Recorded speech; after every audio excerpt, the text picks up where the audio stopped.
All right. Chances are you could probably hear me right now.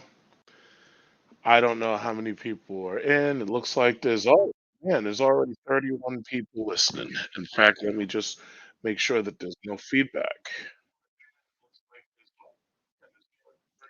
Oh yeah, I have to mute myself to make sure there's no feedback.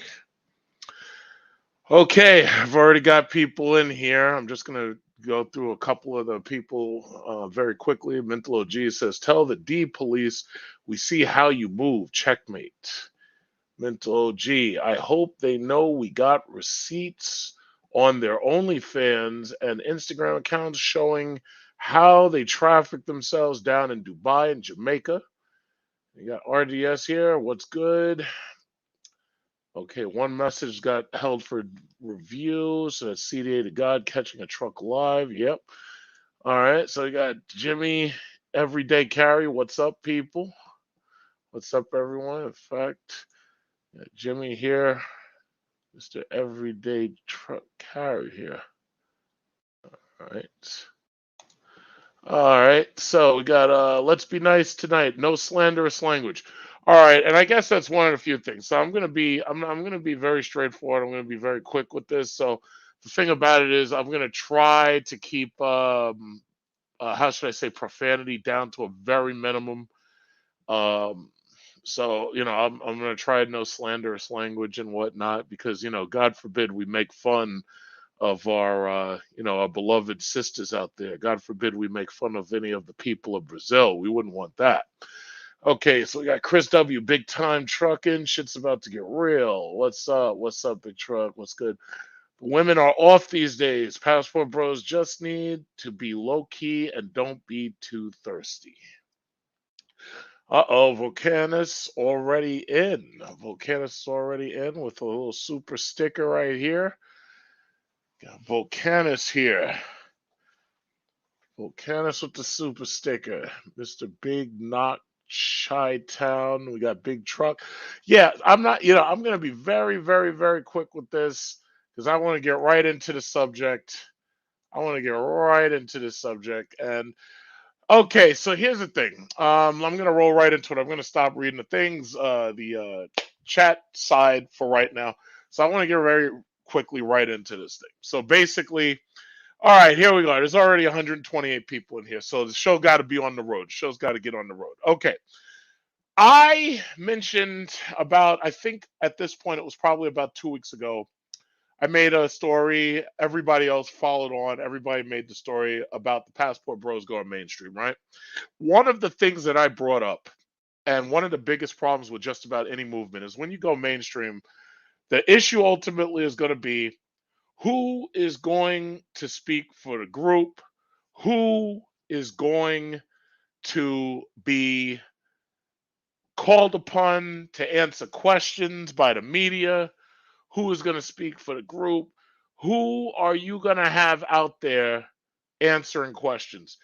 How do you avoid embarrassment? How do you avoid embarrassment when you've got somebody out there speaking for you? And that's always going to be the biggest issue with any movement.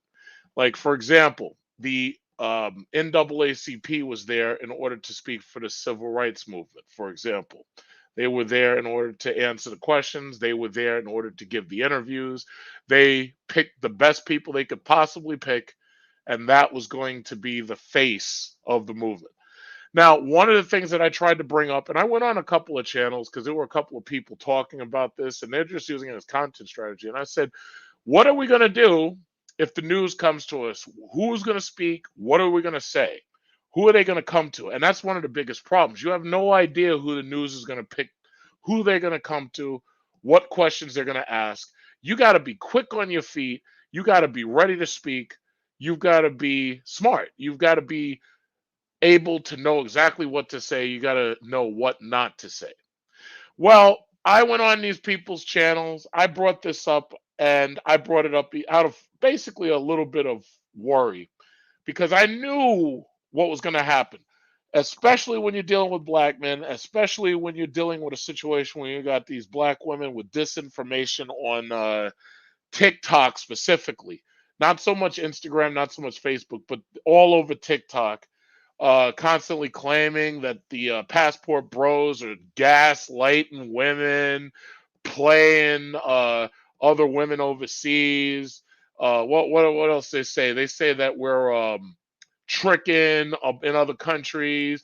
They call men in general, they're calling men who travel to other countries. They're calling them predators. They call them traffickers. They're making all this bullshit up, right? It's just a bunch of bullshit. So the simple fact of the matter is, number one, there's nothing predatory about going abroad looking for wives. There's nothing predatory at all about it, especially when you take a look at what we have to choose from in America. Now, first of all, and I brought this up in the videos before, the word predatory is absolutely wrong. A predator prey relationship is when you have animals eating other animals. It's not about animals fucking other animals. It has nothing to do with that. You'll never see a bunch of lion gang banging the deer before they swallow them. It doesn't happen. You'll never see the wolves gang banging the sheep. It doesn't happen. You'll never see the sharks gang banging the fish. No, their only goal is to eat the animal, and that's it. It's all about I'm hungry, you're here, I'm here, and I'm gonna eat your ass, and that's it. That's it. That's all it's about. It's got nothing to do with sexual molestation of another animal. It's got nothing to do with that. So first of all, this term that they've been using is a complete misnomer. It's not true. It's a lie. It's there in order to shame you. It's there in order to blame you. It's there in order to explain to you that you're supposed to be doing better. And could you imagine them trying to say that? Could you imagine trying to say, oh, yeah, well, these women in these other countries, they're economically challenged. So you shouldn't be even thinking about that. That's like, what? What kind of stupid shit is that? Like, why would you like it doesn't make any sense. And there's a simple reason it doesn't make any sense. It's dumb. It's like, listen, first of all, these women in other countries, just like Filipina P brought in her video, which is the greatest thing that could have happened. Filipina P said, listen, we're intelligent, we're educated, we are looking for men. You've got all of these new women, you got these Arab women with hijabs on coming up. We're interested in black men, we're interested in meeting black men, we're interested in talking to black men. I've put it in the last couple of videos, I put little clips of them. You got these Filipino women. Oh, yes, we're interested in black men. We want to talk to black men. And these other women are making fun of us and they're saying racist things about us and everything. These women, and if you've gone to any other country, you pretty much know. It's like the simple fact is these women are interested in meeting us not only because we're not like their men, but we offer them something that their men don't. The men who are coming from here to go there, a lot of them are meeting these women while we're in their country and we're offering them marriage and they're all for it. You can't call us traffickers because trafficking is illegal and marriage overseas is not. It's just that simple. I'm not going to spend too much time on this because I already said in my videos. What they're doing is they're dick policing us. They are dick detectives. That's what they are. They're like Inspector Gadgets going after your dick and checking your dick to make sure that your dick is not getting any play whatsoever. That's what they're doing. They are dick detectives. They are dick policing us. That's what they're doing. White men have done this forever. They have been going overseas, Japanese wives, South Korean wives, Chinese wives, Thai wives, Vietnamese wives, Cambodian wives, this, that, and other. White women would have never raised their voice to the white man at all. The white man, just like the white man going to Brazil, Belize, Colombia, all those countries, Argentina, white women would have never said nothing to them because they already know the white man would be like, excuse me, you can shut the fuck up because I'm at the top of the totem pole. So shut the fuck up. Now, black men, when black men want to do something, when black men are organized, when black men want to do anything, all of a sudden now there's a problem. You remember in that movie Malcolm X, the movie Malcolm X with Denzel Washington, you remember when he was standing outside the police precinct and he had all them brothers lined up? What did the white man say who's the precinct captain? What did he say? That's too much power for one man to have. What did Malcolm X point his finger and everybody stands attention? And then he point his finger in one direction. For march! Everybody start marching. What did the white captain say? He said, nah, that's too much power for one man to have. And shortly after that, Martin Lawrence was killed, for the most part. Shortly after that. So the bottom line is, they see us doing something, everybody's upset. Last thing I'm going to say on that, they have good reason to be upset. And this is something I keep bringing up. We are taking our finances and leaving. We're taking our resources and leaving. Right now, this country is in an undeniable recession. They're laying people off left and right. They're firing people left and right. Women are having economic problems left and right. They can't afford their own bills. Women spend more money than men. They're complaining the men make more money than the women. The men make $1 and the women only make 75 cents. Well, that's not completely true because I personally haven't made a dime on OnlyFans. See, if somebody would pay me to take pictures of my feet, I'd be selling pictures of my feet if somebody would pay for it. If I was putting my feet in socks and hosiery and selling pictures of my feet, or if I was on OnlyFans playing with toys, yeah, listen, if that was easy money, I could make a couple $1 million. Right now, I'd have a Bugatti sitting outside. That's the bottom line. These women are doing it. These women are selling feet photos, farting in jars and selling it to lonely dudes at home. Farting in jars. They're selling them the quote-unquote girlfriend experience. But the bottom line is they're mad at us because we're taking our money and we're saying, nah, I don't want nothing to do here. I'm leaving. That's what it's all about.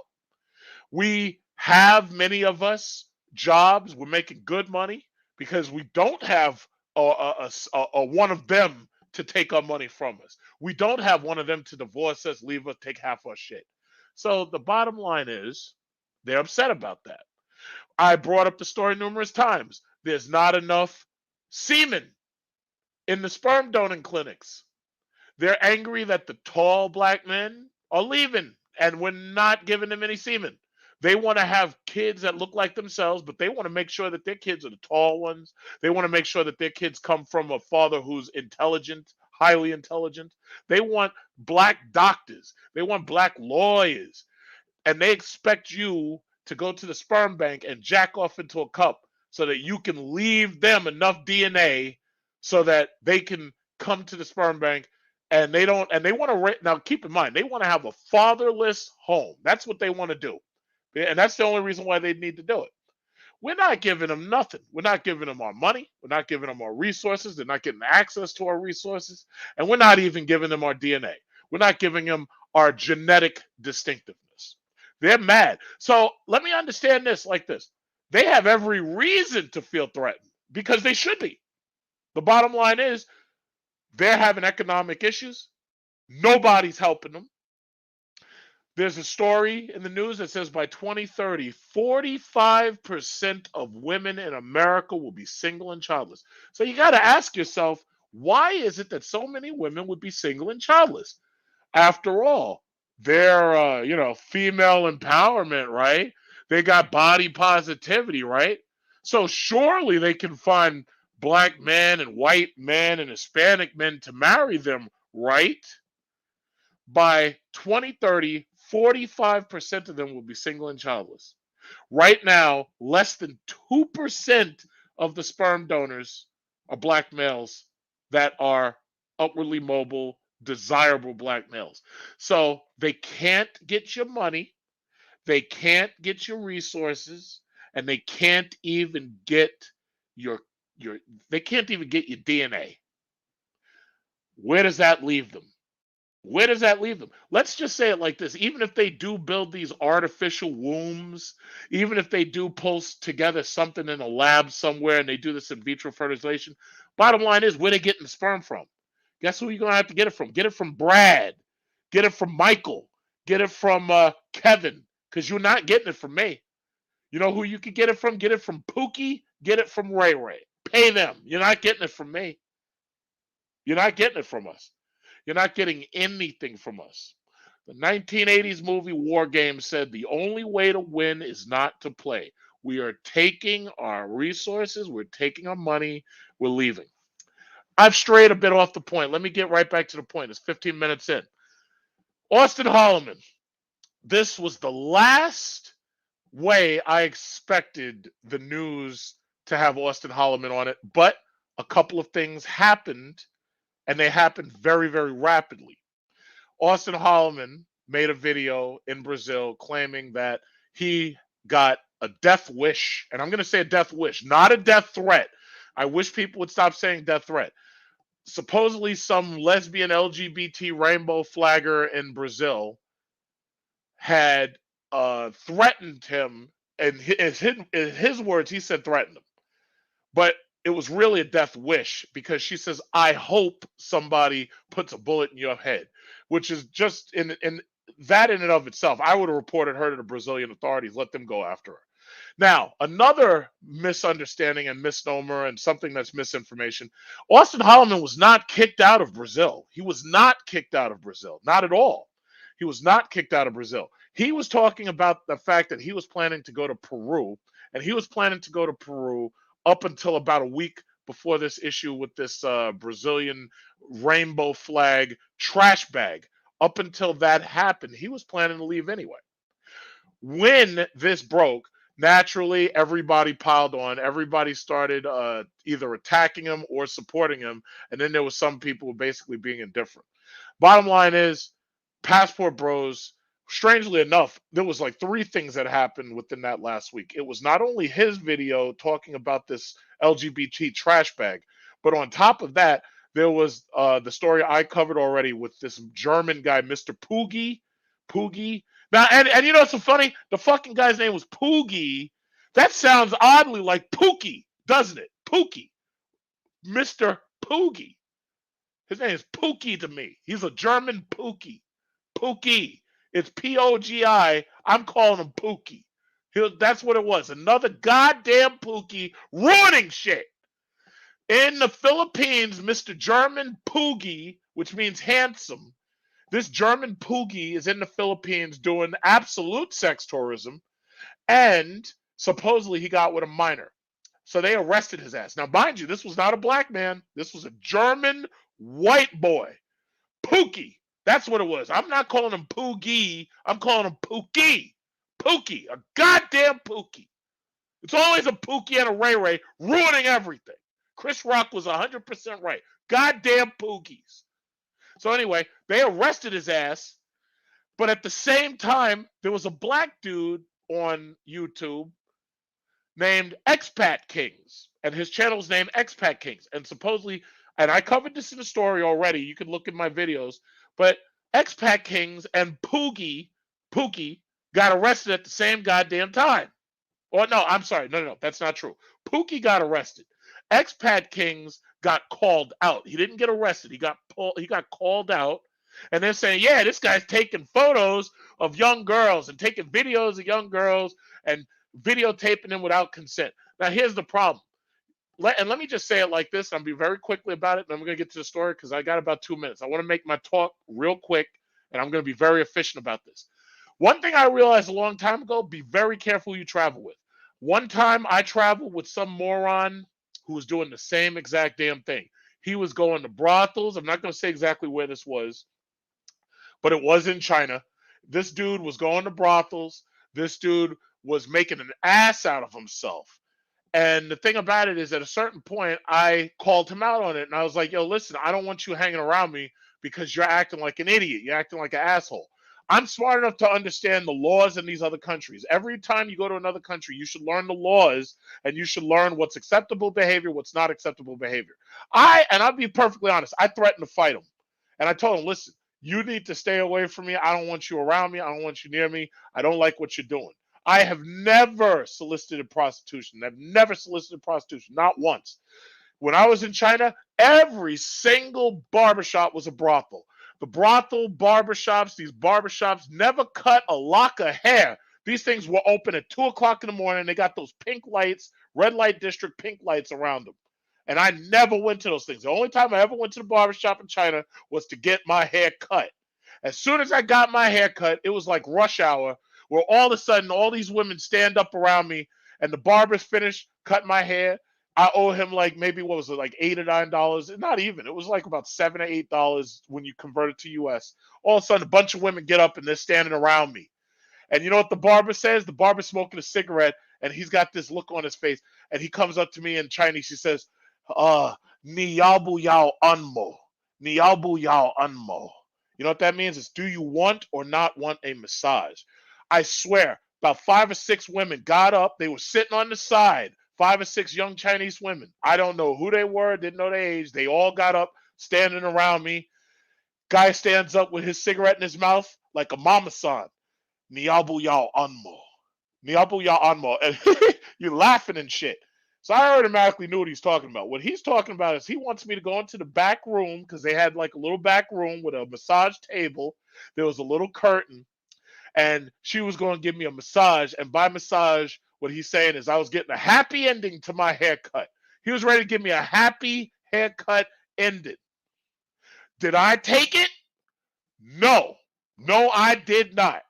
Now, understand something. If I wanted to take it, I could have. It would have cost probably, I think, maybe about $25 tops for the haircut and the happy ending. It would have been $25. This was China 2001. I didn't want nothing to do with that. You know why? Because I had just gotten finished watching that movie with Richard Gere, Red Corner. And in Richard Gere's Red Corner, they locked his ass up and he was facing execution. I was like, nah, man, I ain't doing none of this shit. Out of simple fear of the government and say, you know what? I'm not doing none of that shit. That was all it takes to say, I ain't getting no anmo. The guy stands up and says, Niyabu yao, anmo. I was like, no. I don't want no anmo. No. I had 10 Chinese women standing up around me like a circle, like I was half circle. Niyabu yao, anmo. I was like, no, ammo, no, booyah. That's how you say I don't want in Chinese. Booyah. No, sheshe. Thank you, booyah. Now, was I gonna say gewo anmo? That means give me anmo, give me the massage. Gewo anmo, shenzai, gewo anmo. I could have said that. I said no anmo, booyah. So the girls were upset. They were upset because they thought I was going to pick one of them like I was that black guy in Bruce Lee's Into the Dragon. You remember the black guy in Into the Dragon? I'll take you, and I'll definitely take you. What was the name of the black guy in Into the Dragon? What was his name? I forget. I'll take you, and I'll definitely take you. Because when they saw me, they saw I was black. They knew like 3 or 4 things. They saw I was black. They saw I was tall. They're like, yeah, this guy, he must be buku. Jim Kelly. You remember in what was it? Apocalypse Now? Oh, $5 soul with no boom boom with Soul Brother. No boom boom with Soul Brother. That's what you said. And then the guy said, hey, what the motherfucker? And he was like, no. She says too buku. Too big. And he was like, oh, I get it. She don't want this Alabama black snake. That's what it is. I could promise you that it ain't too goddamn boku. You remember that? Apocalypse Now. I was like, no, Admiral. You're not sending me to jail over some ass. It's not happening, okay? Because after I saw that movie Red Corner, I was like, no, I ain't doing that shit. But Jim Kelly, he was like, I'll take you. I'll say it like this. I could have gotten my Anmo. I could have had 5 of them. It would have cost me $100 US. That would have been, at that time, 800 yuan at that time. And I think the exchange rate is actually better now simply because their economy is fucked up right now because of COVID. I could have had, think about this, Big Truck, your boy Big Truck. I could have had Anmo from 5 of them for $100 at the same time. Think about that. But your boy Big Truck I'm too good for that. I said, no. Booyah Anmo. Sheshe. Booyah Anmo. So I got up, I got the fuck out of there. Because I was like, nah, this is a setup. I'm getting my black ass out of here before I end up on international news. I gotta get the fuck out of here. And this is a true story. I'm telling the truth. This is 100% true. No Anmo for me. I could have had 5 Anmos. 5 Anmo. $100. I said, nope. Booyah. Booyah Anmo. Booyah. Booyah. And I got up. I said, nah, I got to go. I got to go. And that's the truth. 100% true. So, okay. Here, Austin Holloman. Austin was accused of sex tourism. Now, let's just understand something. I'm going to play parts of this video because you know it's the fair use this and I hate fucking having to do that fair use bullshit. I'm only going to play a couple parts of it, and then eventually I'm going to open the panel as soon as I'm pretty much finished with this. But let's get something out of the way. In Brazil, prostitution is legal. So understand that. Even if the boy was there for sex tourism, that's legal. Legal. What's not legal in Brazil is pimping. You're not allowed to pimp. There's no organized sex allowed there. You're not allowed to organize and you're not allowed to pimp. And it's just that simple. A woman can sell her sex for sex tourism. She can do that. But it's legal in Brazil. Let's understand this right now. It's legal. But that's not what he was saying. He was making videos. He was saying to the women, oh, you know what? Would you date me? Do you think I'm cute? Would you have sex with me on a first date or this, that, and that? He was making these comments. Guess what? That's just talking. But leave it to some filthy LGBT trash bag, nose in her ring with boogers and snot in a nose ring. Leave it to one of them to start some shit. Start some shit. That's what she did. He didn't do anything illegal. He was not expelled from the country. He did nothing wrong. But leave it to one of these rainbow flag trash bags to start some shit. Just think about that. So I'm going to get to this video. I'm going to play a couple parts of it just so you understand. Fair use there. And welcome back to The Factor Uncensored. Is sex in your travel itinerary? It's one of the travel goals for a community called the Passport Bros, Can everybody hear meaning okay? brothers. It's a traveling community of upwardly mobile black men. Some are accused of going around the world searching for a more traditional and submissive wife. But is it all about sex and just a girlfriend for hire? And is it all about sex? Is it all about sex? The answer is obviously no. It is not all about sex. It is about, first of all, what you've left us with in this country is women who are competing with us. They're not helping us. They are not partners. You know what the Bible says? The Bible says a woman is supposed to be a helpmate. Well, guess what, God? These are not helpmates. They're not helping us. They're not helping. They're not helping. What they're doing is they're trying to force these men, these young boys, they're trying to force these men to accept polyandry. And you know damn well that's not what you intended. You did not intend for one woman to have multiple men. That's not what you intended. That is, by your words, definition, Lord. By your words, Lord, that is adultery. These are adulterous women who are trying to force these men to accept polyandry. They keep saying this word poly. When you hear them say that word, you need to move away from them. That is adulterous. Lasciviousness. That's what this is. That's what they're talking about, Lord. They're talking about adultery. That's what they're talking about, Lord. Adultery. They're talking about lasciviousness. The Lord never said nothing about one woman with multiple husbands. Never said no shit like that. So that's what they're trying to force you to accept. Why? Because you're not worth it. That's what they think. Do you understand that in the old days, in order to get married, in order to be considered marriage material, you had to be a virgin? Do you understand that? Yes, that's right. You had to be a virgin to be considered for marriage. What are you getting now? You're getting a BBL with the woman's, she goes down to Brazil. They snatch her goddamn kidneys when they can. They're snatching her kidneys if they can snatch her kidneys and stealing her kidneys. They're pumping her ass full of fat from somewhere else on her fat body. They're taking her love handles. They're taking a Jinsu knife. They're taking the fat out of her love handles and they're stuffing it in her ass.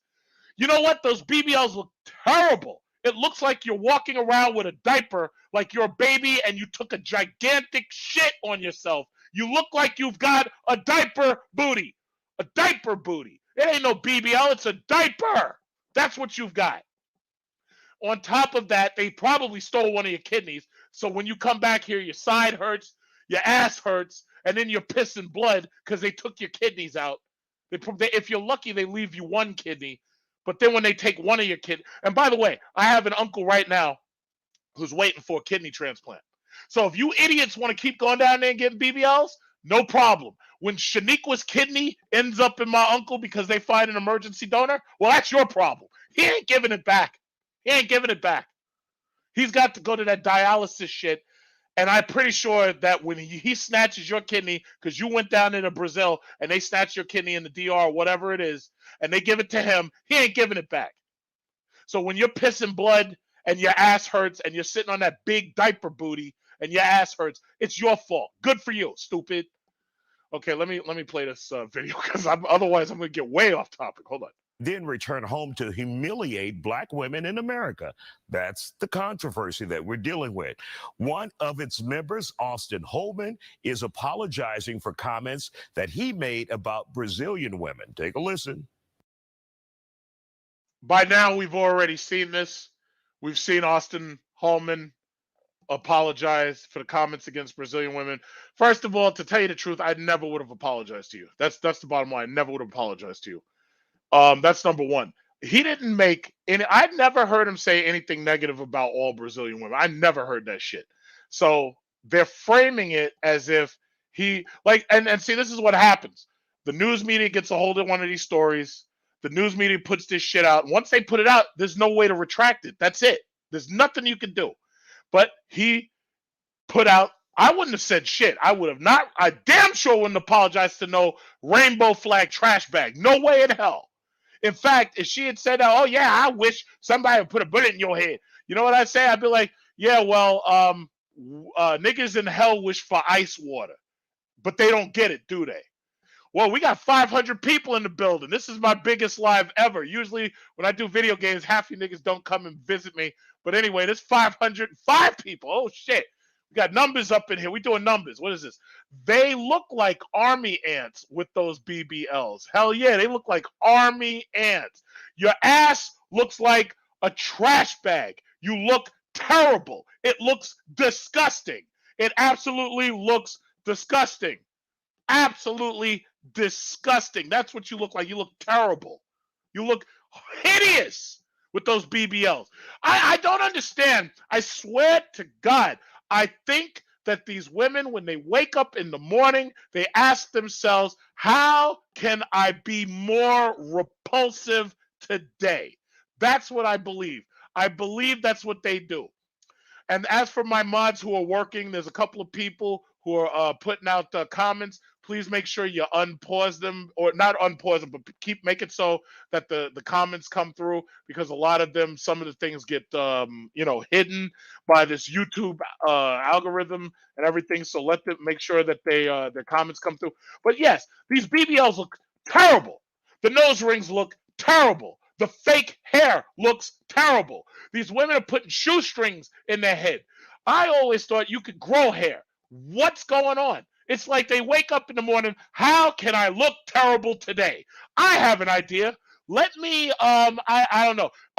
Let me get raptor claw nails. Let me get some nails that make me look like a velociraptor from Jurassic Park 3. Next thing you know, they're going to probably see that movie Aliens with Arnold, well, not Arnold Schwarzenegger, with Sigourney Weaver. And they'll be like, hey, I got an idea. What if I put a second mouth inside my mouth that slides in and out, acting like it's going to bite you? Yeah, that's what I'll do. They're disgusting. It's absolutely, but whatever. They don't care what you think. That's the problem. They don't care what you think. You're just supposed to accept it.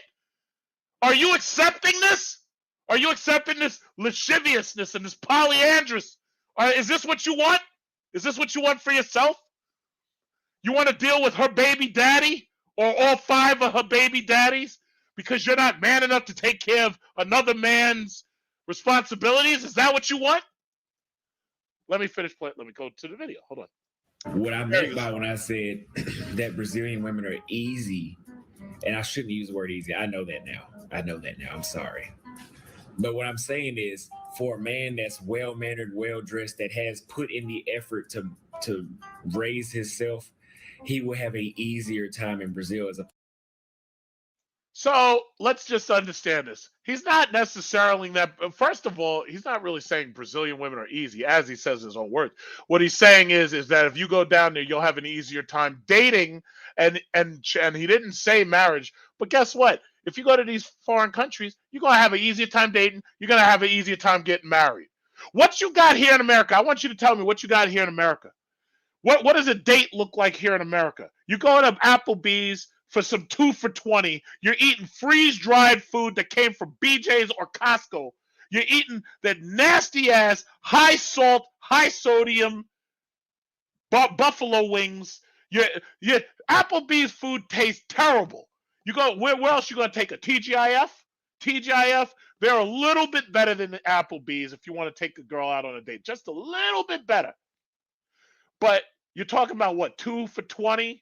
And then she's going to want to order drinks. But see, here's the thing. It's got nothing to do with the date and how much the date costs. The question that I believe all of these men are equally asking is she showing me that she appreciates it? Chances are no. You know what she's doing? If you have drinks, nice drinks, if you have nice food, wherever you decide to take her, you know what she's doing? She's taking a photo of the food, putting it on her Instagram, and cutting your ass out of the photo. So you've seen that meme where you got the guy who ducks down to try to be in the photo, and she's taking pictures of the food, and he's out of the photo. That's what they're doing. They're not trying to show their Instagram and their OnlyFans and their Snapchat and their TikTok. They're not trying to show who bought this, who provided this meal. They're not trying to show who provided this meal. They're showing that they're living it up because they're boss babes. That's what they're doing. They're not showing your ass. They're not showing the bill. They're not showing who paid it. They're not showing the credit card. They're using you. And they're trying to keep everybody else from knowing who they're using so that they can continue with their polyandrous lasciviousness. The Lord did not intend for this polyandrous lasciviousness. And they're using you. And then they're sleeping with somebody else. One of these women said it. She's like, oh, you're mad that you've got to pay for taking women on dates, and you refuse to take us on dates unless we're exclusively only dating you. You're goddamn right. Why would I be putting money into you and you're fucking somebody else? Why? No, that's not how this works. That's not how this works. I don't know who taught you this shit, but that's not how it works. I'm not investing in you so that you can be sleeping with Pookie. I'm not investing in you. I'm not investing in you so you can be sleeping with Pookie and Ray Ray. Guys, the perfect example of what I'm talking about. The perfect example of this lasciviousness, this polyandrous relationship. You know what the perfect example is? Oh, you know what the perfect example I'm talking about is. Here you got, I'm going to come right back to this part of the story, but here you got a white female cop. A white female cop. And she is so polyandrous. She is so lascivious, so polyandrous that she can't even sleep with just one guy. This is what I'm talking about. You know who I'm talking about. That's what I'm talking about. So it's not about just one guy. This is what I'm talking about. This is what your future wife looks like if you stay in America. That's what your future wife looks like. Any black girl that you try. That's what your future wife is. Look at that. Look at that. Take a good look. That's what you're dealing dealing with. See that? Take a good look at it. As many black bulls as I can ride. I'm going to ride as many black bulls as I can ride, Lord. I'm a polyandrous relationship. I will ride as many black bulls as I can ride. I want the black bulls. I want the brown bulls. I want as many of them as I can get, Lord. That's what I want. Take a good look. That's what you're dealing with here. And they ask us, why are you getting a passport? They dare to ask, why are you getting a passport? Because this is what you're dealing with. So keep in mind, it wasn't just one. It wasn't just two. It wasn't just three. And she's married. Married. And she expects you to accept that. She expects you to let her ride as many black bulls as she can possibly ride. You gonna accept this shit? Really? Is this what I'm put on this earth for? To have my wife riding black bulls? Left and right, black bulls? Got Ryan Decipher just showing support. Keep up the great content. Ryan, let me tell you something. I took a nap when I came in from work. I had a nap for an hour and 40 minutes. I got up. I had no idea I was going to get this level of 577 people in here, and only 282 of you hit the like button. 500, and I had no idea I was going to get this kind of response for this emergency passport bro meeting. Let me continue with brother Austin Holloman explaining this so we can get back to riding these black bulls. Let me get back to him. Hold on. Opposed to where I was from, that wasn't always the case. Both American and women around the world are speaking out against the passport bros. Whoa, hold on. Is that true? Are women around the world speaking out against passport bros? Because when you say women around the world, all I've seen is one LGBT rainbow flag trash bag in Brazil, for one. And on top of that, I've seen a bunch of angry strags on TikTok for two. That doesn't sound like around the world. What I've seen also is Filipina Peace supporting us. I've seen Korean women supporting us. I'm not talking about that Korean American who's white inside her mind. I'm not talking about her who claims about how many racists that she's surrounded by, but claims that she wants to speak on black issues. No. I'm not talking about her. I'm talking about the Korean, the Filipinas that are supporting us. I'm talking about the Arab women that are supporting us. That's what I'm talking about. Because I don't think this around the world nothing. I think there's one strag in Brazil who started some shit, and I think there's a couple others on TikTok who want to continue it. I got Faith Family Fitness. She was trying to get at the wives too. Let me tell you something. The lasciviousness that we got to put up with at this point. These women are literally at these parties, sitting in front of beer kegs, and they've got a hose down their throat. And then they wonder, why is it that they don't remember what happened last night?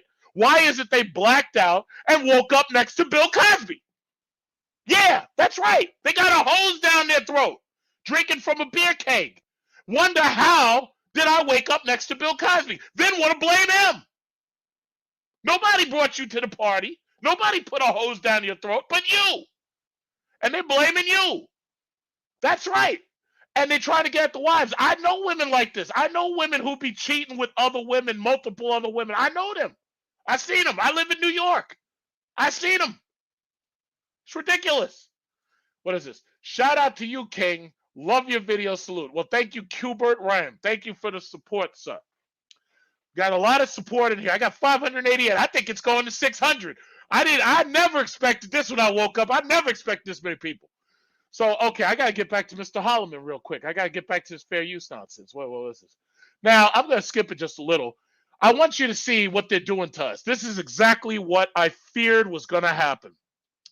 I feared that what they were going to do was that they were going to put on people to talk about us and above our head who didn't know anything about the movement and were just going to give us three things.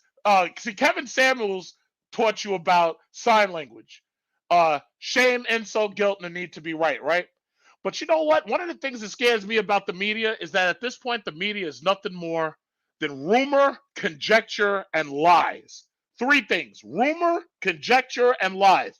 Look at the three of these people. They don't know a goddamn thing about Passport Bros. They don't know anything. They can't name any of them besides Austin Holloman because he's the flavor of the week.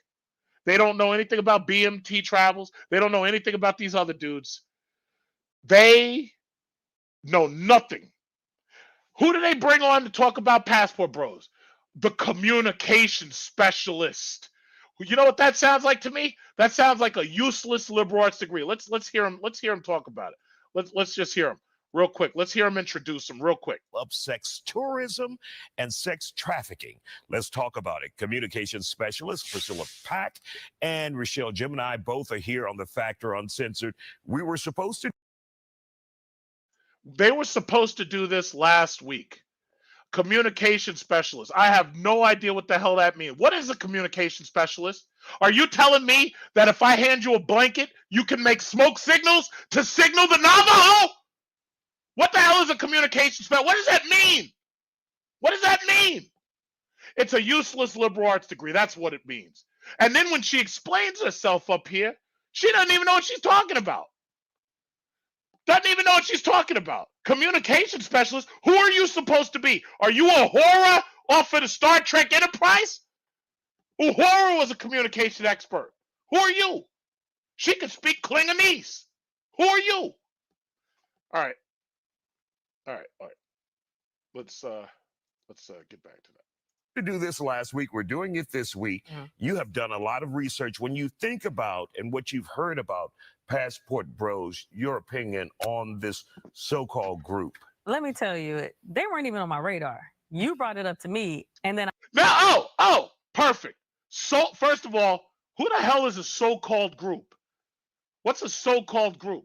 The Passport Bros claim that they're a group, so therefore they exist. What do you mean so-called group? Second of all, she just told you right there, her opening statement. I didn't even know what you're talking about. You brought it up to me. So here you got this guy bringing it up to her. Well, what the hell is she doing there? She can't speak about this. She doesn't know nothing about it. She just said it out of her own mouth. She just said it. I have no idea what this is about. You brought it up to me. Did y'all hear that? Oh, my Lord. Okay, let's keep it going. and I saw it, and I was just like, oh, that's cute. You know, guys go and get their passports. My son just got his passport last week. Guess what? Your son is now inducted into the Passport Bros. Your son got his passport last week. We are going to teach him the ways of the rope, and your son is now a Passport Bro. Thank God, because your son doesn't need a mama who doesn't know anything about the Passport Bros. Now we're going to teach him about it, and he's going to be an up-and-coming member of a Passport Bros. Thank you for getting your son his passport. I got Alexander Rufin, Big Truck. My older brother started singing Beyonce, and I asked him, did he know about you? And he busted out laughing.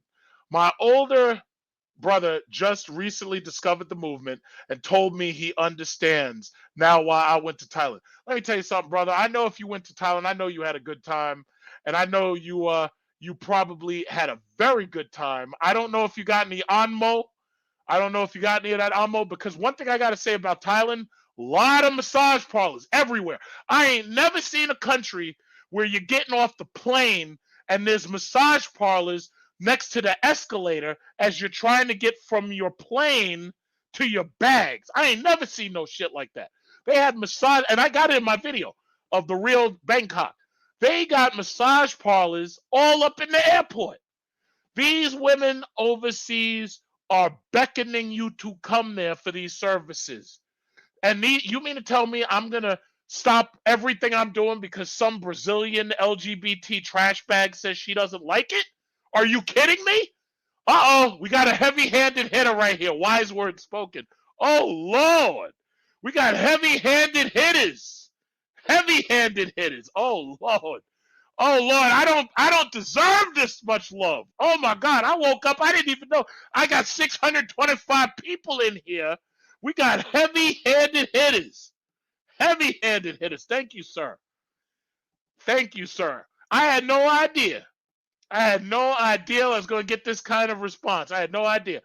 So let me get back to this. Let me get back to this video. Let me get back. 9. So that's cool. Passport brothers. That's what's up. Then I start doing the research. Then I started doing the research. So you didn't know shit about this. You had to do the research. So this is the person you bring on Fox News 26. This is who you bring on. She don't know nothing about what's going on. She doesn't know nothing. So why are you bringing her on? You should have brought me. I can be quiet. I can talk low. I want respect. I'm smart. I can handle things. I'm smart. And I want respect. I was passed over. I was passed over. How you gonna get her? She doesn't know anything. I can handle things. I'm smart. I was passed over and I want respect. Where'd that come from? I wonder, did anybody know where that come from? Where does that come from? I was passed over. I want respect. I can handle things. I'm smart.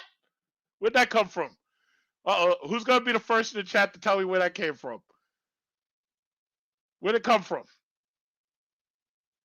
I love making movie reviews. I love it. Where'd that come? Fredo. There you go. Godfather 2. Boom. I can handle things. I'm smart. I was passed over. I was passed over. I can handle things. I'm smart. Come on, man. You gonna get her? She doesn't know nothing. She doesn't know nothing. What she know? Nothing. At all. Nothing. All right, let's get back to this. And I'm like, wait a minute. Because I grew up, with 2-parent household. My parents still happily married. I grew up in love. Some people grew up in survival mode, and maybe they just in a whole nother dimension of trying to find love or trying to find easy situation. What the hell are you talking about? What are you talking about? You're not saying nothing. This has nothing to do with passport. Where you're talking about survival. What the hell are you talking about? And everything. But at the same time, it was like, why do you have to put down the thing that you don't like in front of everybody just to get the thing that you do want? I don't care. That being black. Okay, first of all, let's just understand something. These women are on TikTok making fun of and talking down to us. We're taking ourselves and going in a direction, and they are attacking us. That's what they are doing. We're not putting them down.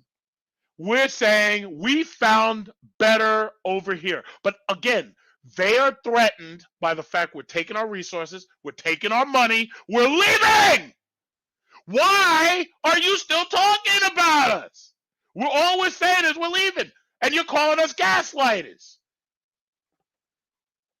You're mad because you can't afford your rent.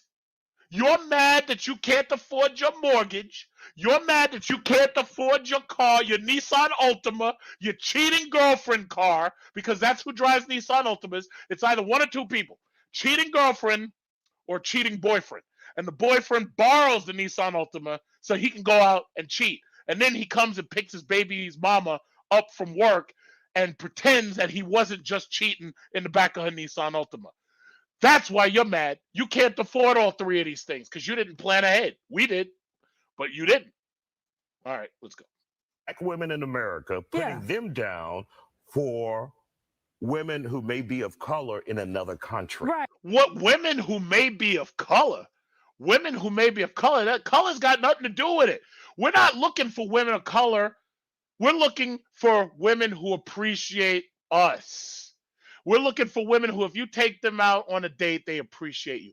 Austin said, from DJ Jarvis, Austin said he was supposed to be on the same show tonight on Fox 35. Uh-oh, I'm terrified now. Fox 35, I don't know what time it's going to come on, but you can bet that I'm going to be watching it. Because the thing about it is, this situation has spun wildly out of hand. Spinning wildly out of hand very, very quickly. Thank you, DJ Jarvis. Let me get back to this video. Right, that want to be a little more also submissive to them. Exactly. But also paid prostitution. Whoa. Why are you bringing in paid prostitution? Thus far, there is no evidence. I have never seen any evidence whatsoever on Austin Holloman's channel that he was into any prostitution whatsoever. Now, maybe you could prove me wrong, but I haven't seen it. I have never heard him talking specifically about prostitution. But let's just say that they were right. Brazil, prostitution's legal. So why are you talking about it? Why are you talking about it? If it's legal in that country, why are you talking about it? That's the reason why he wasn't kicked out. He wasn't expelled from Brazil. No, it's legal there.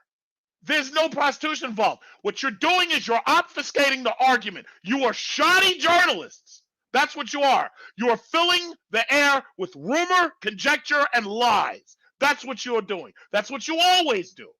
You've got two people who know nothing about the topic, and you're using them to spread rumor, conjecture, and lies. Okay. All right. Well, I've got ex-architect who said he paid for prostitution. All right. So you know what? Ex-architect. I haven't personally heard him say it. But let me assume that you're right. Where was he? Brazil. What's legal there? Prostitution. But why are they bringing it up when that had nothing to do with this situation? The situation said that I said the women were easy, and I didn't mean it that way, and he apologized. And what do? They demonize him for saying that the women are easy. Captain Benjamin Sisko, the passport emissary. Rumor, conjecture, and lies. That's what y'all spreading. Bullshit. In many cases. And that's what they're covering up. And you can tell that by the way that, what's his name, Austin, was talking. Because What do you mean, what's his name, Austin? You're supposed to know. I thought you knew. What do you mean, what's his name, Austin? I thought that as a good journalist and a communication major, I thought you're supposed to know who you're talking about.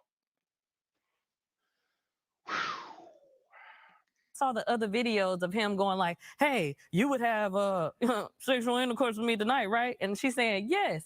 They about to really get a lick on him. That's what's really about to happen. Because I also saw some of the women from overseas saying, yeah, we're just trying to get a lick. You know, they also came out saying, we know these passport bros. They not new. So essentially, they're chumps themselves. Yes. They're simply John. Look at this shit. You see what I'm talking about? This is the reason why you have to be careful who you let manipulate the conversation. So what did this loser just say? They're just Johns themselves. Now here you got this big, black, dark-skinned brother. And I don't want to talk bad about him because I already know what's happening here. And this man is calling the passport bros just Johns themselves.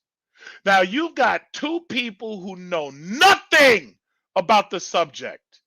Communication major, I still don't know what that means. This guy, first of all, brother, you're so dark-skinned, you shouldn't have that purple suit on. You are a little too dark for that color. You should switch up to a lighter color, maybe navy blue, just like Charles Payne. And furthermore, before you call us Johns, before you call the passport brothers Johns, you should know who you're talking about. You just made defamation. You just made slander. You're slandering brother Austin. I hope he sues. You remember that white kid that sued, I think it was MSNBC or CNN, and he sued them because they said that he was attacking a Native American guy on a drum or some shit, and he sued them and he won millions of dollars. Austin Holloman needs to get his lawyer right now, and he needs to see where there might be some slander here, or where I tell you, this is defamation. You calling me a John? I didn't pay for no box. I said no, booyah on mo. That's what I said. You talking about I paid for box? Were you there? You are spreading rumor and conjecture and lies about someone who you don't even know. You didn't study him. You got two losers on the panel who know nothing about him. And you're slandering this boy. You're slandering this boy. On the streets of America. There might be some that might be actually looking for love that can't find it maybe in America, but you didn't let some rotten apples into y'all group, and y'all need to call the ones out that's not doing it correctly, because baby, we're not just in America. That's the one thing that she says that I can agree with. Yes, in any group, there's always going to be some rotten apples, and we need to call them out. Now, there's a difference between calling out rotten apples and dick police. There's a huge difference. If you know, just like when I was in China and I had to threaten somebody to stay away from me because I didn't like what he was doing and I didn't want him getting me in trouble overseas. Yes, every now and then you may have to dick police somebody, but that's all you got to say is, I don't like you. I don't want to be associated with you. Leave me alone. And that's it. That's it. But these people I have a problem with because they don't even know what they're talking about. They have no idea who the bad apples are. We may know who some of the bad apples are because we've heard them say things or we've seen them do things, but they don't know. And furthermore, I'd like to point out something. I don't think this is her real hair. Like, I'm not an expert on hair, but what the hell is going on in her head? Could somebody please explain to me what's going on in this woman's head? What kind of hairdress? What is this that she's got going on? What is this in her head? What is this? What is this? What is this? She's got the back of her head's got a lot of hair, and then there's like one big snake coming out the front. Like, I'm not an expert. I am not an expert on hair. I have no idea what's going on there. I have no idea what's going on there. I have no idea. What is that? What is that? Is there a style? Yes, I'll give her one thing. She doesn't have a nose ring on. There's no nose ring, so I'll give her that. But what's going on in that head? Because I know that ain't hers. It couldn't be. That hair looks thicker than my bath mat. I don't think that's all her. All right, let me keep going. That's stunning and brave weave right there. That's a stunning and brave weave. What the hell is that? Those are shit locks.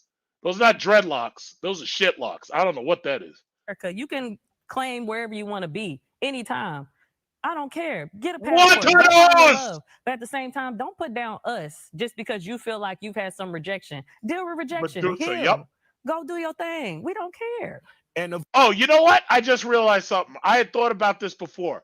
I think the next fashion trend is women should start wearing snakes in their hair like Medusa. That's what I think it should be. They want to look as repulsive and as hideous as possible. I think the next logical step is to get a hairstyle where they go out and they get real snakes and they wear real garter snakes in their hair. That's what I think. I think that's the next logical step. That's what I think. They want to be as repulsive as possible. So I think that's the next logical step. Get garter snakes and have a hairstyle where you absolutely look like Medusa. That's what I think. I think that is the next logical step. Of course, we're not talking about all individuals who may travel out of the country, but Priscilla, for those who may be taking advantage of women out there and then trying to humiliate Black women in America, your thoughts about that? I think it's really Now, you hear what this guy is doing. He's setting up an unfair premise. He's saying that you're going abroad, you're just Johns, and then you're coming back to humiliate Black women in America. Now, this is what I'm talking about. The false premise. This is why when people talk, I listen very carefully to the premise that they put forward. And especially when it comes to Fox, MSNBC, and CNN. What they're doing is they're putting together false premises. They are putting together rumor, conjecture, and lies. You know why? Because when you put together conjecture, you can always say, well, I didn't say it, I just heard it somewhere. If you're putting together rumors, you can always back away and you can say, well, I didn't say it, I just heard it somewhere. I heard a rumor that somebody said this and that. That's what they're doing right here. That's what they're doing. And we saw this. I saw this coming. I knew it was coming. I thought Dennis Sperling was going to do an interview with Fox, but they skipped it. They didn't want Dennis Sperling.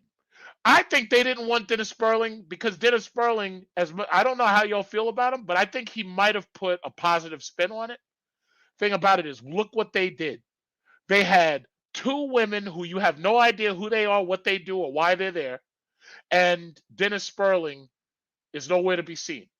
There's no person to support the Passport Bros, but there are only two people there to put them down. That's what they've got. That's what they got. It's disgusting. This is not journalism. Really, really sad. Mm. Like I look at them and I almost want to pity them, but then I don't because there's a level of ignorance that's deplorable. Go ahead. Deplorable. What did Hillary Clinton say about you? What did Hillary Clinton say about you black males? Which is why I made sure that we elected Donald Trump.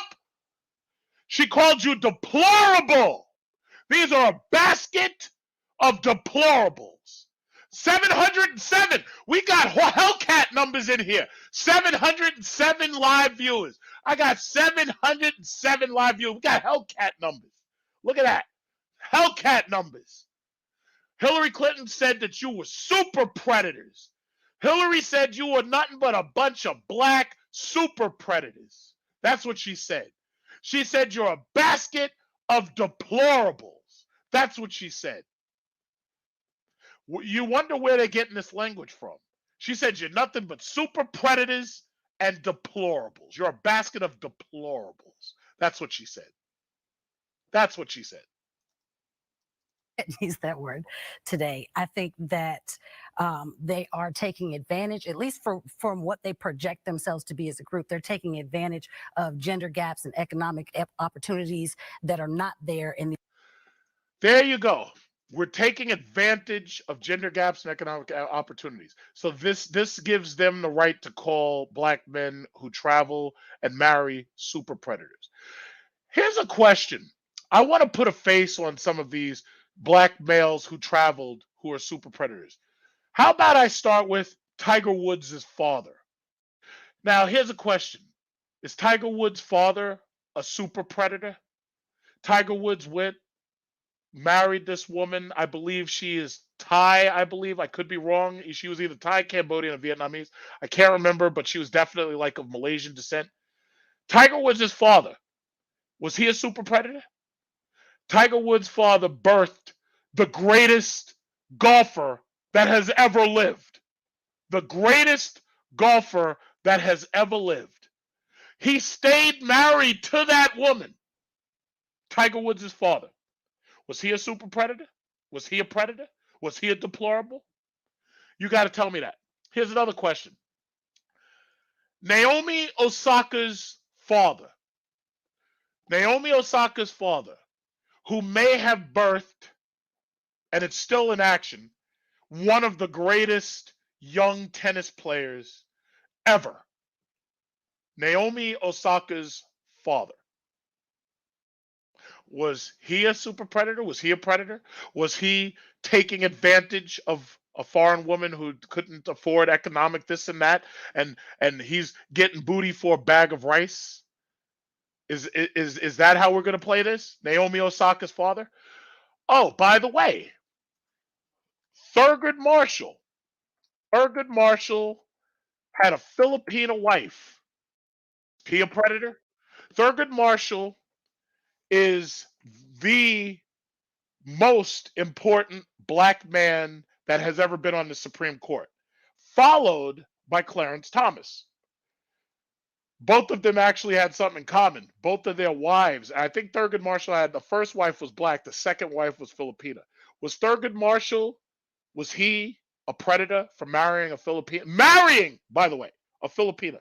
Was Thurgood Marshall a predator? Could somebody answer that question? Was Clarence Thomas taking advantage of white women when he married Jenny Thomas? Huh? Was he a predator too? Now, never mind that whole thing about the can of Coke and the pubic hairs that the liberal media put out there to say that he was harassing Anita Hill.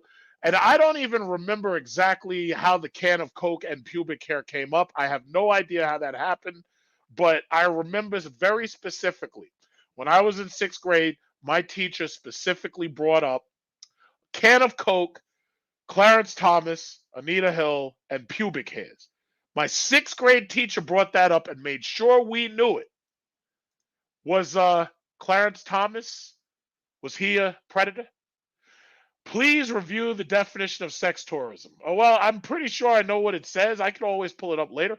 And maybe when I do the live panel, I could do it later. But was Clarence Thomas a predator? Was he? Was Thurgood Marshall one of the most important black men that ever lived, was he a predator too? Because he was black? Because of the color of his skin, he was a predator, right? Wise word spoken. Great content, Big Truck. Our Black Philosophy channel would like to collaborate with you. Wise word spoken. Well, Big Truck Series Review at gmail.com. That's the email. You reach out to me. I will try to get back to you immediately. Y'all have to remember, I run a business. I will do my best to get right back to you. A lot of times people send me a lot of information and they send me things they want me to cover. A lot of times I miss the messages because the problem is I have to deal with my business, but I definitely will try to get in on you and collaborate with you. It's just that you got to remember, I'm running 24 fucking 7. This is why I act so crazy. I'm in traffic for fucking 2 hours out of the day. This is why I'm so crazy. Going back and forth to freaking Manhattan. You know, this is why I'm so crazy sometimes. But that's just what it is. So let me hurry up and finish this. Let me finish this. These other countries that are present for us in America, in the States, in Canada, in Scandinavia. What the hell are you talking about? You haven't said anything about Passport Bros. You are a straw man. You know what a straw man is? It's when you pick somebody who has poor understanding, poor control of a subject. You are a straw man. This is a straw man argument. I have no idea what you're talking about. I have no idea what a communication major is. What do you do? Can you speak multiple languages? Can you make smoke signals with a blanket so that you can signal the Navajo? What are you talking about? All over the world, and not even thinking back to the history of why are women and people made to be so independent in this country today. I think there's so many factors that they shove to the side for their preferences and trying to deem it a movement, which is so disappointing to hear. What? Did anybody understand the word she just said? Did anybody understand anything she just said? Did anything that she said have anything to do with Passport Bros? This is your communication. Is this your king? Is this your king? Is this your king? Huh? Is this your king? This is who you picked to defend? This is who you picked to prosecute? Is this your king? Oh my God. Oh. The civil rights movement was a movement. Facts. You know, anti-apartheid movement was a movement. Come on. So I'm thinking of Passport Bros like, this is a shame. You could really take advantage of your opportunity to educate people on how to get a passport. Okay, first of all, you've watched my channel long enough to know that I've made videos specifically trying to teach and specifically trying to educate you on certain things. You know that. There's a video right now on my phone that I have to upload to YouTube where I specifically talk about, and I'm going to upload it right after I'm finished tonight on this stream, where I talk about the changes for the 2023 to get your passport if you're getting a passport right now. So here she is, doesn't know nothing about nothing, talking about us as if none of us are teaching and explaining shit. You know me. I teach all types of shit. I tried to explain to you how to get perfect fucking credit just like me. 850 credit score. I tried to teach you all that. I tried to teach you how to invest in real estate. I tried to explain things about how to finance and lease cars. And they're talking about, we're not teaching anything. That's what she says. She doesn't know anybody. So how would she know? Big Truck 2024. Yeah, right. They'll never let me be president. Man, if I ever ran for president, Fox News would run all of my videos back to back. They'd be like, yeah, this nigga's crazy. They would never let me into that office. They would never let that happen. I'd be the next Trump. I'd get into office. Next thing you know, a disease would pop up out of nowhere and they'd shut the entire government down just to stop me. Are you kidding? They'd never let me anywhere near the Oval Office. They'd be showing me breaking the law, driving. They'd be showing my YouTube videos. They'd be like, yeah, this guy's crazy. We're not letting this nigga near the White House. Hells no. And they'd be spreading rumor, conjecture. Well, no, actually, that shit was all true. So basically, they'd be spreading the truth about me, and I'd just have to stand there and take it. I'd have to say, well, listen, everybody. Yeah, that's right. I speed through traffic, and if you elect me, I'm going to make it so the left lane is a raceway. I'm going to make it so that if you pay $200, you'll never get a speeding ticket again, and you get to drive as fast as you want in the left lane. But they ain't trying to hear that shit. They would never let my ass in the White House because I'm crazy. They would paint me as a nut job. And they'd be right.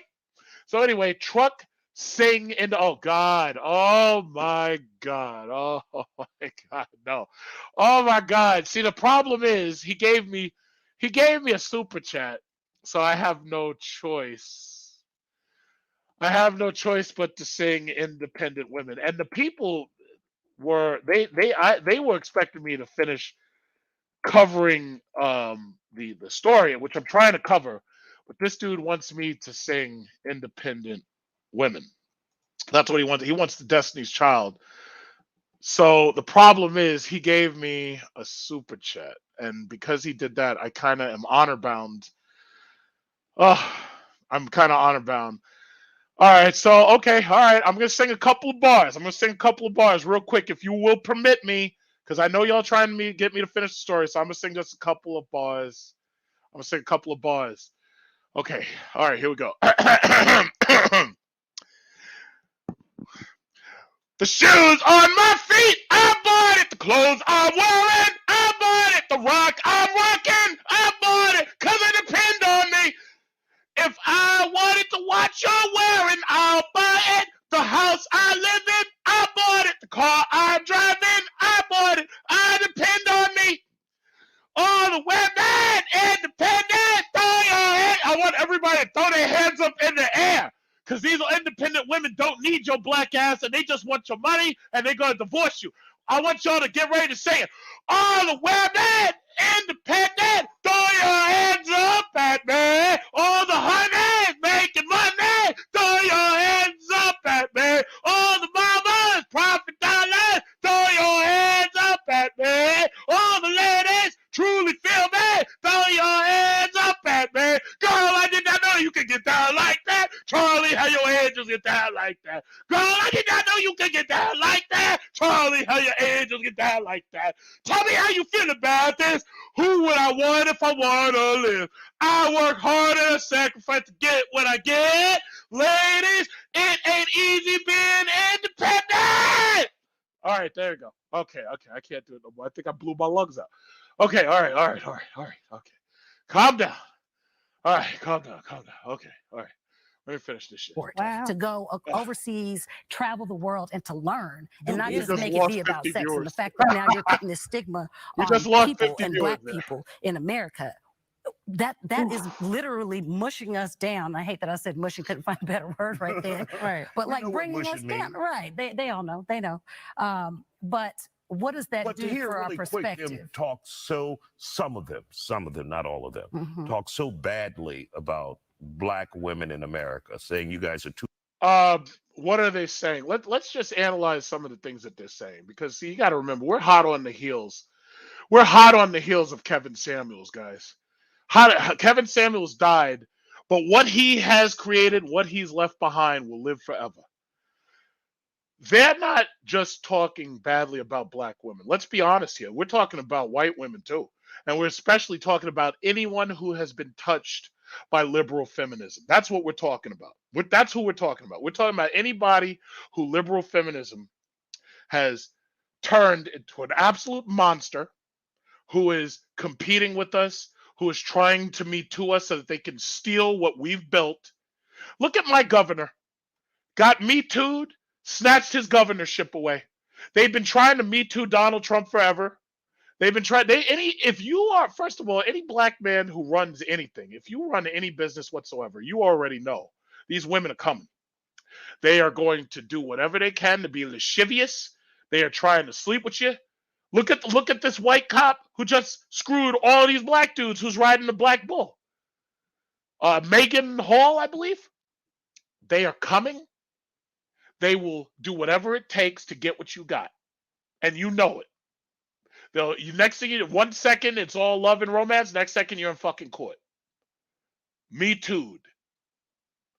So understand something. What you're dealing with here is a disease. It's no different than The Last of Us. It's no different than Resident Evil. There's a fucking disease out there, and it's trying to take your ass down. What is your option? If you think that you want to build wealth, build intergenerational wealth, have a family, The best thing you can do, and the only thing you can possibly do, is get that goddamn passport. Man, I can't believe I've been going an hour. I'm trying to finish this so I can open up this panel a little bit. So let me hurry up and try to finish this. Too bossy. You're too much. You're not feminine enough for them. I think that sounds a lot to me like insecurities and the inability to seek what you want. You see what I'm talking about? You're insecure. You don't know how to seek what you want. You're insecure. All of this, and they're the first people to say that somebody's gaslighting.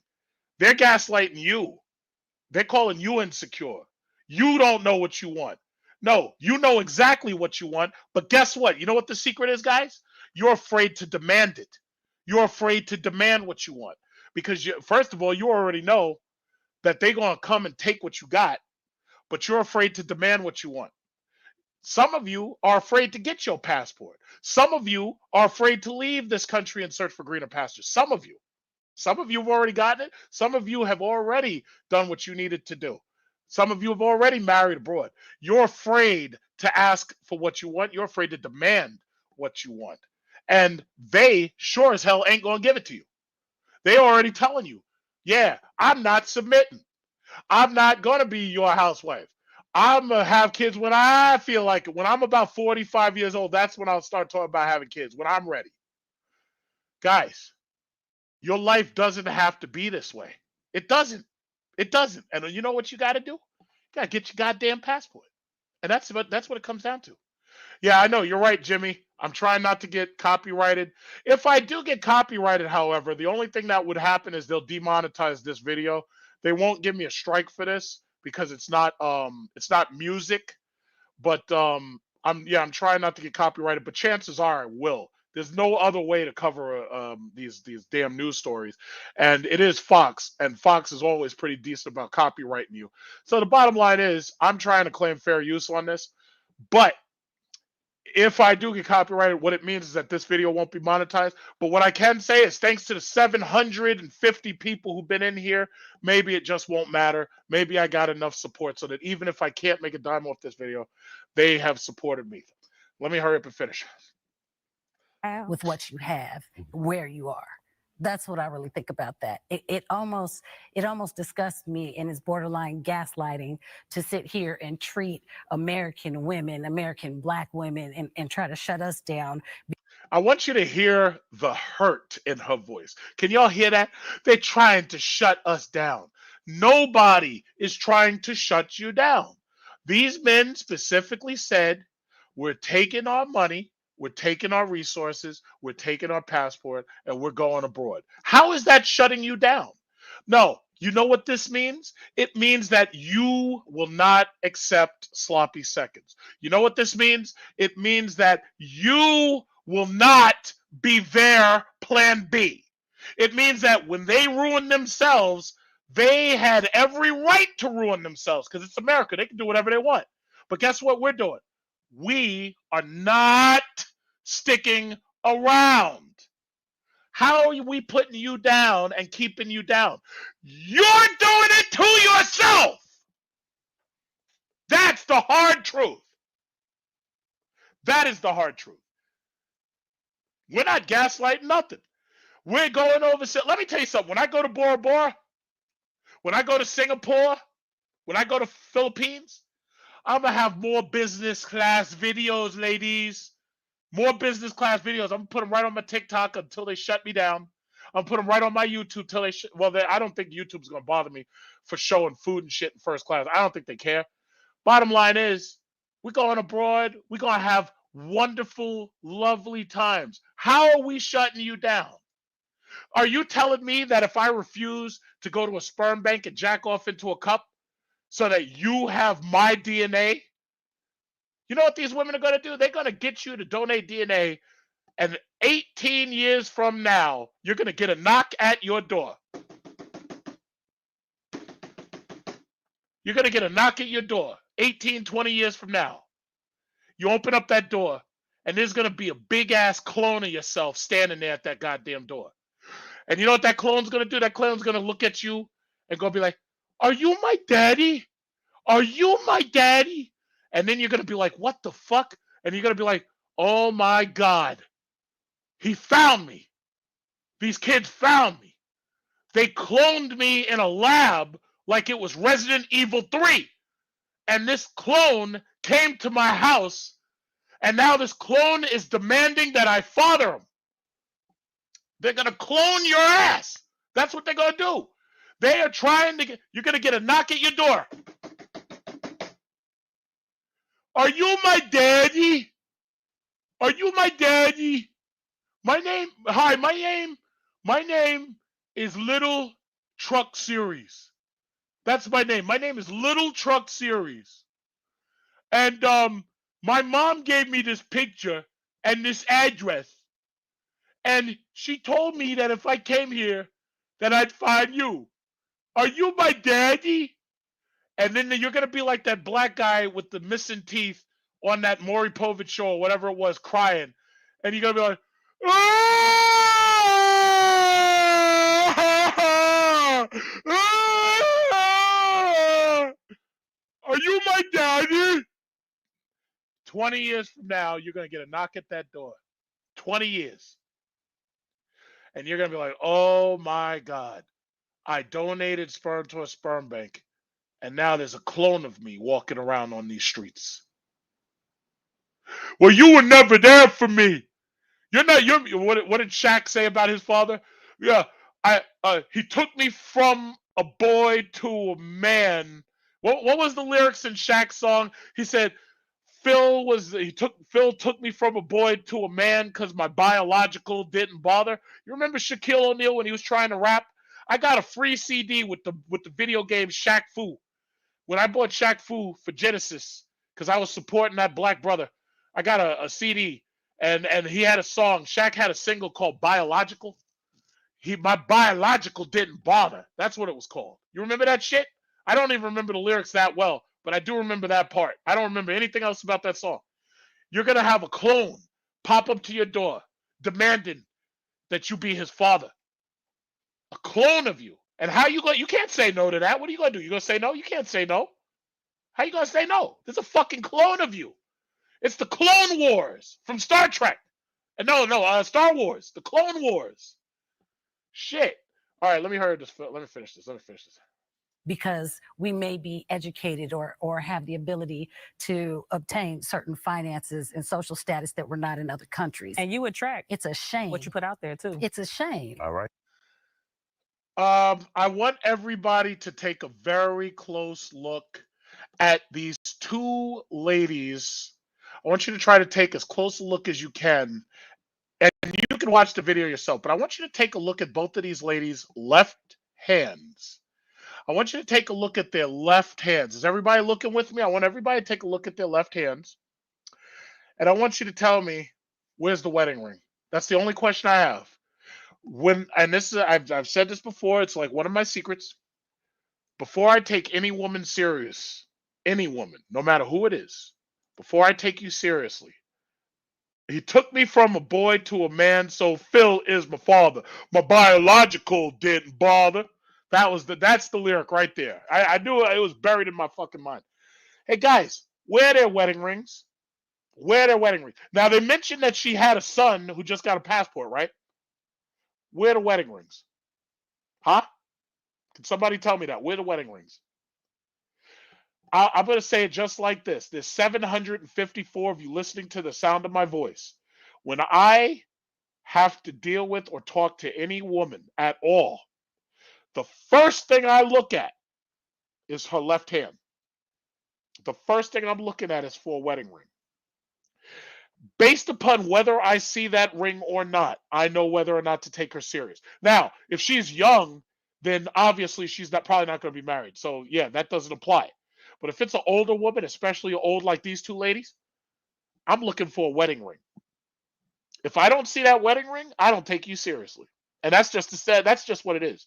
Call me toxic masculinity, call me a chauvinist. I don't give a fuck. When I meet with any woman, when I deal with any woman, when I listen to any woman, the first thing I'm doing is looking at that ring finger. And if I don't see nothing there, then that tells me right away whether or not I'm taking you seriously. That's it. That's it. If I don't see no ring on that finger, I don't take you seriously. That's how I deal. That's my politics. Oh, and it looks like I'm just about done. Let me just hurry up and finish this, and then I drop the link. Like, don't put that on us. Yeah, don't put that on us. Thank you, ladies, for joining us here on the Factor on Sin. All right. So this guy, Isaiah, whatever the hell his name is, Isaiah Factor Uncensored. They got this guy coming on doing these low budget stories, and he's got these low budget guests, and they know nothing about Passport Bros, and yet they're the ones who get to paint the picture about the Passport Bros. Do you understand what I'm talking about?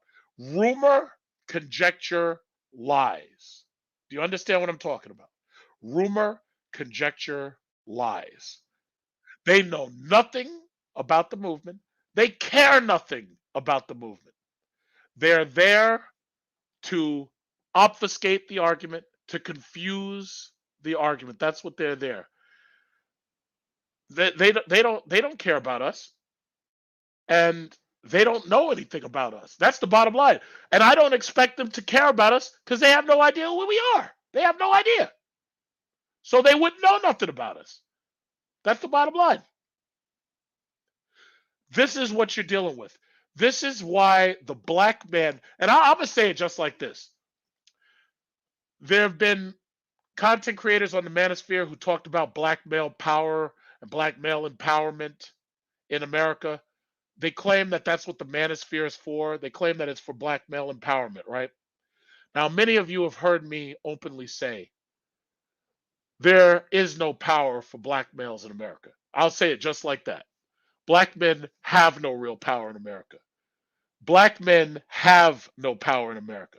So y'all can talk that Manosphere nonsense about male empowerment in America. Black men have no power in America.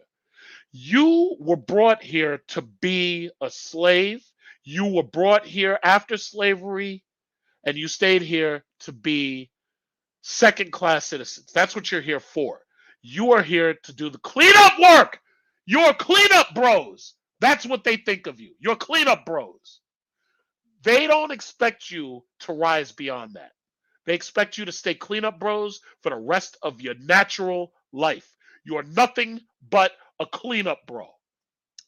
So what did they do? Well, you ain't got no power. So what did they do? They uplifted the women ahead of you. They uplifted the women ahead of you. And that's what I see here. They didn't find a passport bro to talk to. They found women and they uplifted them above you. You're nothing but a cleanup bro. So when I hear the Manosphere talking about black male empowerment, it makes me laugh. It makes me laugh. In this country, you have no power. However, I don't live in the past. With the internet, we've got more money now coming in than ever before. If you do choose to move in silence, you have more power in some cases than ever before. You can rise to levels that they never imagined. You can pop up out of nowhere. Neil deGrasse Tyson, smartest astrophysicist black man ever. Ben Carson, smartest black neurosurgeon ever. Thurgood Marshall, Clarence Thomas, Martin Luther King. You move in silence, they can't stop you if you choose to move in silence. But unfortunately, you shouldn't have to move in silence. But what I will say is that when they know that you're around, when they know that you're there, they will put any and everybody ahead of you to speak for you, to speak about you, to speak down to you. And this is what you see in this video right here. Did they ask to get an interview with Austin Holloman? If they called up Austin Holloman on Google and they said, hey, Austin Holloman, this is Fox 26. Would you like to talk to us and tell us your side of the story? Do you think he turned them down? I don't think he turned them down. I don't think he would. But they didn't do that. What did they do? They took two nobodies, two black women who have communication degrees so that they can make smoke signals to the Iroquois Indians. They took two nobodies and they put them ahead of you, Passport Bros. That's what they did. Did they call Austin Holloman? No. They didn't even bother trying to call expat kings. Notice they didn't even talk about the expat kings or Pookie, German Pookie. They didn't talk about them. No, they didn't even mention them. Do you think that if Fox 26 reached out to them and said, hey, would you like to tell your side of the story? You want to clear your name? No, they didn't do that at all. I'm pretty sure that they would not turn down an interview from Fox 26. I know if Fox 26 called me, I wouldn't turn it down. Who did they call? Who did they call? They took a black woman to talk down to you about what she feels and thinks about what she saw and heard on TikTok. Just think about that. What black male empowerment? The black manosphere right now is basically headed by a white woman, Just Pearly. She's the queen. You know what Jon Snow said? She's my queen. She's my queen. She's at the head of it. She flew past Cynthia G. She stepped over Kendra G. She stepped over Danica Marie. She stepped over every black male manosphere guy you could think of. She said, hey, hi, my name is Pearly, and I have Kevin Samuels' playbook right here. And I'm going to read it to you. Step past all of you. Went straight to the top. Straight to the top. I was passed over. I can handle things. I'm smart. I was passed over. And I want respect. I was passed over. It's not the way I wanted it. It's not the way I wanted it. I was passed over. I can handle things. I'm smart. And I'm smart and I want respect. That's what they did. They passed right. Just Pearly is the queen right now. Just Pearly is the queen. I've got Kevin Samuels' playbook and I'm going to use it too. I'm the queen now. Hey, Irish. Hey, Irish, look at me. Look at me, Irish. Look at me, Irish. I'm the captain now. Look at me, Irish. Look at me. Look at me, Irish. I'm the captain now. Stepped over all of you. The Cynthia G's, the Kendra G's. Everybody got a G in the name. Look at me, Irish. I'm the captain now. I was passed over. I can handle things. I'm smart. I'm smart and I want respect. I think I've probably screamed my voice out right now. So what I'm going to do is at this point, I'm going to drop the link. Now, the bottom line is you have to obviously try to make sure that you don't say anything, crazy, because then I'd have to drop you. Because the thing about it is, there's a lot of people. Well, first of all, I'm going to make sure that I know who you are. So I may ask you to cam up just so I see you. I might ask you that if I don't know you. So the bottom line is I got to make sure I don't get review bombed or anything like that. Other than that, it's like if I recognize you, I'll probably let you right up. I can only do 6 at a time or something like that. But I think I can open it up a couple people and get a couple of people and hear what you have to say. So just give me 1 second to look into that. Let me get 1 second to drop this freaking link here. But I appreciate we got, what is this? I didn't even, you see me, I didn't even have to ask y'all, and y'all push that like button. Kevin Samuels would have been playing airplane music, get my likes up. And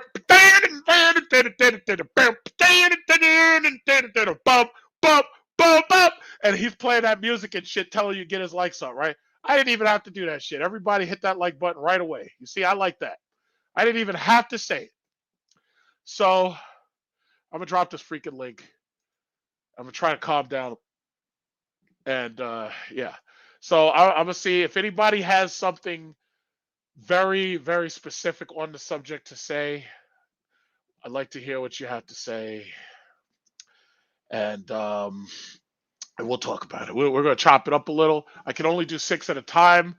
So in the background, you can show your face. I'm not gonna make you fake hand up, so just the way I know who you are. So I see I got a guy, Hilltop Traveler. Yeah, Hilltop Traveler, Vince M. Let me see who you are. real quick in the background. I'm not going to show you. Okay, so I see you, Hilltop Traveler. Okay. Vince M. Let me see who you are, Vince M. So, yeah. Okay, how you doing, Vince? Okay. I'm going to let you boys in. I'm gonna let you. This was an emergency meeting of the Passport Bros. I'm the what is it? I'm the chairman of the Passport Bros. I got Jimmy at EDC up here. Okay, so here we are, guys. What do you think on this? Try to be short, succinct, and pass the mic, so everybody gets a chance to speak. Okay, what do you think? What do you think? Okay, Hilltop, you first. You first. Hey man, I like to say, man, this is a great show, man. You're doing your thing, man. You're funny as hell. What I like to say about this show, man, a black feminist is nothing but a white supremacist. And I like to also say, man, Passport Bros, the expat kings, man. That's what we should be trying to do. I'm gonna pass the mic. Thank you for being very succinct. Yeah, well, see, let me just say this. What they're doing, you got to understand, liberal feminism, it's co-opting black women to work against black men, and it's just that simple. All right, Vince Sim, go ahead. All right, man. I'm gonna make this real quick. The only solution to this, man, is to book these flights anyway. Get your passports. Start paying for your nephews and your little brothers and all those passports. Assemble an army. Prove them wrong. Because this irritated me, and I'm out. That's all I have to say.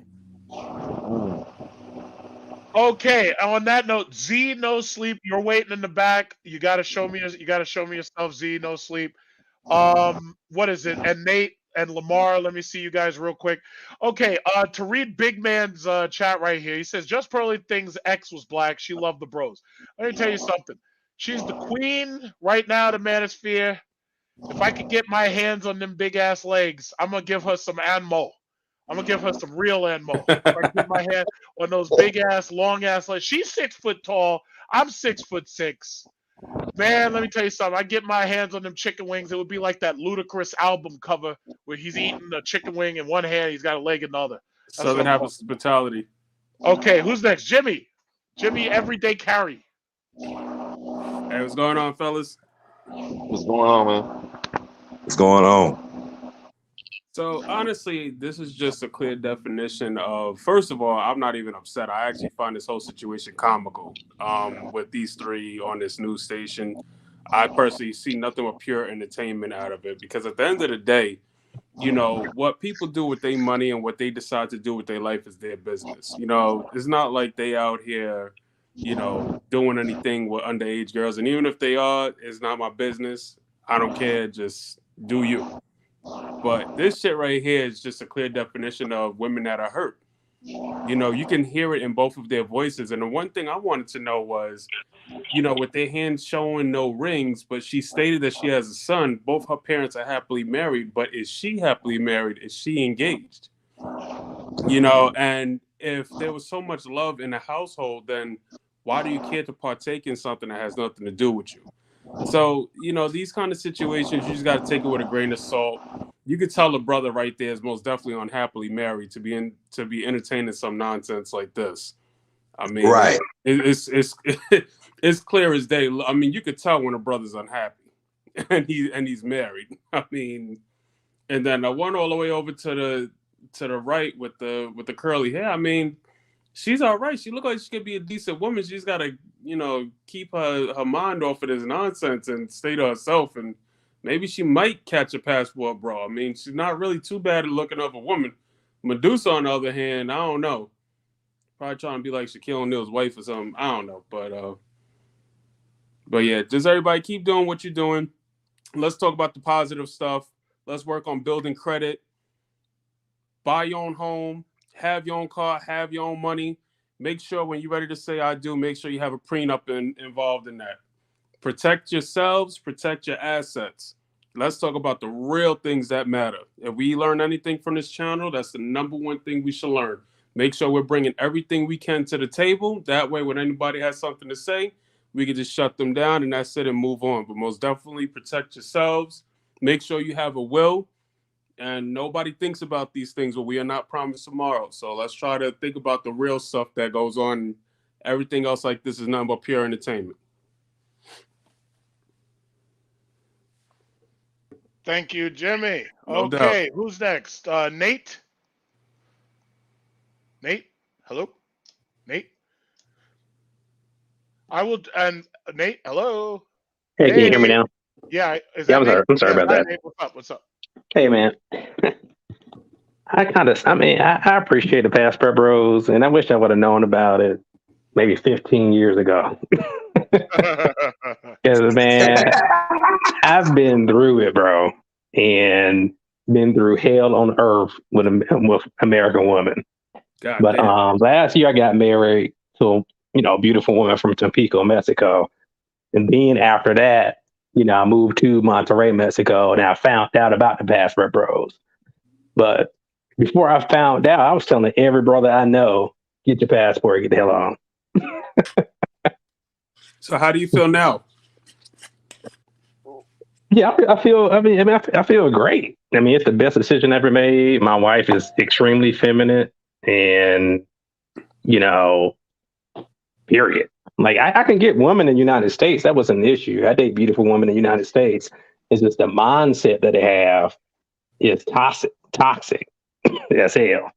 Right. No, and that was You the reason why know, I had asked how do you feel, because being that you are a live passport brother and you're actually married to a foreign woman, a lot of us are just passport bros that haven't had that experience. So that's good to share that experience with those that are curious to know. Because when you hear about these things in this kind of setting, is one thing, but when you actually hear about someone else's experience off of YouTube, just like a regular person, it's more, how can I say it? It's more encouraging, shall I say?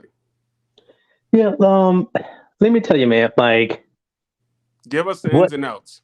Yeah, what let me know that she was the one? Like, I look up to my grandmother, who was married to my grandfather. She passed away about 3 years ago, at 90 some years old, and my grandfather. So when she had those same qualities that I thought I could never find in a woman, but she had those, that's what kind of, you know, made me make that move. And she's super loyal as hell. She's the most loyal person I ever met that I've been with. And the most feminine, supportive person that I've been with. And I've been married before to my ex-wife in the United States. And I mean, it's just been crazy with dealing with them, you know. So I mean, anytime I'm tired, she give me a back rub whenever I want to, massage, cook, whatever, whatever I need. And, I respect her, she respect me, and she love every part of me. You know what I'm saying? So it's been great. It's been like in heaven, to be honest. For real. I mean, No, I'm sorry. John posted up this picture with this lady. Yes, these were some other officers who had a piece of Megan Hall right here. It was almost like at the same time when you said that she loves every part of you and all that, he posted that picture. And that's why I was laughing. yeah, man. I mean, so no disrespect, man. Yeah. It's all good, man. But it's like, man, I dated the most beautiful woman in the United States. That's not the issue. It's just the issue that you kind of know when a woman really have your back or not, and that you just settling in for less. And that's what a lot of men do in the United States, is settle for less. So I mean, that's the biggest issues right there. And it's nothing wrong with going overseas. If you can't find it in the United States, just go overseas and find you a good woman, you know. And the sad thing about it is, at this point, the problem is it's not about like the in general. They see a trend where the men are not getting married and the women are increasingly becoming a bunch of single moms, to the point where they literally are releasing these studies that are showing by 2030, 45% of these women will be unmarried with no children. That is disaster for your population. Let me tell you, man, before I met my wife, this chick, she called me like after 2 years or a year later, right? After I was trying to talk to the United States, right? And she said, "Oh my God, how you been?" I said, "I've been good." She was like, I'm going through a bad situation." I'm like, "What's up?" She got pregnant with some Pookie and Ray Way with twins, and now she crying the blues and wants somebody to be a father. I'm like, man, you don't get the hell off my phone. But that's the situation. For real, like, She wants you to play the cleanup man. Yeah, man. I tell you, bro. You I know, mean, it's time. sad. We laugh about these It's, things, but it happens every day, and yeah, somebody's out there to assuming all the responsibility of it too. It yeah. I happens asked her. every day. Yeah, I asked her like, where do you meet this guy at? What does he do for a living? Oh, he doesn't work. He doesn't work. I was like, so what does he do? He sell drugs. Damn. And now you want to blame black men for that? Nah, bro. Nah. Like, and that's the situation. My little stepbrother, man, he like 17, and his girlfriend got pregnant with some other guy and try to come back to him. So these dudes, 18, 17 years old, dealing with BS. I told him, man, I'm like, man, you need to come down here quick. Come see me. Let's go. Because it's crazy out here, man. But I did say my 2 cents, man, and let y'all know, keep your heads up, and don't let nobody tell you you can't explore your options. Most definitely. I think a lot of women have this mindset, because I was talking about this with my girlfriend the other day, that a lot of women have this generational mindset that they say, I'll be goddamn if I guess I can say that. I'll be goddamn if I go through what my grandmother went through. Because if you think about it, there was a time where the man took care of the household, the woman was a stay-at-home mother, but a lot of women looked at their grandmothers as a yes Right. sir. And Exactly. they say, and then their mother was like, well, I'll be goddamn if I do what my mother did. And then they passed that down on to their daughter's generation. They don't, Correct. and then Get what toxic. happens is they take that yes sir mentality and confuse it with being seductive, or to be able to seduce your man and please him and be happy, or even having the respect. They don't even understand there's a difference between seducing your man and respecting your man. And the biggest issue is that that when I talk to a lot of older couples that have been married 30, 40, 50 years, the number one thing that they say that a lot of couples today don't do is that they actually hear each other out, whether it's good or bad. And they don't talk over each other. They don't yell and scream. They don't go back and forth. They may not agree on everything. Of course, they're going to agree to disagree, but they come to a common ground. And if you realize in a lot of situations, that just doesn't happen because a lot of young women didn't see their parents doing it. So it's just been an ongoing situation where that's what we're dealing with here in America. There has been no respect or mannerism, in the home. Right. But they seem to know how to respect and show and submit to that white man boss at work. It's yes, sir. I clean these windows, sir. Yes, sir. I do this for you. Yes, sir. Well, let me just explain that one real quick. Not to cut you off, Jimmy. Let me explain that one real quick. This is one thing I've realized about women a long time ago. If a woman can't get around you and can't get over you, she absolutely will submit to you. If you're in a situation and you have power, if you have absolute power over her and she recognizes that, that's when she'll submit to you. If she feels that you don't have the power to tell her what to do and control her, she won't submit to you. And that's just the bottom line. Todd DeMar, let me just see you in the background, sir. Hit that camera. Okay, cool. All right, thank you. Yeah, women will not submit to you unless you have absolute power over them. When you do, that is when they will submit. And it's just that simple. If they don't respect your power, they will not submit. Correct. Oh yeah, correct. Todd, you don't have to cam up. I just needed to see you in the back for a second. If you don't want your camera on, it doesn't have to be on. It's up to you. I'll just eat. I'm sorry, man. Okay. Yeah, I just needed to see everybody to make sure because there's a lot of women trying to sneak on these panels, fuck with us. But I just had to see that. All right, go ahead. I'm sorry. Who's next? Jimmy, you were saying? Jimmy? Oh no, well, just basically like I was saying before, it's just the mentality of how a lot of people are raised. It all starts from the household. Another thing is too, is how the women are raised. Some people could be raised in a 2-parent household, and like this one was saying, oh, we was raised with love, but I just don't hear it in her voice, and I just don't see that ring on her finger to validate that. You know, she could have grown up seeing her father beating on her mother.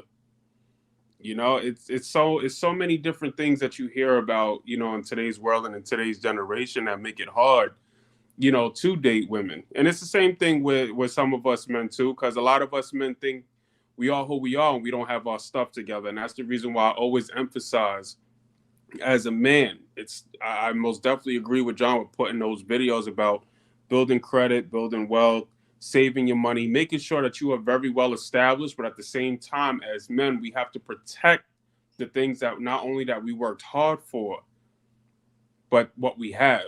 Even if you're going into a marriage, because you're going to hear this number one question. Well, when you married me, you didn't have nothing anyway. If I walked in with my drawers, I'm leaving with my drawers. That's the bottom line. Right. I'm telling you guys, not only from, luckily for me, I have not experienced this. Just because I have learned from so many others in this situation. I have a couple friends that are in the military. They got married straight out of, you know, boot camp, you know, 18, 19 years old. And next thing you know, the wife didn't work in like 4 or 5 years, but she got alimony, health benefits. And this is just like a regular divorce. This isn't even cheating. You know, one of them, his wife was most definitely getting railed, but he couldn't prove it. He knew it, but he couldn't prove it. And, you know, she still got all this, you know, all these benefits. So let's make sure that we are protecting ourselves in all these situations that we're getting ourselves into. When we do go abroad, make sure you're protecting yourselves too. Don't get me wrong, these women look good, but you don't want your stuff burning either. You know, you don't want to mess around and God forbid something happens. I wouldn't wish that on anybody, you know, whatsoever. But we have to be mindful of our health and things that are going on outside of this country. And that's the Right. main reason why I'll never, ever, ever solicit prostitution outside this country. These chicks got fucking diseases, chlamydia and shit. It's like I ain't trying to get nothing. All right, I ain't try. I brought my luggage here. The luggage is the only thing I'm leaving with. Who's next? Who's Todd? Todd, you, Lamar. Who's next? Which one of you? That's me, man. I'm laughing, man, because it's so funny just hearing that because it's so true. You know, very true. Um, you know, it's funny because there's other people doing live streams on my, you know, people I'm subscribed to, and they're speaking on it. And to be quite honest, I talk to Austin all the time. You know, he's really going through it, man. He's a young man. And people are like, oh, he's a grown ass man. This is that. Yeah, I get it. But what were you doing at 23? You know, there was another YouTuber that showed, you know, white dudes in Brazil asking the same damn question that he was asking. You know, is it easy to kiss a woman in Brazil? Is it easy to do this? Is it easy to do that? And, you know, I went to Mexico. When I got back, I was like, Austin, man, you buzzing, man. Trying to lay off the women. You know, just show what, you know, what people can do when they're in Brazil.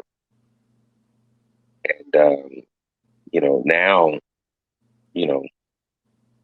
he's, you know, essentially trying to be canceled. You know, I woke up this morning, they're talking about him on the news. I'm like, oh my God, like this is really real, man. You know, and my whole thing is he's doing all right, but it's a lot for him right now.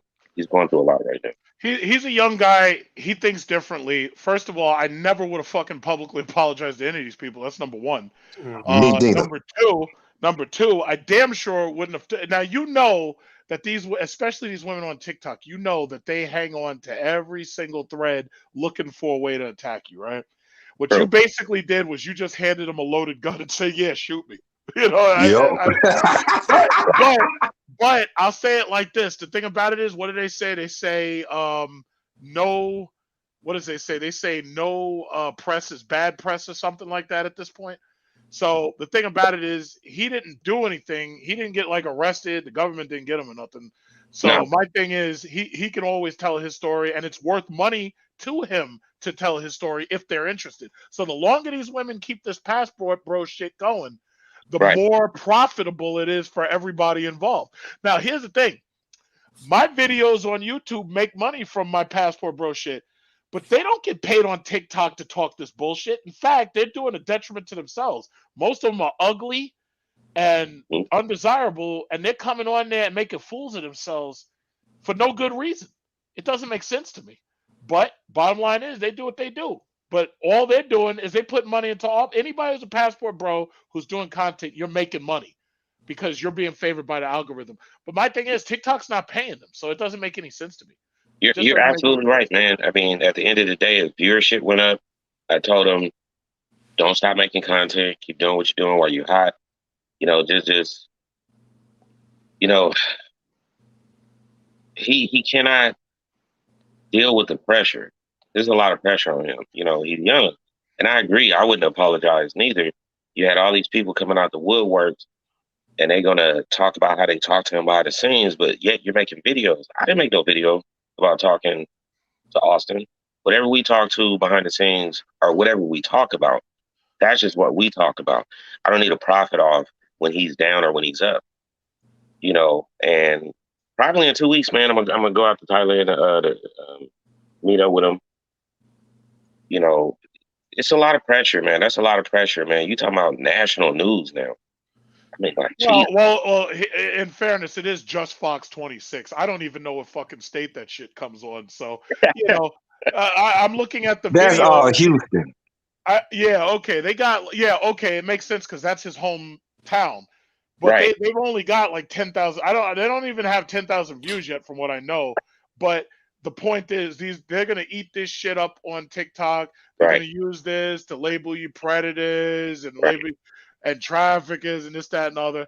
But the thing about it is, that dude's station is a independent black news station in Houston. And Austin, he from Dallas. But that's an independent, like Negro, like one of them BET type news stations. So it ain't gonna hit nothing. You know what I'm saying? Yeah, I mean, I'm all the way over here in New York. The only time I even hear about channels like that is like when there's a school shooting, and then all of a sudden, we're reporting live from Fox 46. It's like, who the fuck are you?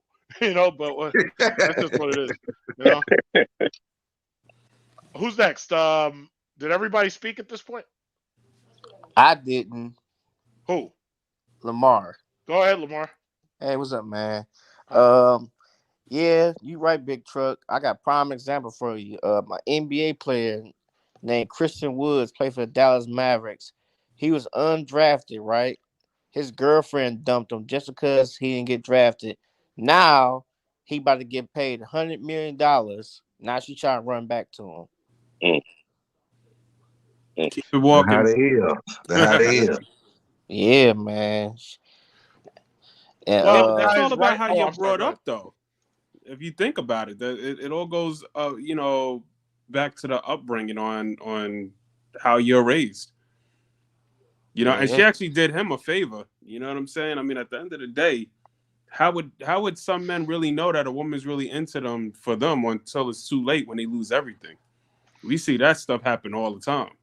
Oh, yeah, man. It just happened recently with my ex-girlfriend because I had a good paying job. I met my girlfriend. And, you know, I was spending money on her and stuff. You know, she was submissive and everything to me. Then as soon as I hit on some hard times, she started treating me like crap. Start acting funny. Then, you know, she called me out my name. I dumped her. I said, I'm not dealing with you no more. Now, you know, I'm back in a better financial situation now, and I'm not dealing with her no more. And every time I dealt with foreign women, I dealt with a chick from Toronto. She was nice, but the issue was just long distance. Then I dealt with a Dominican chick when I was living in Cleveland. She was not materialistic or nothing. I'm like, foreign women act way different from American women. So what happened with the Dominican chick from Cleveland? Man, I moved to Houston. Damn.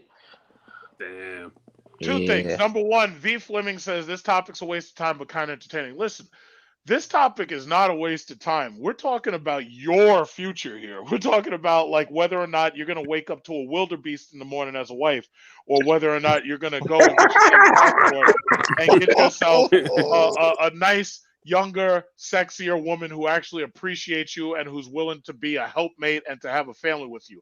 This is absolutely not a waste of time. Yes, I have a lot of entertainment from it, but this is not a waste of time. This is important to you. This is important to a lot of the brothers who are still listening. This is important because right now, and I've said it before, black men in this country are suffering from grief and they're suffering from enemy. They're suffering from those two things. It's obvious now more than ever. You can't get these women to support you. You can't get them to submit to you in the way a wife submits to a man. So these dudes are losing their fucking minds. A lot of them are deleting themselves, and a lot of them are having lots and lots of social issues all the fucking time. On top of all the white supremacism shit that people allege, you also got to deal with your own women, like basically fucking plotting on your ass. You know, so the reality is, it's like, nah, black men are having a hard time. And the thing about it is, this is an option. There's different options. You could be a cleanup bro and you could be somebody's stepdaddy. You could finance another man's orgasm if that's what you want to do. You could accept a polyandrous relationship.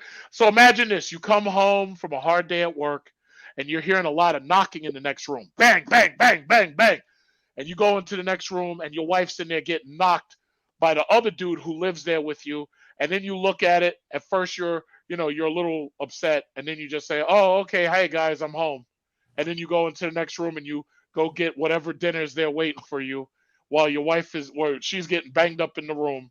And then you go in there and relax next to her and her boyfriend because you're in a polyandrous relationship. Is that how y'all want to live? Well, listen, if you want that, you could do that because that's what they're trying to force you to accept. King Oliver, I need to see in the background. I think you connect your camera. It says device not connected. So yeah, I mean, is that what you want? You want to come home and see your wife get knocked up by some other dude, and y'all, all three of y'all, sleep together in the same bed, or all four of you? Because she could have, as that white woman proved, Megan Hall, she proved she could have about 5 or 6 dudes. King Oliver, turn your light on so I can just see you. Yeah, I just gotta get a nice. Oh, hey, how you doing? Okay, all right, yeah, you can take it off. So anyway, yeah. So is that how y'all guys want to live? Y'all want to live polyandry? Y'all want to?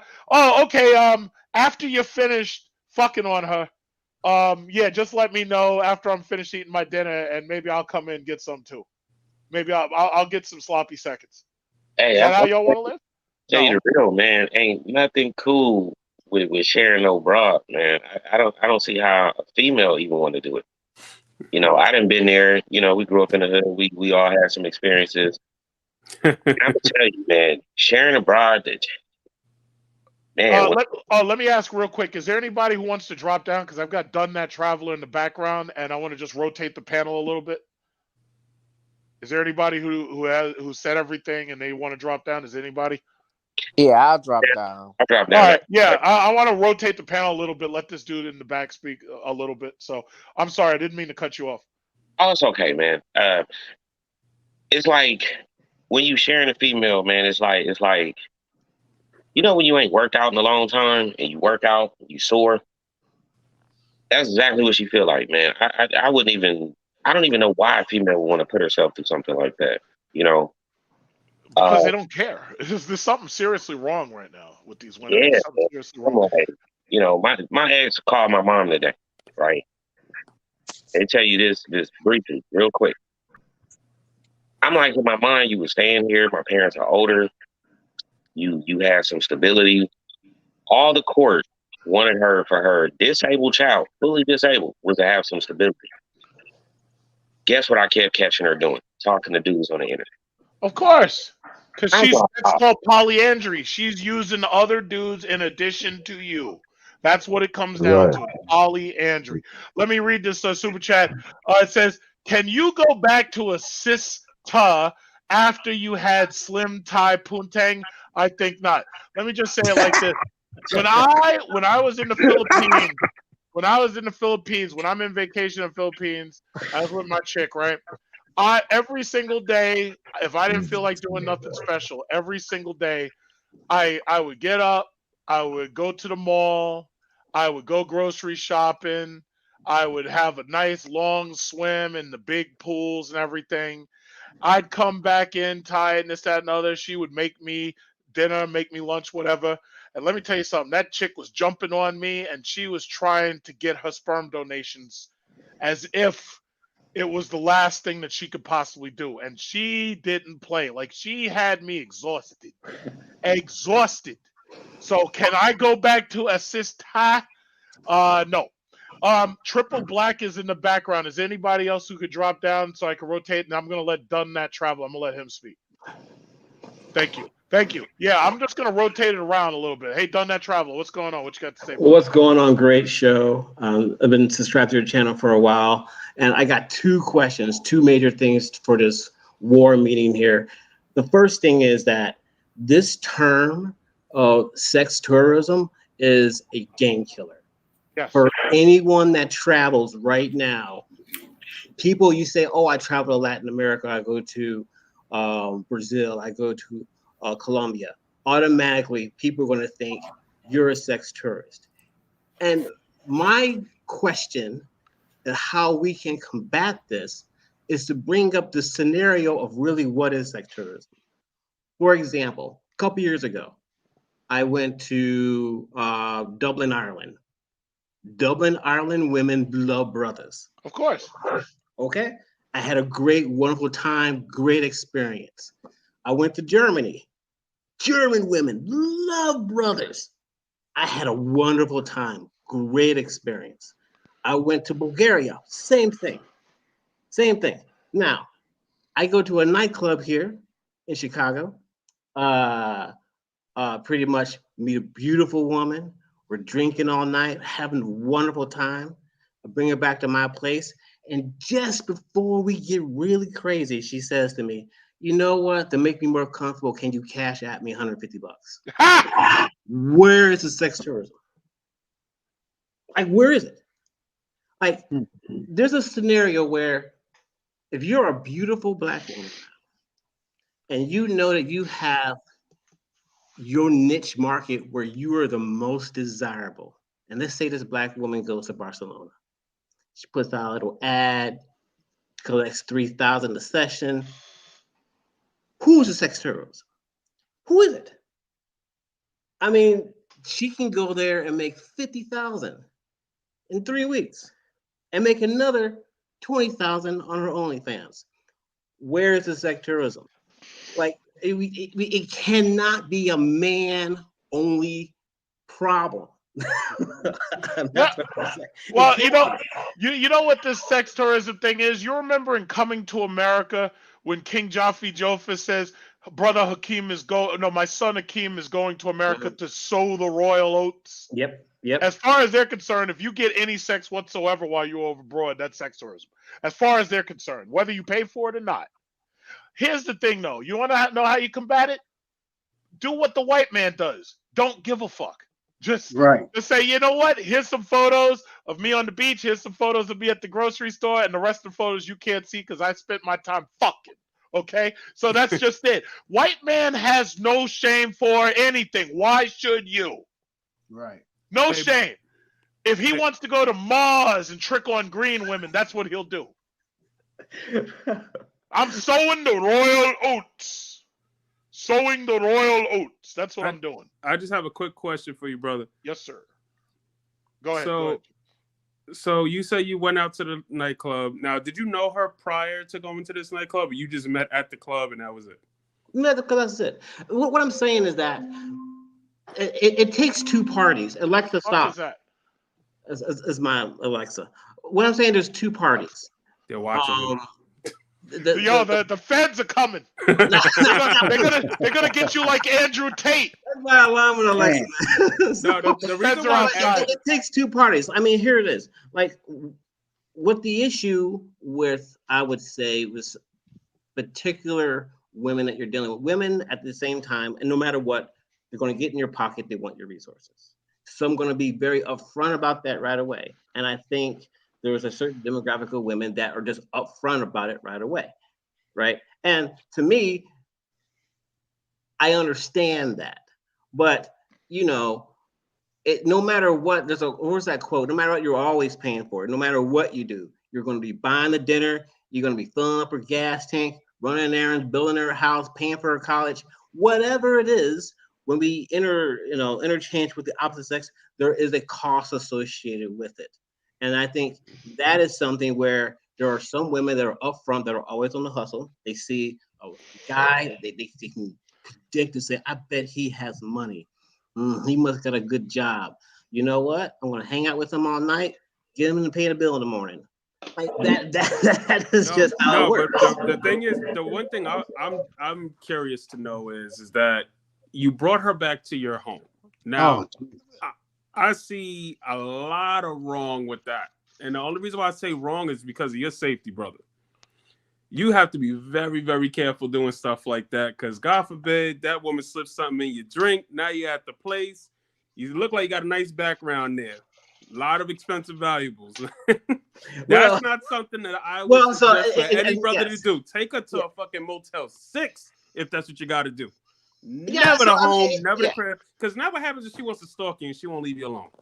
So, I mean, sir, here's the thing. Like, my safety for everyone on this channel is incredibly important. But the point is what I'm telling you is that even in the point where you're sauced up, you're having a good time, you think you might have a connection, even if she didn't ask me for anything, I knew in a couple of days, I was still hanging out with her within a couple of weeks, she would have got in my pocket anyway. So that's just the situation where, as men, we just have to be observant of. I mean, you cannot obtain like what you want from a woman that does not have any associated cost behind it. I mean, right, but you can't put your safety in jeopardy at the same time. I mean, you bringing a stranger into your peaceful dwelling. You know, that's something that you do not want to do as a passport, bro. You do not want to jeopardize anything. You don't know if she's texting somebody to line you up. And then you say you live in Chicago. I'm out here in Cleveland, Ohio. So trust me, I know how scandalous things can get. I can tell you, I know how scandalous can get. And I'm not coming at you in any way trying to disrespect you or make you any feel kind of way. I just want to make that clear for the chat. But I just want to bring awareness of, like, you know, listen, these kind of things happen every day, but please don't fall victim to these women thinking that they can come to your home. Because then, you know, like I said, it's not even just that, you know, it's past the point. Now, what if she wants to come back and knock on your door and announce, waiting outside with her friends, with her hoochie mama friends? You know what I'm saying? You just don't want that drama. Now your neighbors are like, what the hell's going on? Because, you know, people love drama these days. So just be mindful of what you bring around you and what you bring home in general. I would say that with anyone. But even when you're in South America, you know, or Central America, I mean, so to me, when it comes to straight sex tourism, you're talking brothels. That's what you're talking about. I think if you meet a woman through another friend, not through an app or anything like that, there's always some associated risk that's tied to that. I'm just saying, passport bros, whatever, how it's branded right now is branded with Black men, right? That term, when women are on TikTok talking about us, they're talking about Black men, right? Now, I know the other races are what we want to consider themselves passport bros, but there is no name for them. Anybody with any kind of different skin tone other than brown or Black can travel and do whatever they want, and they have no problems with it, right? They may have a connection, they didn't have a connection, whatever. But it's the branding that's associated with this that I think we need to fight. Or we need to the reason why it's nothing but marketing, because the thing about it is sex tourism was synonymous with women going overseas to, like, Jamaica, you know, Africa. That was the term, sex tourism, because because it's unusual for women to go and pay for for sexual experience. So that term was synonymous with it. So what the sisterhood is doing now, they have a campaign to try to stick that whole thing on Black men. Exactly. You know what I'm saying? Exactly. And I don't know if it's working, but the thing about it is universally all through history, men have went to different lengths to get sex or whatever. I mean, that's just whatever. But that whole sex tourism stigma, that was always associated with women.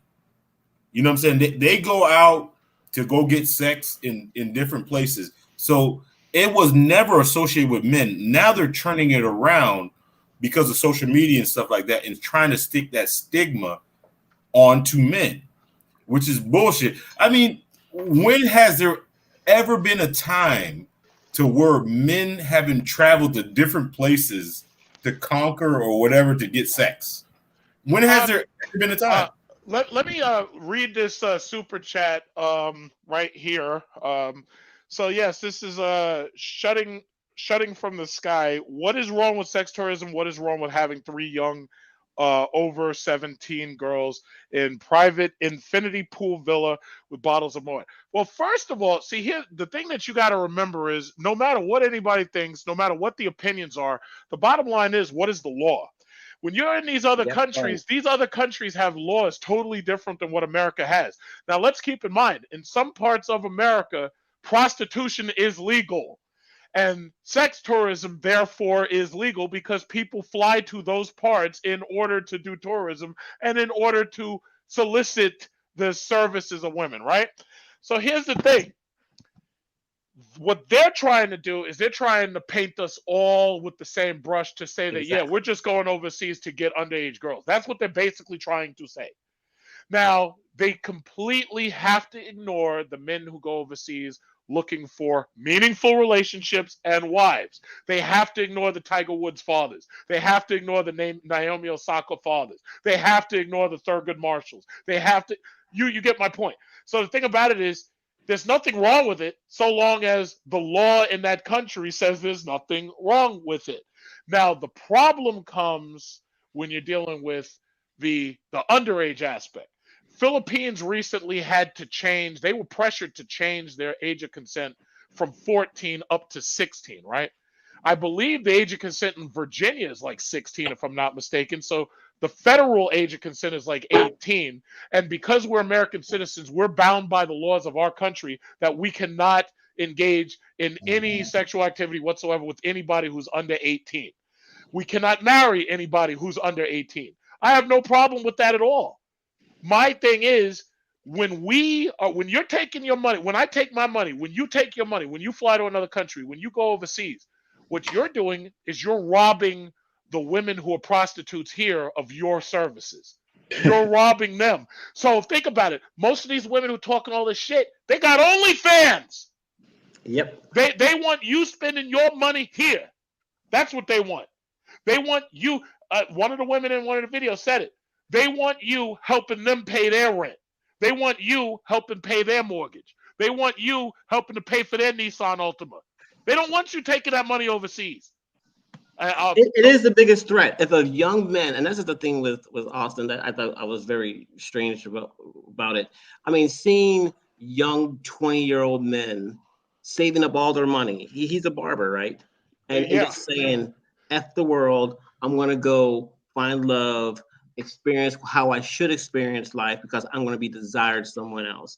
Like, that is the big threat. That is the biggest threat because of all these young men out here start saving their money, working hard, working 2 or 3 jobs, and they're just going to save up money for a year and just say, I'm done, and just travel out. Believe me, there will be a train. There's going to be a trickle down effect. It's going to hurt a lot of women that no longer have any way of collecting resources. When they say there's no men out here, I hear the word, there's no one out here I can collect resources from. That's what I hear when women say that. Dog, you know what's funny?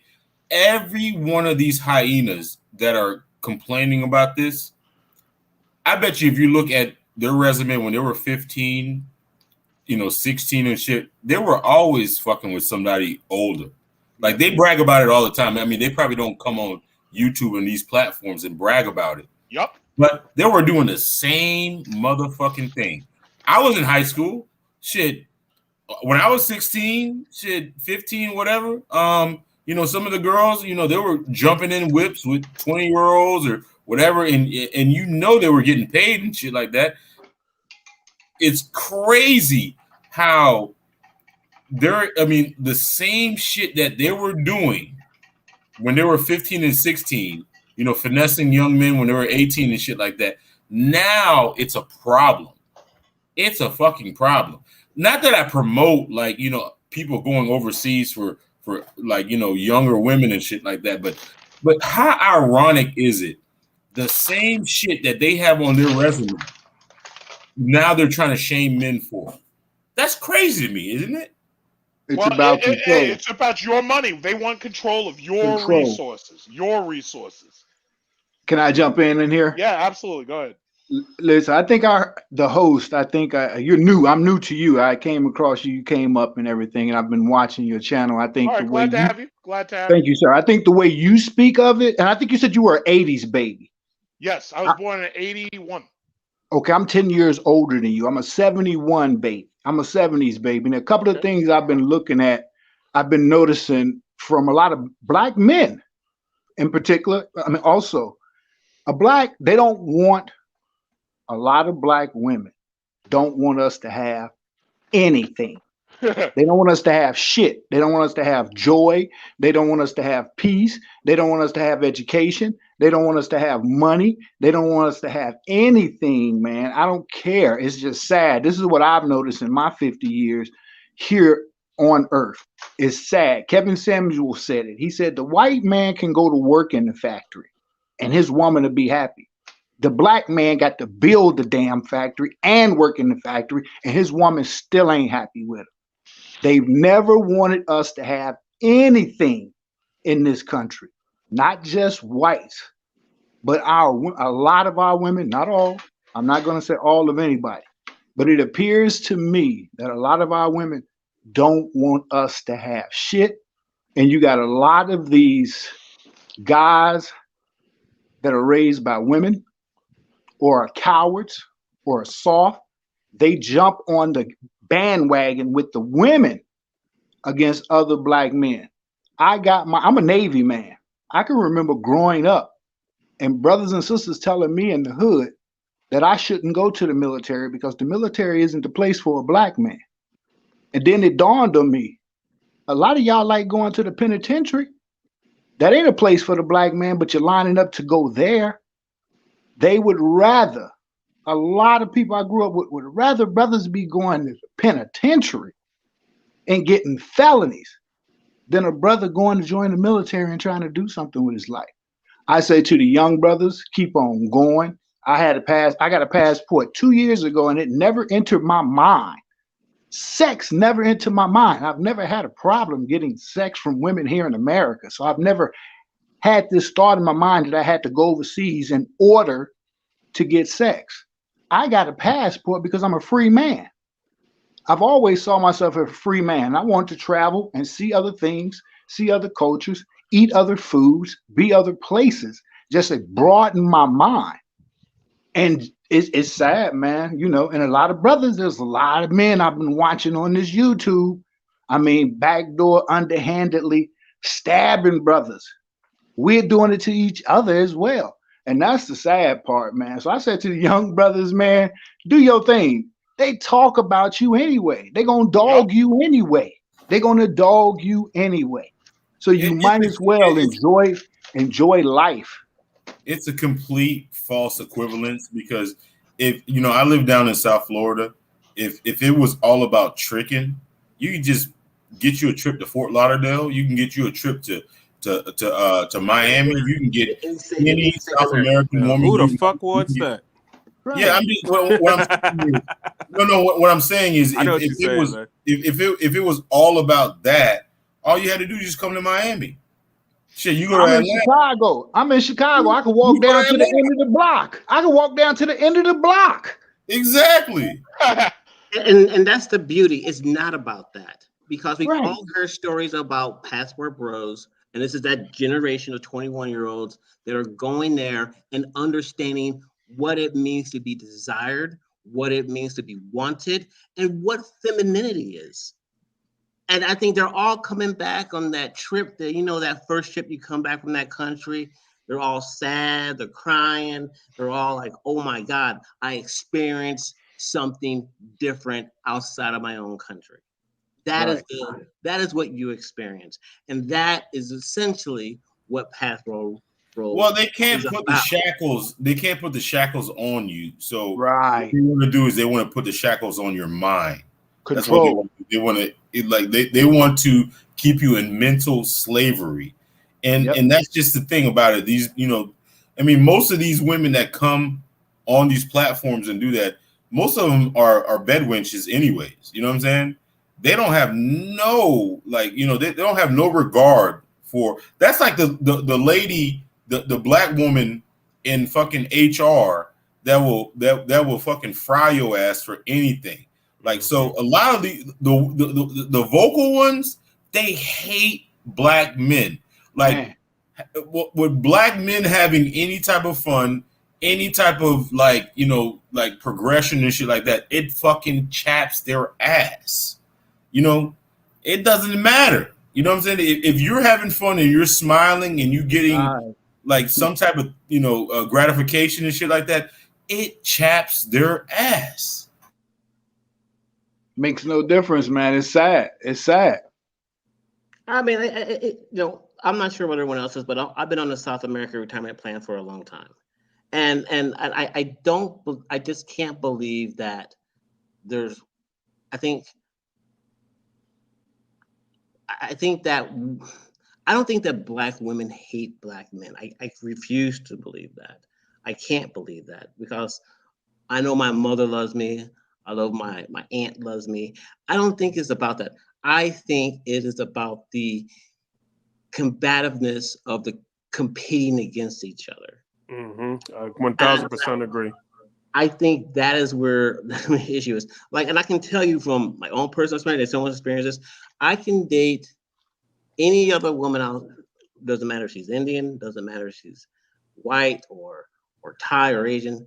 She would never try to compete with me on a level of how much earnings are being made or money or anything like that. The only time I've ever heard that is when I try to date a sister.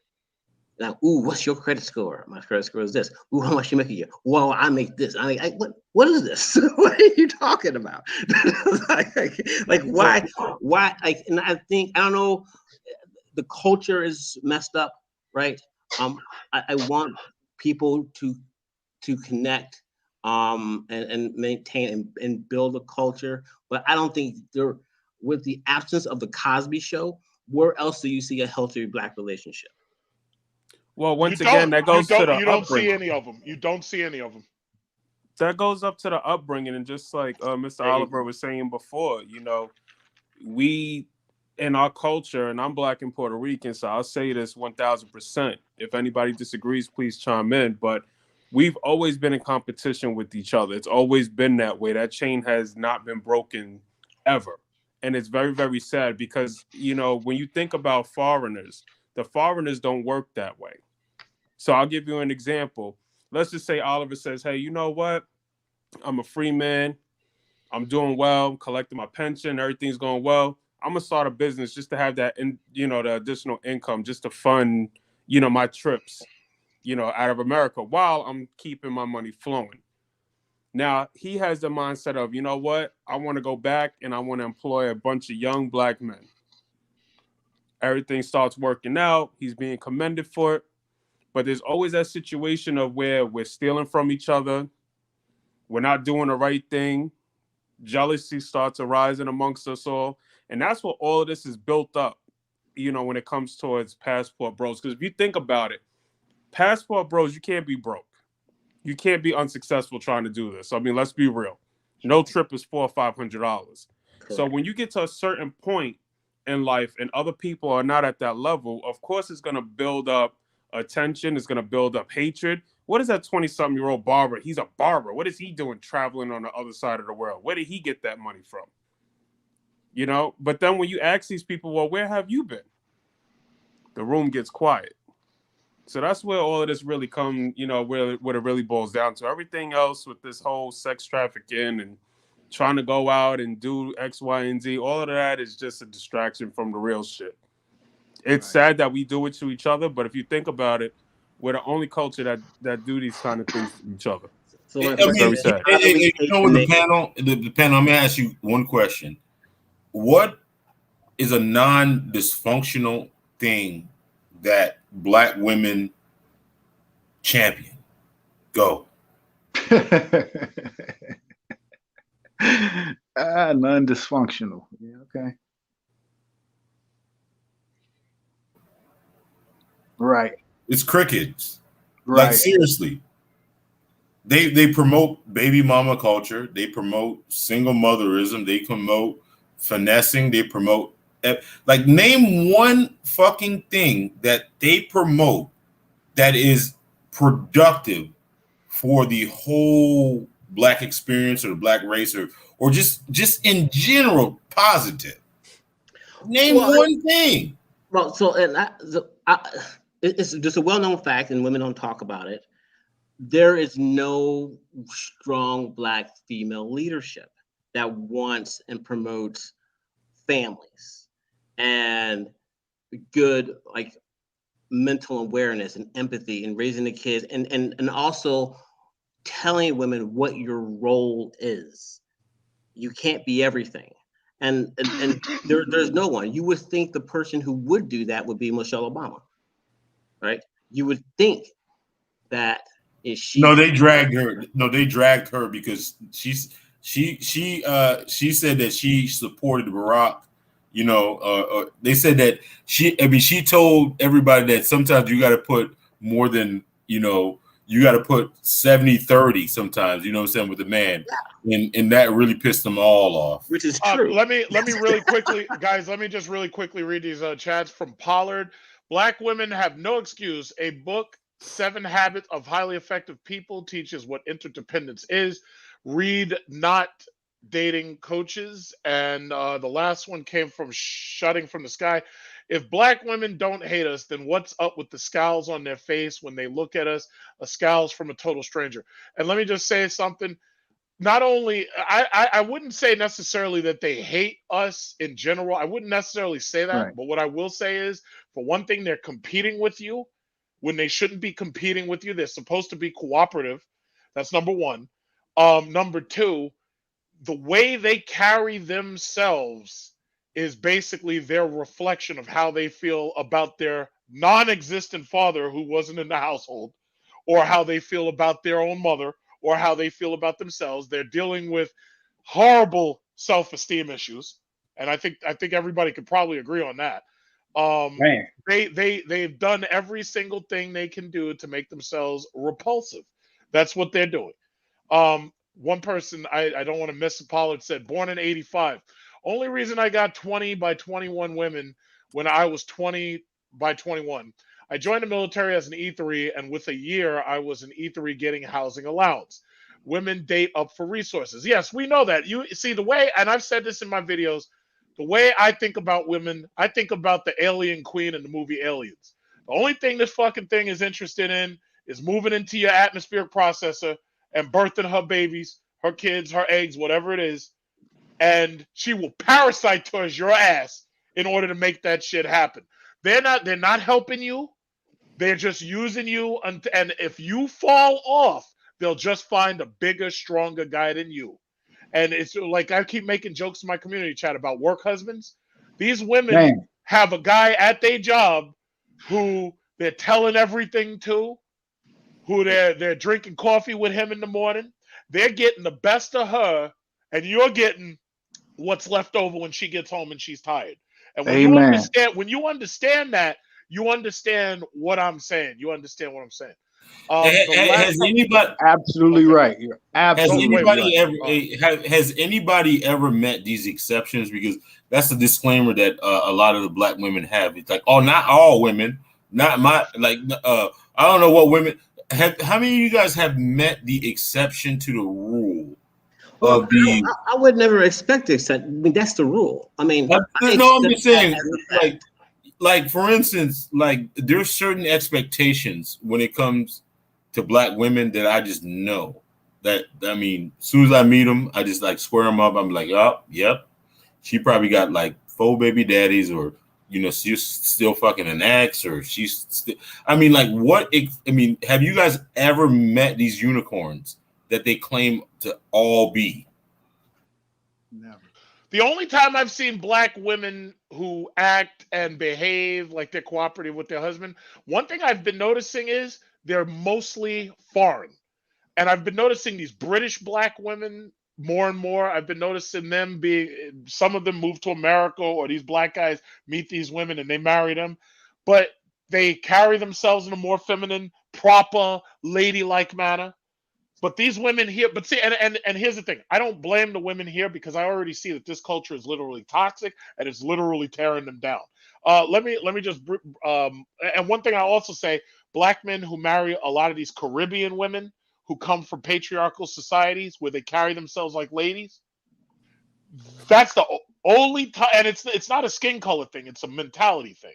But the women who are born here, oh man, I don't trust them as far as I could kick my house. Black men should break away and create a new culture that's not toxic. Organization for the expat community needs to happen.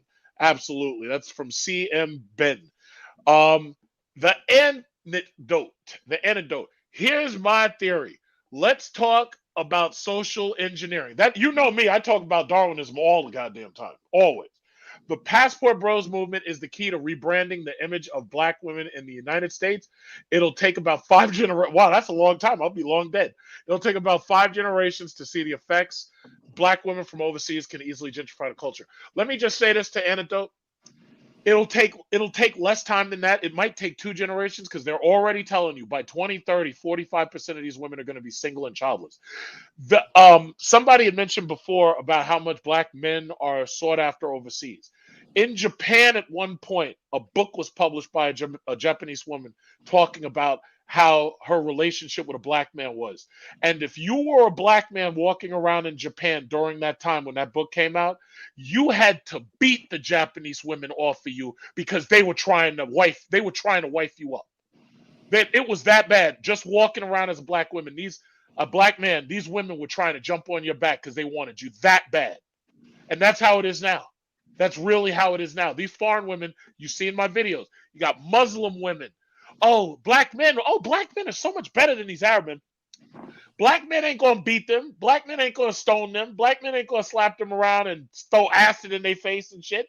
These women are interested in meeting black men. These Filipinos making these videos, they interested in meeting black men. So no, the change is happening before your eyes. It's happening before your eyes, really, and that's the truth. And they hate it. They hate that shit. Let me just read one more and then I'll shut up. Let me just read this last guy. Mr. 9 to 5. Black women were put on notice since the 50s. My grandfather went to Japan during the war and met my Japanese grandma. My grandma would be the woman who approves our women. She was not a fan of American women. Of course not. She was trying to perpetuate Japanese culture. And the problem is American women have no culture at this point. If they have a culture of failure. Okay, thank you. Go ahead. And I have a question. I mean, the thing about it is they said like by a certain years, like 2030, is going to be 45% of all women. So they probably made that statistic across all women. You know how like if white folks have, a cold, we have the flu. What do you think it's going to look like in hyena culture? Is it going to be like 90% of them going to be single? Because like most of them are unruly now. They're not getting married. Nobody wants to marry them. They may fuck around. They may have kids out of wedlock, but nobody wants to marry them because they're not marriage material. Nobody wants to marry them. They don't trust them. Yeah, there's this book by Gregory Benforth who coined the phrase going lawbound.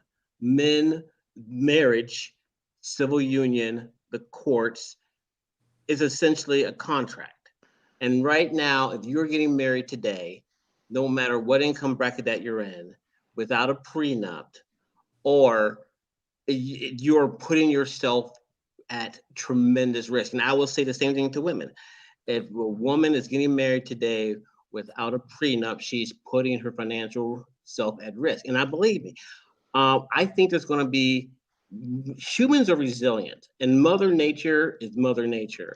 And I believe in 2035, 2040, you're going to see a momental shift of women dialing it down a notch. right? Because at the end of the day, they're here to keep the species going. They are here to give birth. They are here to kick off the next generation. The fact that the women are choosing to genetically delete themselves with no offspring, like this is your last of your line, it is something that is completely unnatural when you're not being killed in war or some famine or some horrible disease or starvation, which humans have kind of had to go through. But dude, they're not. But understand something. They're not choosing this. This is because the men are choosing not to be with them. But their egos want to paint it as if they're the ones in control. They're not That's true. choosing. You think these women are seriously choosing to be 40 and to be single, unmarried, and childless? The answer is no, man. That's the bullshit propaganda they put out because the man that they want doesn't want them. Now, there's a lot of other suitors out there who would probably say, "Yeah, I like you, I'd marry you," and this, that, and other, but they don't want them. They're looking. Just Kevin Samuels did this for how many years? He did this for 3 years, telling you you're trying to get the top 3% of all black men. How many Negroes do you know make $300,000 a year? How many Negroes do you know are 6'5", make $300,000 a year, got a 12-inch dick, and have a body like Arnold Schwarzenegger? How many of them? Like Michael B. Jordan? How many? These women are chasing after the unicorns, or they're waiting next to the finish line, and they're wifing up or they want to be the wife choice of the winner. But even when they know that the guy won't marry him, look at Nick Cannon. When they Right. know that he won't marry him, what do they choose to do? Well, I'll have your babies. I'll put you on child support. Nick Cannon is paying $3 million a year in child support because these women are lined up to have children with him, and he's not going to marry a single goddamn one of them. Yeah, Not one. but at in the end of the 10 day, I who's mean, the in 10 idiot in that years, picture? They're the in one 10 that's winning. in 10 years, you're gonna have all these antibodies. These especially the BBL community now. Antibodies or They're not, gonna we're look still like. fucking them. But what I'm saying, you're gonna have an influx of them. You're gonna have an influx of them, like in 10 years, and like because a lot of them are not gonna work out. They're not gonna maintain that, so they're gonna look terrible.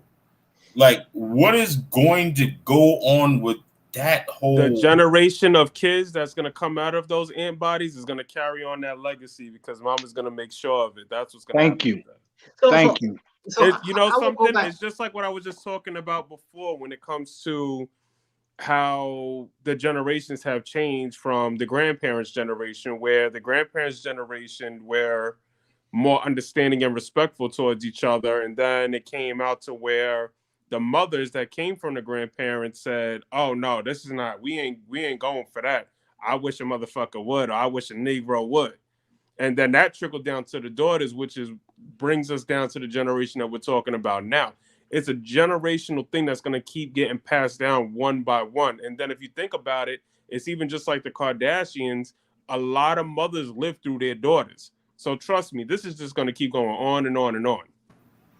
So you said something earlier about social conditioning or social engineering, and I would say I don't think there's not a problem with a woman wanting a guy who is 6'5", a muscle man, who makes 300,000 a year, when everything, because that's what they've been socially engineered to want. I mean, if you go back before television, when it was just radio, you only married the people you were in your town with, or people in the next town. That's your only selection.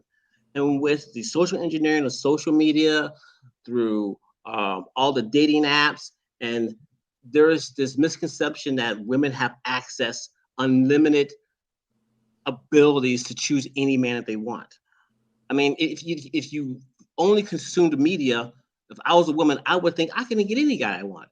I mean, because they're in my DMs, they're everywhere, but that's never the case.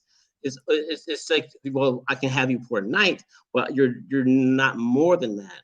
So, you know, But again, it goes back to the upbringing that we was talking about before, where, like, for example, I have a 3-year-old daughter. I already know at this point in my life what we're talking about tonight is exactly what I'm going to make sure that I apply as a father and being involved in her life. Meaning, that, like you were just saying with the social engineering, there's nothing wrong with the woman seeking a successful man. But I will also make sure that my daughter understands that she has to bring something to the table too. And that it works both ways, that there should be a prenup, because I'll do the best I can to make sure that my daughter is successful. Now, if things go left, it's on her. At least she can't say, well, I didn't have this, I didn't have that, because I'm making sure that she has a lot of love and support. And also another thing, as a 3-year-old child, when she wakes up in the morning and she brushes her teeth and we get her together, we make sure as she's looking at herself in the mirror that you build that confidence and you instill that confidence. That way, when she gets older, she doesn't need no validation from Instagram and Twitter and TikTok and Snapchat, because she knows that she's beautiful as she is. You know, and once again, when you don't have that growing up, it's the same thing as a young man. If you don't have a mother to teach you what it is to be a woman, and that's if the mother is a woman herself, and you don't have a man to teach a young man how to be a man, you wind up with these generations like what we have today. For example, a lot of women don't respect men, and a lot of men aren't respecting women, and now it's even getting worse to where even all over the world we hear about young people disrespecting the elderly people. And now you have to think, when, as John will put it, when these Pookies and Ray Rays are running the streets and they're running the streets with their little brother, now you got an additional generation witnessing these things. So the one thing I would advise Passport Bros, if we do have kids, let's try to slowly break the chain, because we're all asking, like, you know, what is this going to happen in this generation? What's going to happen in this time frame? The only thing we can do is protect ourselves, our family, and the children that we put on this earth. Because I did see somebody say that, what about men that are not, this clown don't take care of his daughter? Yeah, I know. I honestly don't. I have nothing to do with her whatsoever. I'm just sitting here wasting everybody's time. Whoever this USA Read or Red, whatever. Yeah, USA. Listen, first of all, USA. Yo, Jimmy takes care of his daughter. Everyday carry. Jimmy everyday carry takes care of his daughter the way a father should. And unlike a lot of daughters out there, she's got a father in her household with him. Let me read really quickly. And by the way, Jimmy, keep in mind you're a mod, so if you don't like what this motherfucker's saying, you could time. I got thick skin, John. I ain't letting. Okay, all right. I'm just letting you know, because yeah, that's unfair. But anyway, kosher clinician says, big truck therapist out of North Carolina, would love to have you on the panel. Please email me. We could try to work out a time and everything. I don't know what time y'all do your lives on Saturday, but if you want me on, yeah, I'll try to make it on there. The other person who said something, let me just go up. Let me just go up, because Big Truck, you have to go on there, man. Kosher Cognition is a dope. Okay. YouTube All right, I creator. gotta try that. All right, Mr. 9 to 5. Black whip. No, wait. That's not the one. There's another one about a Puerto Rican wife. Mr. 9 to 5 said something. Let me just figure that out where it is, because these things scroll so quick. Oh, okay. My Puerto Rican wife is teaching my 4-year-old daughter how to be a wife. She watches her mother cater to her father, but do you know what else she sees? Her father giving her mother a return on her investment. And here's the problem, guys. This is the problem. Yes. It's the fatherless households. Amen. If you don't have kids seeing how their parents are supposed to fucking behave, that in and of itself breaks the whole goddamn chain. Because these kids are supposed to see that their mother treats their father a certain way. These kids are supposed to see that their father treats their mother a certain way. These kids are supposed to see that on Valentine's Day, daddy makes sure that mommy's got gifts. They're supposed to see that on Mother's Day, daddy makes sure mom's got gifts. They're supposed to see on Father's Day, mommy makes sure daddy's got gifts. That's it, or whatever it is. But see, the problem is when you have these broken households, these kids don't see that, so they grow up to be toxic fucking women who have no idea how to treat a man, how to keep a man. These women are asking for high value men. They couldn't keep one if they found one. They couldn't keep one. The crazy part about it is any type of functionality is dysfunctional to black women, and I have to hang this shit around them, because that's I guess For me, that's what we care about more. But any type of function, like functionality, like, you know, any type of, you know, piece or is dysfunctional in their mind. Like, if you listen to their music, like, can you name a positive female figure that's not dysfunctional? Angela Bassett. Right. Well, Angela Bassett, yeah, Well, that's why But she's she in old school. everything. That's why she's in I everything. love Angela Bassett. And the reason why I'm bringing her up is just because of the relevance of how her son played a very, very poor joke on her. I want to say it was about 3 weeks ago, and saying, "Hey, Ma, did you hear that Michael B. Jordan has passed away?" And the fact that she had that boy in the back of a car somewhere crying, apologizing, that right there is what I love to see. Even her daughter, Kiki Palmer, even though I can't stand her ass sometimes, I give it to her. Her children are not out there in the street embarrassing her. She's keeping a tight hold on them. So they are out there. They just very to themselves. But the problem is that the negativity is so much out there that that's what people focus on. We have a lot of Black successful families. We have a lot of Black successful children. It's just that when we have the negativity, we jump on that thing like flies on shit, and it's horrible. Yes, Kiki Palmer is Angela Bassett's daughter. No, I'm just saying you have the whole culture of yes, girl. You know, whatever bullshit that a Black woman can put on social media is going to be championed. It could be like, I mean, it can be completely dysfunctional. Like sometimes I don't even know if some of these women have any self-awareness. Bitch, do you realize what you just said? Like, I mean, would you let your, like, for instance, the shit that you said, would you let your son date a woman that said what you just said? Most definitely. No. Most definitely they would. Why not? They want their son to date somebody just like their mother, so why not? Are you serious?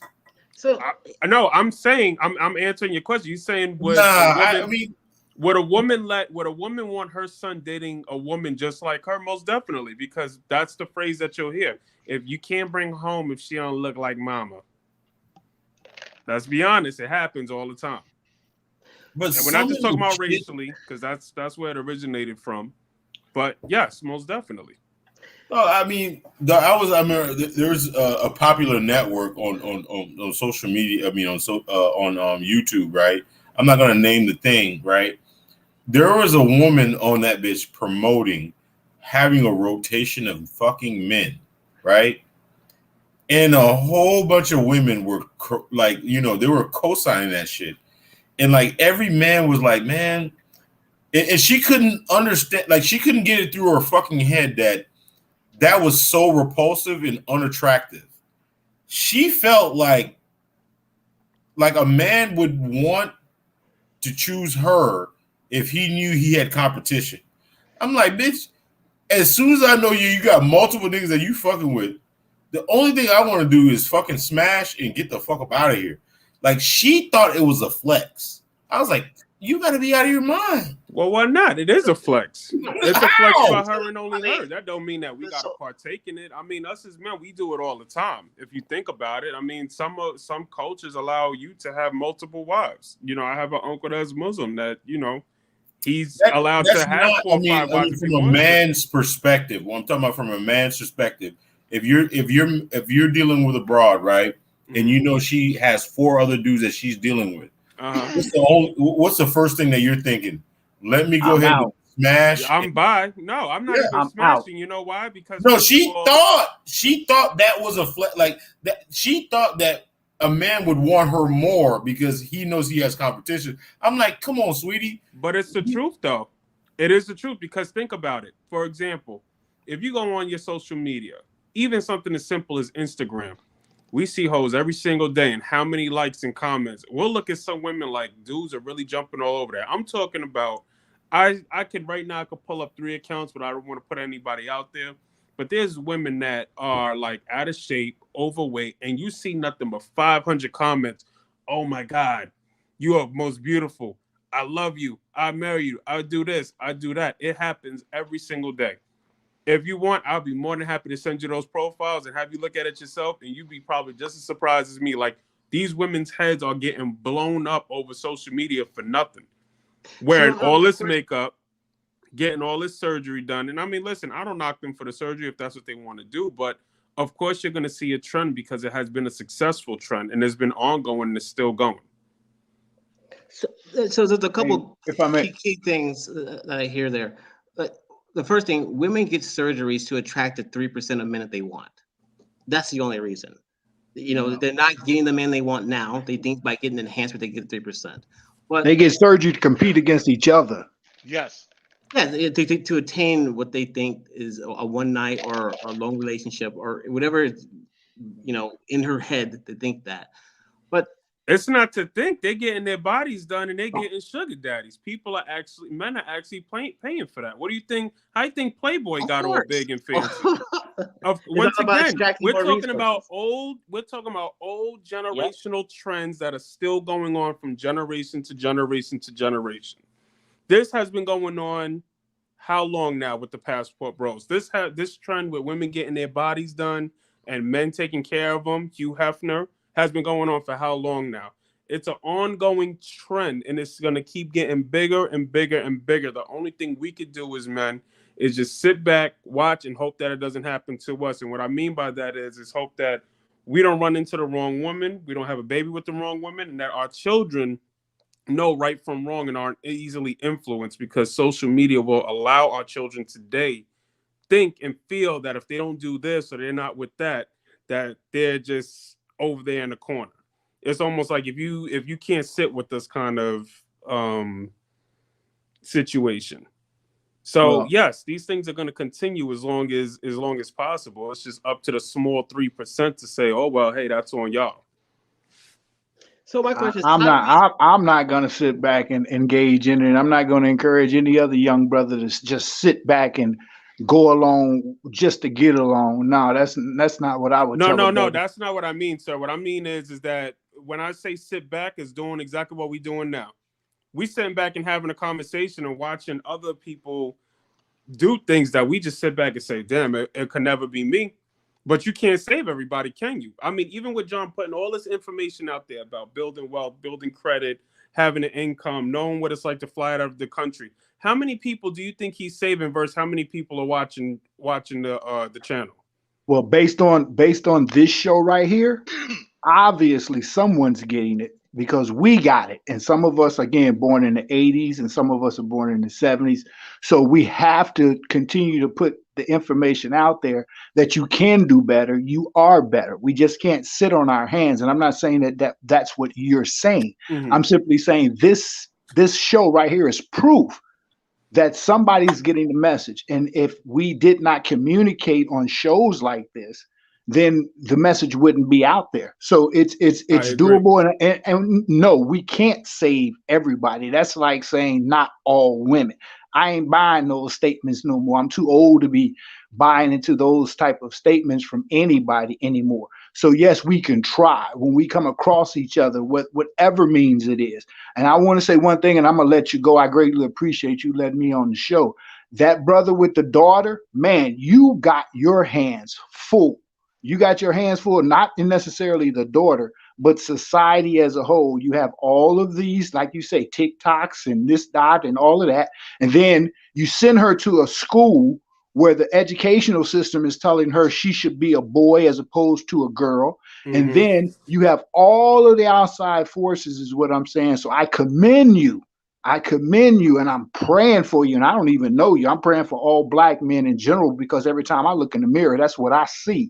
I don't condemn what I see in the mirror. So I don't condemn other ones that look like me, period. All I'm simply saying is you have your hands full, brother. I wish you the best. I'm praying for you. I thank you for having me on the show, sir. And we just have to do better and not pay attention, man. People are jealous of us. They're jealous of us worldwide, whether we're Pookies and Ray Rays or whether we're in the top 3%. And the crazy thing is, we're really not trying to do anything to anybody. If you look at it, we're not doing no more in society negative than anybody else. If you look at all the statistics across the board, we do no more negative in this society. So why are we always picked on, even by our own women? And Because we're at a I'm not having it. So the I'm reason not why having it anymore. I'm not. I we're at a love point. sisters. Guys, 1 second. Let me just read. I got to catch up on these super chats.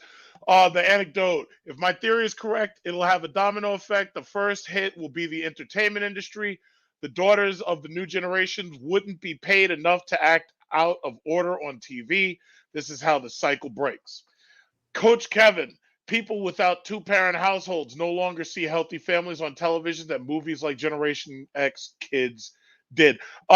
Generation X and millennials, I'll say, because even me, when I was a kid, I used to see healthy two-parent households. Yep. For one, now what are they looking at? Now the Joker's pregnant. I mean, it's fucked up how far we've fallen. They're saying the Joker is pregnant. They have it in our Who's kids who's the father? shows. Batman? Yeah, so things are fucked up right now. That you don't even know if you're a boy or a girl. People are talking this shit about being motherfucking non-binary. Oh, don't refer to me like that. Don't misgender me and all that bullshit. It's like my thing is these kids are being indoctrinated, and that's the bottom line. They're being indoctrinated to think that a two-parent household isn't necessary. They're being indoctrinated against a two-parent household unless it's fitting an agenda. It's sad. It's really disgusting. Michael Israel, I found my wife to be on Brazil Cupid. I didn't even know they had a Brazil Cupid.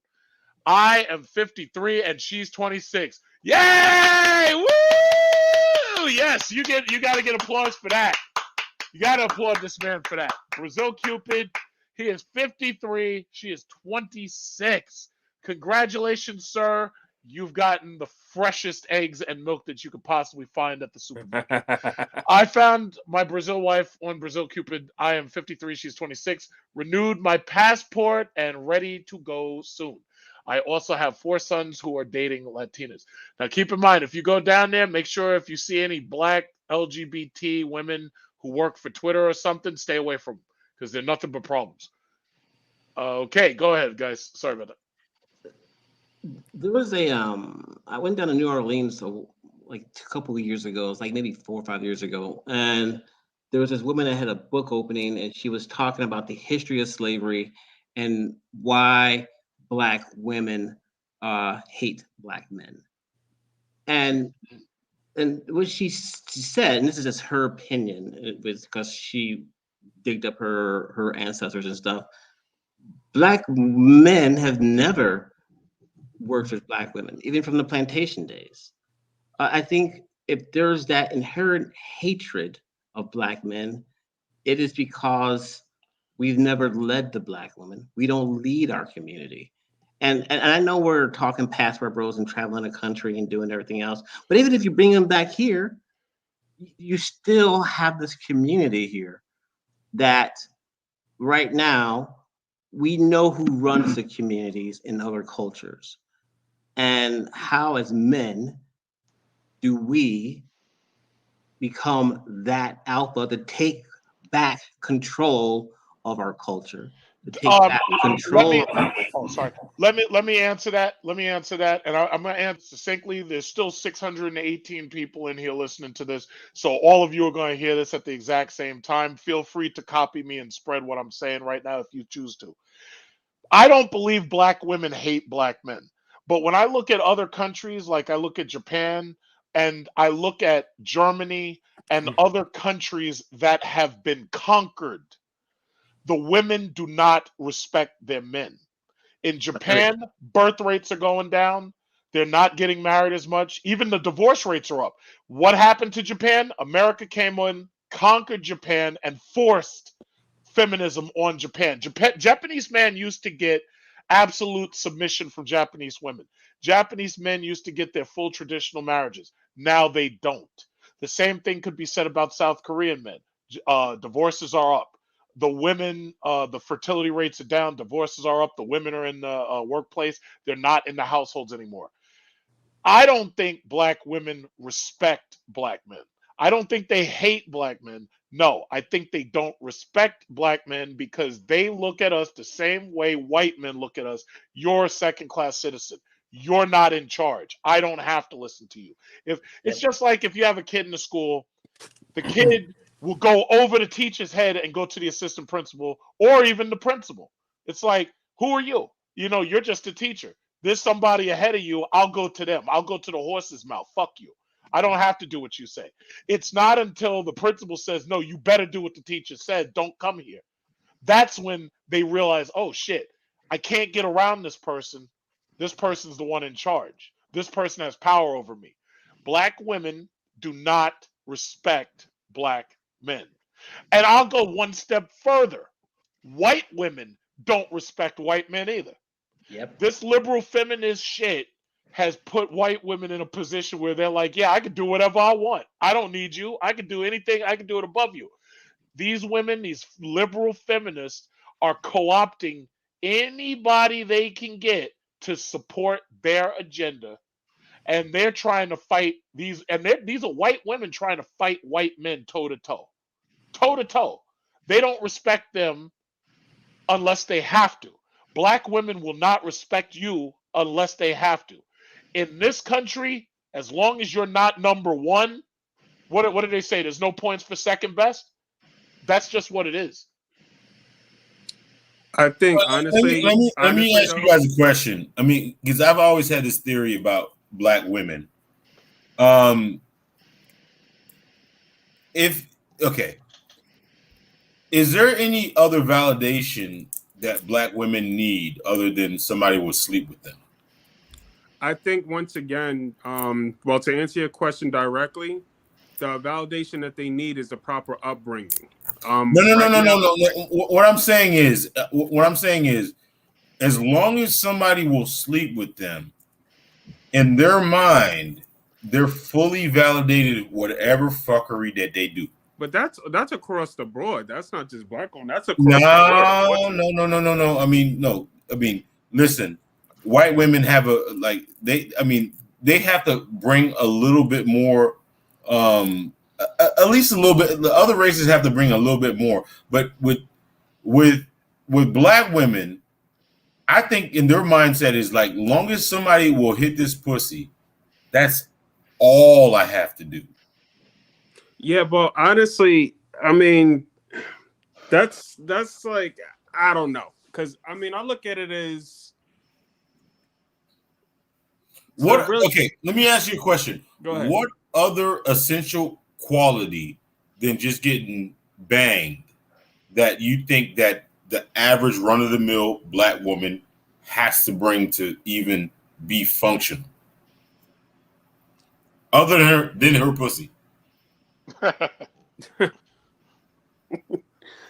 well, she has to be able to cook and clean too. Well, in her mind, most of them don't think that they even have to do that. But well, I'm just saying. Well, that's the thing. That's the thing, though. To somewhat answer, what is it, Don the Traveler's question, and it'll kind of flow into yours. Us as black men also have to show that we are worthy of having a good black woman, because there are some out there. It's not all of them. There's a nice amount that are out there. But I don't want to aim just at black women because, like I said, I'm black and Puerto Rican, and I see both cultures going in the same direction. And not just Puerto Ricans. I'm talking about Latina women in general in America.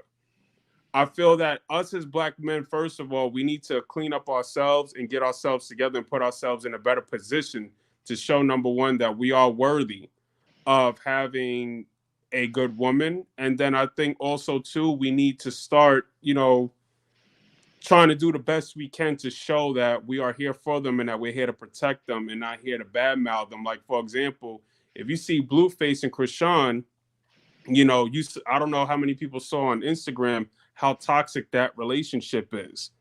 A lot of them don't have the home training, so they don't know what else to give because that's all their mother gave their whole life.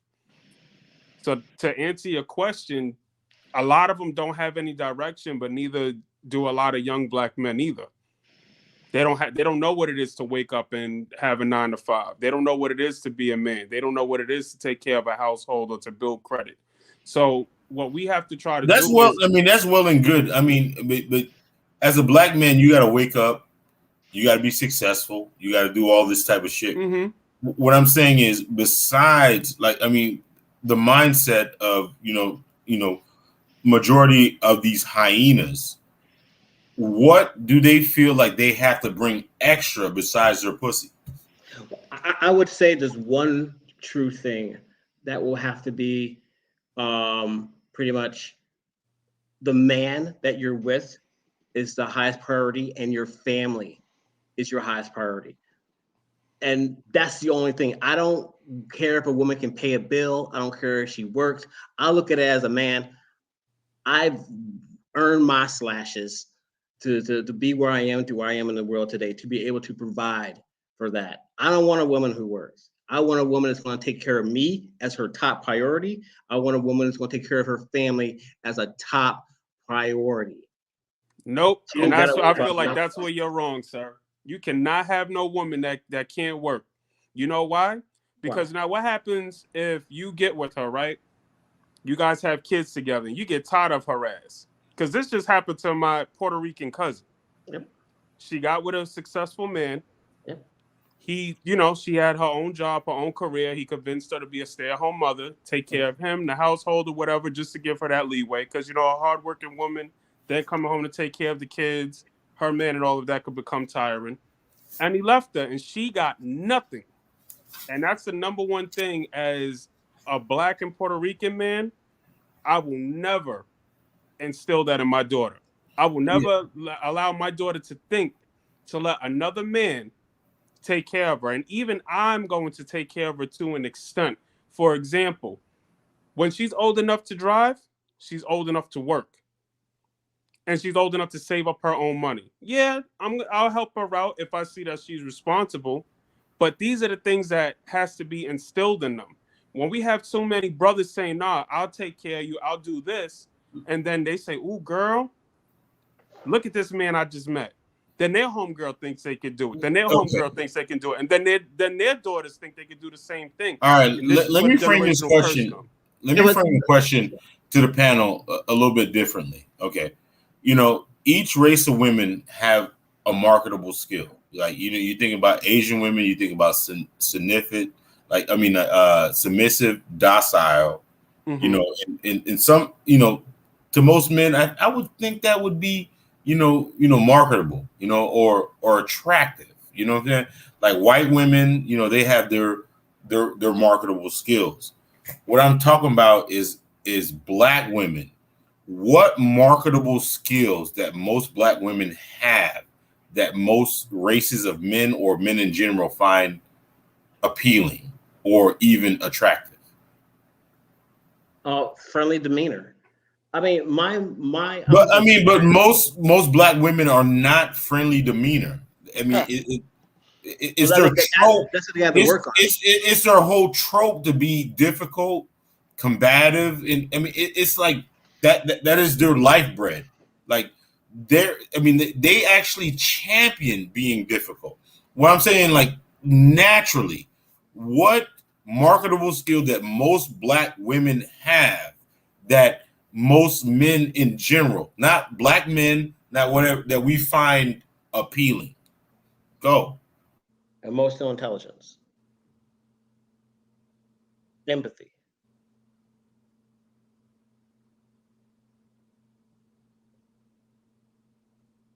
I don't know. I can't speak from a woman's perspective.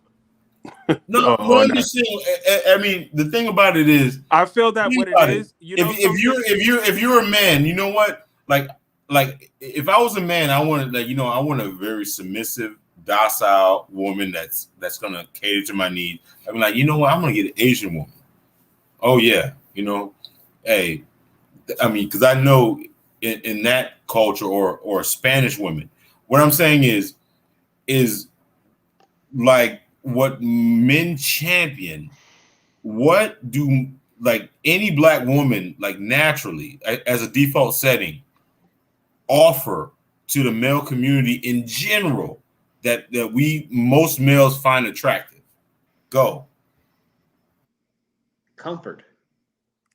I think it's kind of hard for me to answer that question because I think it all, once again, it starts with us as men.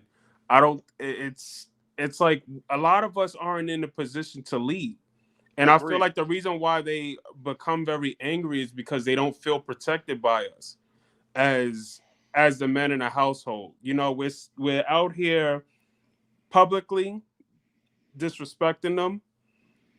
We're putting our hands on them. We're leaving them motherless. Like, I'll give you an example. Nick Cannon. I don't condone what that brother's doing whatsoever. I think that's crazy to leave those kids. Like, granted, no child is a mistake, especially in that situation.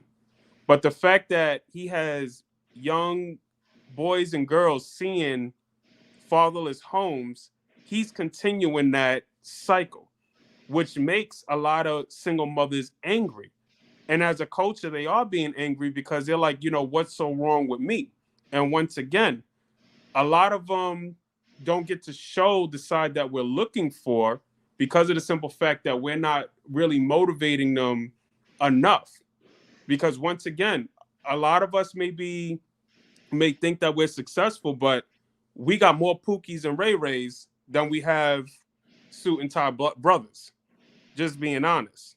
Do you think so? No, Most definitely. You're passing the. Tell me how many people you know. How many brothers you know with a good credit score? No. You're passing the buck to men. What I'm asking you, if I was a corporation, if black women were a corporation, and they were trying to market themselves as a better option or a better choice, what could they bring that, you know, to all the races of men? You know what I'm saying? Like Asians have a certain, you know, certain thing that they bring to you know, like most men will go to the Philippines for this. Or sir, that it goes back to what I said. It's all about the upbringing. The reason why a lot of these foreign women are submissive is because it's in the culture. That's how they are raised. They watch their mother be submissive to their father. That's how it really. If you think about it. Would you compare an American Asian? But you're not answering the question. I am answering the question directly. As a collective, what marketable skill that you will see in most black women that most men will find appealing? If you want me to answer direct, I'll say that it may not be all, but there is a decent amount of black women that personally own businesses. That's very attractive to me, that have their own money. They have a very good intellect. I have met some educated black women that are doing very well to themselves. So they are some that offer just as much as we may be able to offer them. However, just like us, they don't want to deal with us either. Think about it. That, I mean, the thing, I mean, you can look at blackdemographics.com and all this type of bullshit. That's a very, very minute percentage of black women. Like, come on, man. I mean, are you really going to perpetuate that outright lie? It's not an outright lie, sir. I actually see this. I actually see these things. My God. I actually see these things. I do. And something I wouldn't, and this is because again, I traveled a lot. I mean, for more, God, I'm my age here, but the goal should not be to get a submissive woman to do what you want. Mm-hmm. I mean, I disagree with that. You should not be looking, because if you're looking for a submissive woman, you need to come with your A game, because you're paying every bill. You are investing in her businesses, which is totally fine if you're at the level to be able to do that. But to me, if you're looking for how do I build generational wealth, how do I build a legacy, you have to look at this. I mean, yes, you can date the waitress down in Bogota, Colombia, or you can date a woman here that went to, you know, a beautiful $25,000 a year on average is not a boss babe. Guys, one second. One second. I'm sorry. Yeah, you're right. $25,000 a year ain't shit to be considered a boss babe. Here's the problem. They believe that because they made that $25,000 without your ass, that makes them a boss babe. Let me just read these super chats real quick. Man, I'm done with guilt tripping. We have plateaued on what we can and have done as black men. They already celebrated the passing of Kevin Samuels. I'm good. Let's go overseas for our black women. So if you want to go to Africa and get yourself a black woman, that's fine too, because you're uplifting one of them. And by the way, before I go to the next super chat, let's just understand something about your question. You keep on saying what skills do they have? The issue ultimately is that they're competing against us. They're supposed to be backing us up. See, that's the problem. We're supposed to be the ones going out, working, doing that difficult, dangerous, dirty job stuff. And when we come home, they're keeping the house clean. They're cooking for you. They're making sure the kids are clean and making sure everything's nice. And then before you go to bed, they tuck you in, they fuck you. And then you're ready to get back up, energized in the morning to go right back out to that dangerous, difficult, and dirty job. That's not what we're getting. They are competing with us, and they're making it more difficult for us in this workforce for the most part, where we encounter them. That's the problem. But They're Big not Truck, our that's what I'm helpmates. trying to say. How One how second, many Jimmy. men are Jimmy, doing just that? Jimmy, hold on. Let me just read this other chat here. Mr. 9 to 5 has been very, very heavy-handed tonight. Thank you very much. I really appreciate it. The Southern black women in my family are feminine, nurturing, comforting, and supportive. But the men down there were also leaders, and trust and faith could be given to them. So black women have the same qualities. All of these women have the ability to submit to a man. All of these women. Oh, in fact, that's what this picture right here is about. You see this picture? 4 out of 5 women submit to their man. Look who's looking at you like, yeah, guess what, motherfucker? I'm number 5. Listen, I got a baby with a white See woman. that I picture? know goddamn well. And let me say something about this.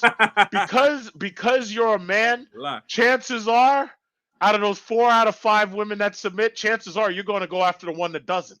That's the problem. That's what it is. Men, if you see that all the rest of the women, it's just like in those Disney movies where there's the Prince Charming, all the women are bowing down to this motherfucker except for like one, and that's the one he's going after. And that's what it really comes down to. They ain't gonna submit to you unless you're in a position of power above them. If they can get around you, if they can get over you, they'll be like, yeah, fuck you. I don't gotta do anything you say. You ain't paying my bills. I can do what I want. Exactly. And this last guy, it says, okay, Mr. 9 to 5, he says, I disagree. My wife is submissive and works a 9 to 5. Granted, I bring in 6 figures and cover the majority of bills. Look, you just said it right there. You cover the majority of the bills, even though she works a 9 to 5. But you cover the majority of the bills. That's the reason why she will ultimately be submissive, because you are above her. Women date up, men date down. Women are hypergamous. That means that they date men who are above them. Men tend to be hypogamous, that they date women below them. Men do not specifically go after women at their level, and they don't go after women above their level. And there's a simple reason for that. It's because when I come home from a hard day at work, I don't expect you to still be out working, and I'm coming home to an empty house and I got to make my own fucking hot pocket to eat my dinner.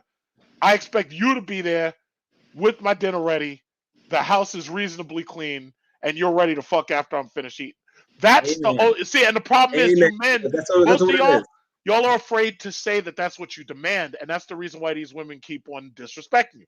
And then the last thing he says, she just appreciates what I do. So it's not about being the most successful, but your leadership. Yeah, when you say leadership, that means that you are ahead of her. That means that you are above her. She is below you. She is helping you, but ultimately she's deferring to you. So yeah, but that's what it is. You have to be the man on top. You got to be in charge. So John, that's originally what I'm trying to. So men have to be. So we got to get in a wrestling match. How many men? We have to get in a wrestling match. No. You don't have to get in a wrestling match. You have to be so fucking powerful that she doesn't dare wrestle you. Exactly. That's what it is. It's not a wrestling you gotta be the big show. That defines your manhood. Who you are. For black women, you have to be the big show. Well, think about the Avengers. What was her name? The woman who's the fucking spy. What was her name? That white chick who's the spy, and what's her name?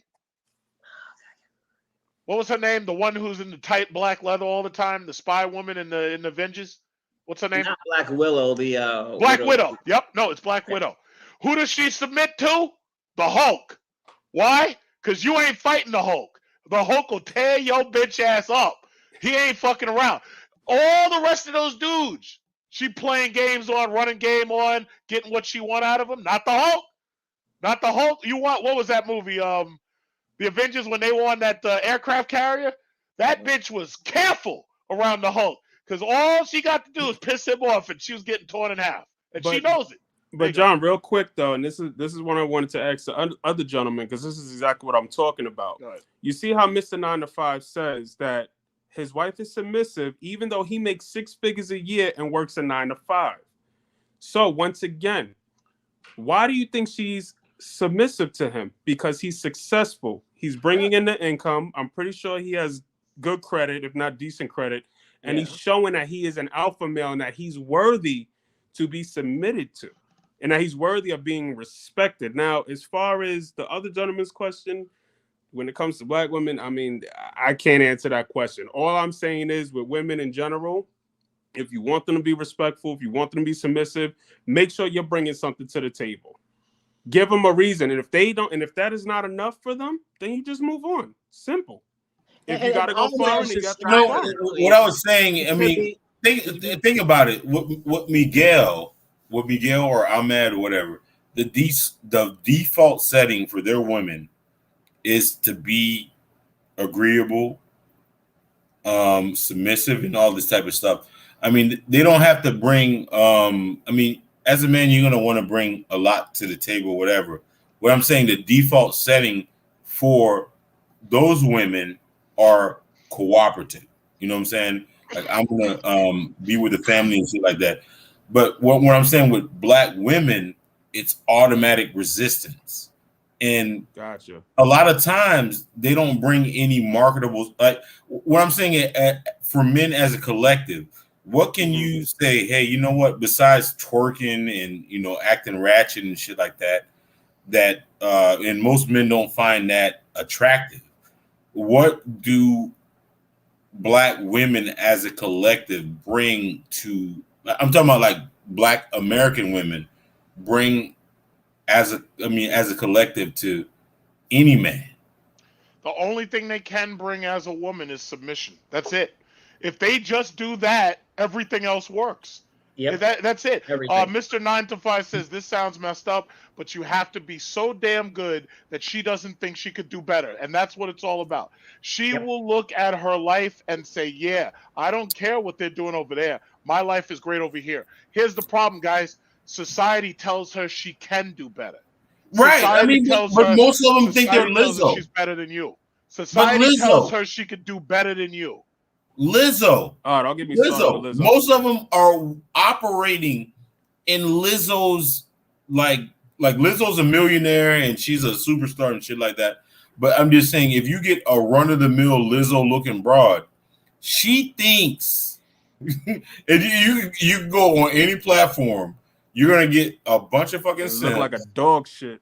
Yeah, like look like dog shit, and there's gonna be a lot of dudes cupcaking and telling them, "Oh yeah, you look good," and all this type of shit.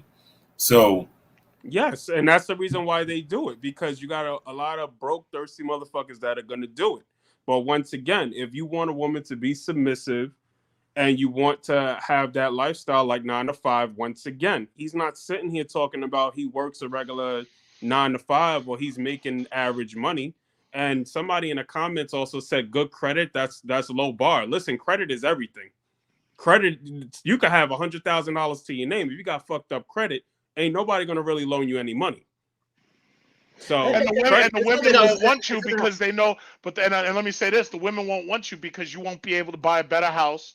You won't be able to buy cars at a reasonable. See, right now, guys, y'all are going through fucking stagflation in this economy. All of us are going through stagflation in the American economy. These women can't so easily pull their credit cards out and just buy what they want no more. The interest rates will eat them alive. They're losing shit. They're losing their apartments. They're losing their cars. So when you're talking about building yourself up as a man, credit is absolutely important. Having the access to low interest loans and having the access to buying capital. Nah, man, these women understand it from that aspect, but their credit's always fucked up because Somebody, they make poor decisions. Grave, he said, bruh, stop it. When the last time a girl asked for your credit score? Come on, man. A woman don't need to ask for your credit score. She already know when she meets you just by your intellect. If you can't walk your woman into something as simple as a dealership or a jewelry store, she already knows what kind of man she's dealing with. No woman really has to ask for anything. And first of all, what kind of woman are you dealing with when she needs to ask you those kind of questions? You need to be dealing with somebody that's on your level. Personally, me, I don't want a liability. I want an asset. I want somebody that's on my level or even above me, so we can work together and build whatever we got to build together. Because this whole, I work, my wife stay at home shit, it's really not feasible for a good majority of people that are in this world, especially the people that are in this chat. We can talk all the shit that we want, but how many men in this chat, in the comments, are actually making 6 figures a year, has good credit, and has the means of being able to take care of a woman, 2 kids, and run the whole household? It's just not feasible. Not many men, not saying that there aren't any, because I'm pretty sure there's quite a few, but how many men can show that they are an ultimate alpha male, that they got their shit together? That's all I'm saying. We got to keep it 100. Once again, this is not the way I would want to raise my daughter to be, a stay-at-home wife. I would want her to be able to bring her stuff to the table. That way, whatever race she decides to date, they know that, hey, listen, we're going to match this shit together. We're going to work together. We're going to build together. That whole thing of staying at home, that way, if the dude says, hey, you know what? I don't want to deal with you no more. Bye. But Jimmy, I will say this: at some point, especially if she gets married, she's going to end up being a stay-at-home wife at some point, and there's nothing wrong with that because that's what we have maternity leave for. So Right. at a certain point, Right. she's supposed to stay at home, and then after that kid gets old enough to be autonomous, that's when she's supposed to say, okay, yeah, I'm going to go back out and get a job so I can participate. I'm stir crazy. I want to get out and this, that, and the other. So the issue ultimately is women basically have a simple choice to make. Are they going to help and submit and help a man build his plan for that family? Or are they going to compete with him on their own shit? Let me just read this super chat real quick. If he's driving a scat pack, chances are he's so proud. Hey, Jimmy, they're talking about you, bro. Yes, sir. This I drive a motherfucker. scat pack. He says if he's driving a scat pack, chances are he's subprime. Shout out to you, Big Truck in the panel. Well, listen, by the way, crazy. Excuse me, if you've got a scat pack or a Hellcat, chances are you probably fucking subprime. I'm not gonna say that shit, but I'm just saying, most women, if they were really, really thinking about how a man, because see, you got to understand, these dudes are trying to drive their wealth. That's the reason why a lot of these dudes are going buying these really ridiculously expensive cars, Mercedes, BMW, this, that, and other. They're trying to look good on the highway, because you can't, if I own 2 or 3 houses, I can't drive the houses around and show you, yeah, guess how big I am. I got fucking 3 or 4 houses on 22s. I can't do that. What I can do is I can go out there and buy a fucking car and say, yeah, well, I got a brand new Hellcat, or I got a brand new Trackhawk or some shit, or I got a brand new Bugatti, and I'm the alpha because I got a Bugatti. That's what it really comes down to. That's what it really comes down to. So, Jimmy, would you like to respond to this one? No, there's nothing really to respond to. Not all Scat Pack owners, Hellcat owners, Trackhawk owners are actually broke. I mean, some people actually have enough money to pay for these things and actually able to live comfortably. It's just unfortunately, you have a lot of people that buy these vehicles in the aftermarket and they give owners like myself a bad name. So there's really nothing to respond to because I'm comfortable with what I drive and how I drive it. So I'll just say something before I have to go. So, as passport bros or people who are traveling, anybody who's on this call here, we're always playing the long game. If you're in your 20s now, you got to think about where you're going to be in your 40s, where you're going to be in your 50s. And there's some simple investments you can do. I mean, outside of working the regular 9 to 5, you can get an ETF fund and get compounding interest. And that can quickly, by the time you're in your 40s, give you quickly $800,000, $600,000 liquid cash that you can get at any point in your life. And you just think about it strategically, because if you're going to be a passport bro, you're in, and either you live down there or you bring them back. You know, the gender roles there are traditional, and you will be expected to handle your troll traditionally. And of course, I would say if you have your wife, invest in her businesses, invest in her dreams, do all those things. But you should always strive to be the best person that you can do with your lifetime, right? Thank you. And you should definitely, the information's out there. Anything you want to know about finance is out there. I had to learn this and do this for myself to build to where I am today, and I hope everyone takes advantage of that. And Big also, Truck's been giving free game for how long now on this channel about this stuff? 6 years or some shit. And how many people listen? Well, my financial videos are absolutely the lowest, but when I start going into dick pussy conversations, suddenly I have 750 people joining. Dude, you're hilarious. Okay. We're talking about sex tourism. Oh shit, 700 fucking subscribers. Yeah, because the things that really matter is not interesting anymore. I mean, how the hell did sex tourism get really attached to black men? Because you know what? No. And let me answer that question. It's because a lot of black men aren't getting sex right now. A lot of them aren't getting families. A lot of them aren't getting married. See, if you really think about it, the only reason why you ultimately get married is so that you can have consistent sex with the same woman, and you can raise a family, and you can have a bunch of kids who you know are yours. That's really what it really comes down to. Who you know are yours. And now a lot of black, who you for the most part know are yours. So a lot of black men right now are suffering. A lot of black men right now, these women are because by the way, I go to the gym and there's short black guys the women don't talk to. These guys are like short, and the women won't give them no play. Now in this country, these women are saying, "Oh yeah, well if you're not fucking 6'6", I ain't dating you," right? But these same dudes, they can go get their passport and they can go find a woman who's only like fucking 4 feet tall and they can marry her. But see, the problem is we're in a very toxic fucking culture, and these women are totally disrespecting these dudes. And it's funny because I see a lot of Hispanic men, Mexican men, from El Salvadorian men, and the thing about it is these guys don't have these fucking problems because their women, at the very least, their women will respect the men in that culture, and they respect what those men can do. Black men are not respected in this country by black women, and that's what this comes down to. Y'all keep saying the same thing. What is the word when a white man does it? When a white man goes over to sex tourism, what do they call him? They call him an expat. Now, when we go over there, we're super predators and fucking traffickers and all this bullshit. And these are black women. Now, keep in mind, these are black women saying this shit. These are not white women for the most part. These are black women coming after you. Think about that. I got EP Gump, great content. No, thank you, EP. And did I miss anybody? Let me just see. Oh, okay, yeah. So yeah, that's EP.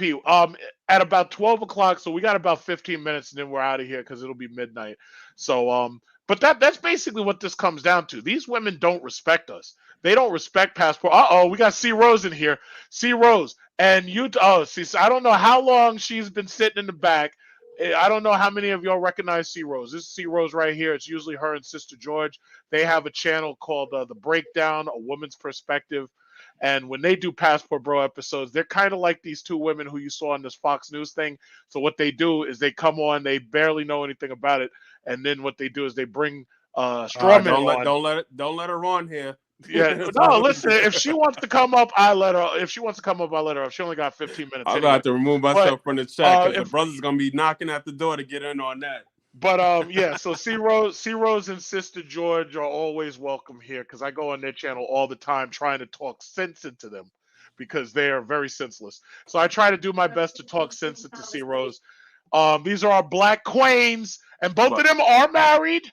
They are married. They've got rings on, so I have to respect them because they do have their rings. They somehow submitted to these guys just enough to get those rings, and yeah, so they do submit. So I'll give them that. Black women who submit and get the ring, I have to respect you. I have no choice. If you submit, you got that ring. I gotta respect you. Traumatized out here. The women have traumatized. Who is that talking? Jimmy, who is that? Jimmy, is that your woman Yeah. back there throwing shots? Put her on. She's throwing shots in the background. Yeah, yo, Jimmy, how'd you let her get out of hand? Now, so throwing shots. Yeah, so that's C Rose right there. She says it's lies. She knows it's all true. Oh, look at this nigga. This nigga right here, the Peso Man, kicked me off his channel because he hate. Now you talking about somebody who hates Austin Holloman? This guy right here, Peso Man, he hates Austin Holloman more than these black women on TikTok. This guy, you know what, Peso Man, I'm gonna drop the link. Do you think? I mean, do you think like somebody like Peso Man is being protective? Like he's discovered a secret of going overseas and getting more cooperation that he doesn't want the masses to know about it. All right, I think he may come up because I just dropped the link, but let me just say something and he might have to defend himself. Apparently, Peso Man, from what I've heard, Peso Man, and you can come up and defend yourself.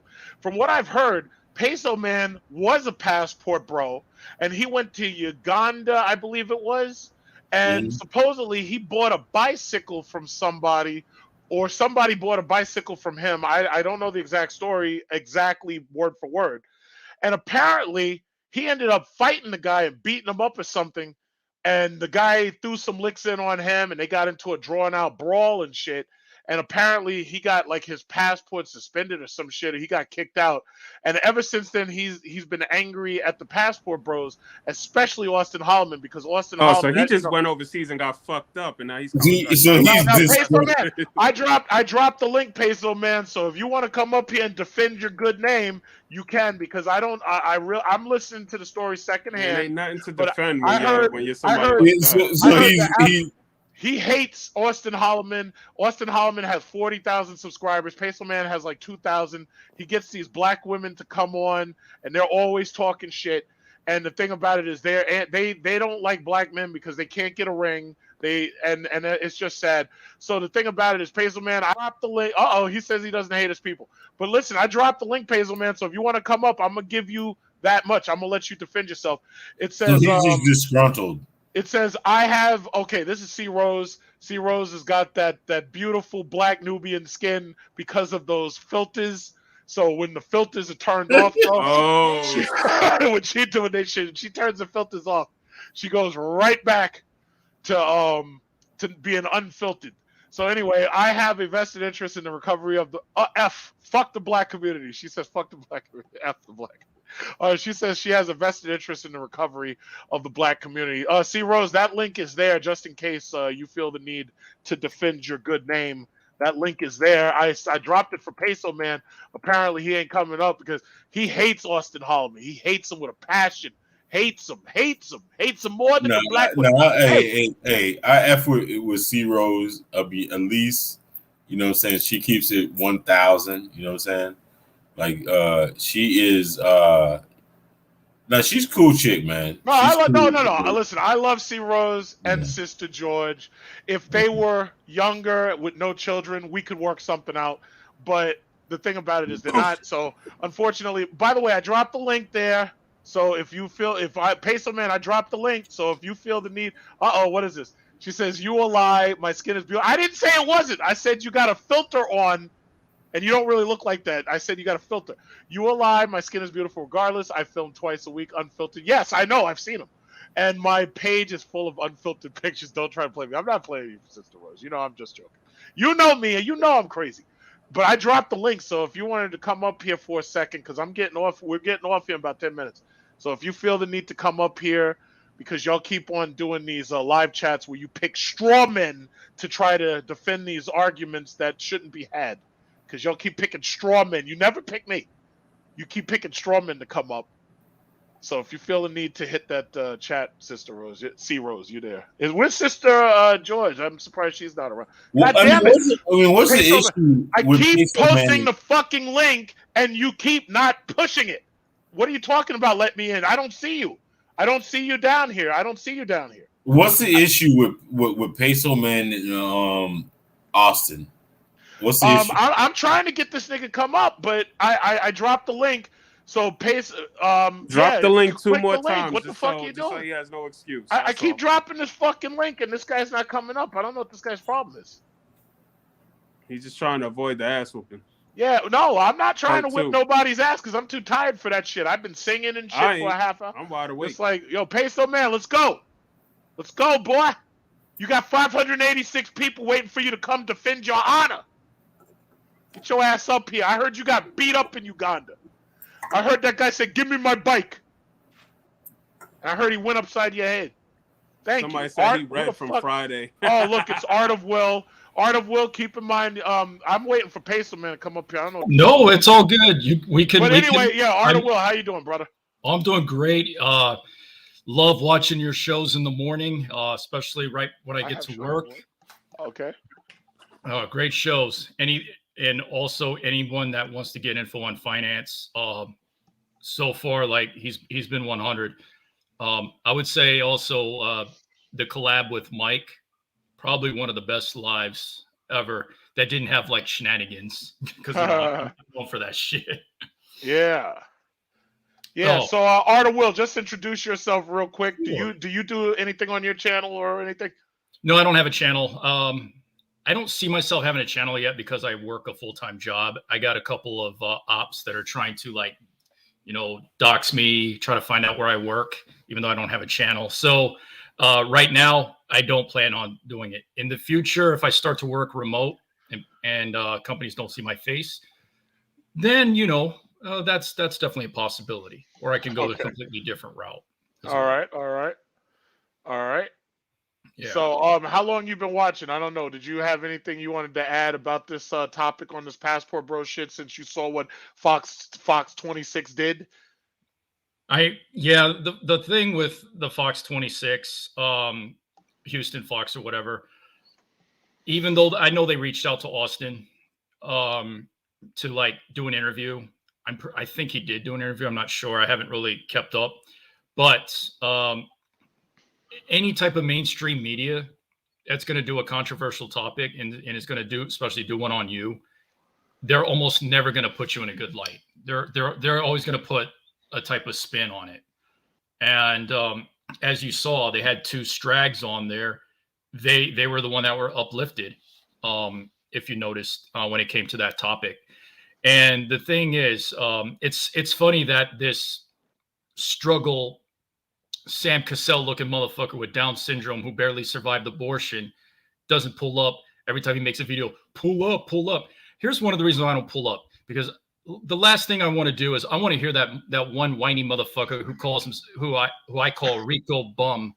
I don't want to hear that motherfucker's whiny ass voice, and I don't want to hear that ratchet Tam either. No, it's one of the reasons I won't pull up. He can come to another live panel and pull up. Okay. I think he disappeared because I don't even see him in the chat no more. I posted this fucking link about 6 or 7 times. I got 1 space. I got 2 spaces here. The guy, I don't know where he is. He just disappeared. I don't know. And then when he told me to pull up on his channel, one time I was sitting in the back. He totally ignored me. The last time I pulled up, I came on his channel. I started attacking everybody because they were talking about Austin getting kicked out of Brazil. So I started attacking everybody on his channel. Like I went in there swinging, and I ended up getting kicked off. But hey, that's just what it is. So I'm saying, listen, if he comes up here, I'll let him defend himself. I ain't got a problem with it because I want to hear about that Ugandan man who's beating his ass. That's what I want to hear about. I'm pretty sure anybody beat his ass. Looking at his community posts that he puts up of himself and that skinny frame of his, I'm pretty sure just about anybody can whoop his ass. I'm pretty sure there's some black pill incels that could whoop his ass. And another thing, you got I call him DJ Candle. He called, there's another name, but I'm not going to tell what his name is. So he's pretty much what the DP man is going to look like 10 years from now. Once he starts to hit, once he gets close to getting Medicare. I'm sorry, if you're over 60 years old and you're still calling yourself a DJ, you're a bum. in my opinion. Yeah, everybody's got DJ in their fucking name. I don't know what that. I was arguing with a dude on his channel. I can't remember what the guy's name was. He was on Peso. And Peso still has the video up because I think they believe that they won by kicking me off. But here's the problem: if you kick somebody off and then you talk a lot of shit about them while you've kicked them off, that's not really a win. No, but they, in their minds, they think it's a win. But hey, whatever. You know, I can't help that.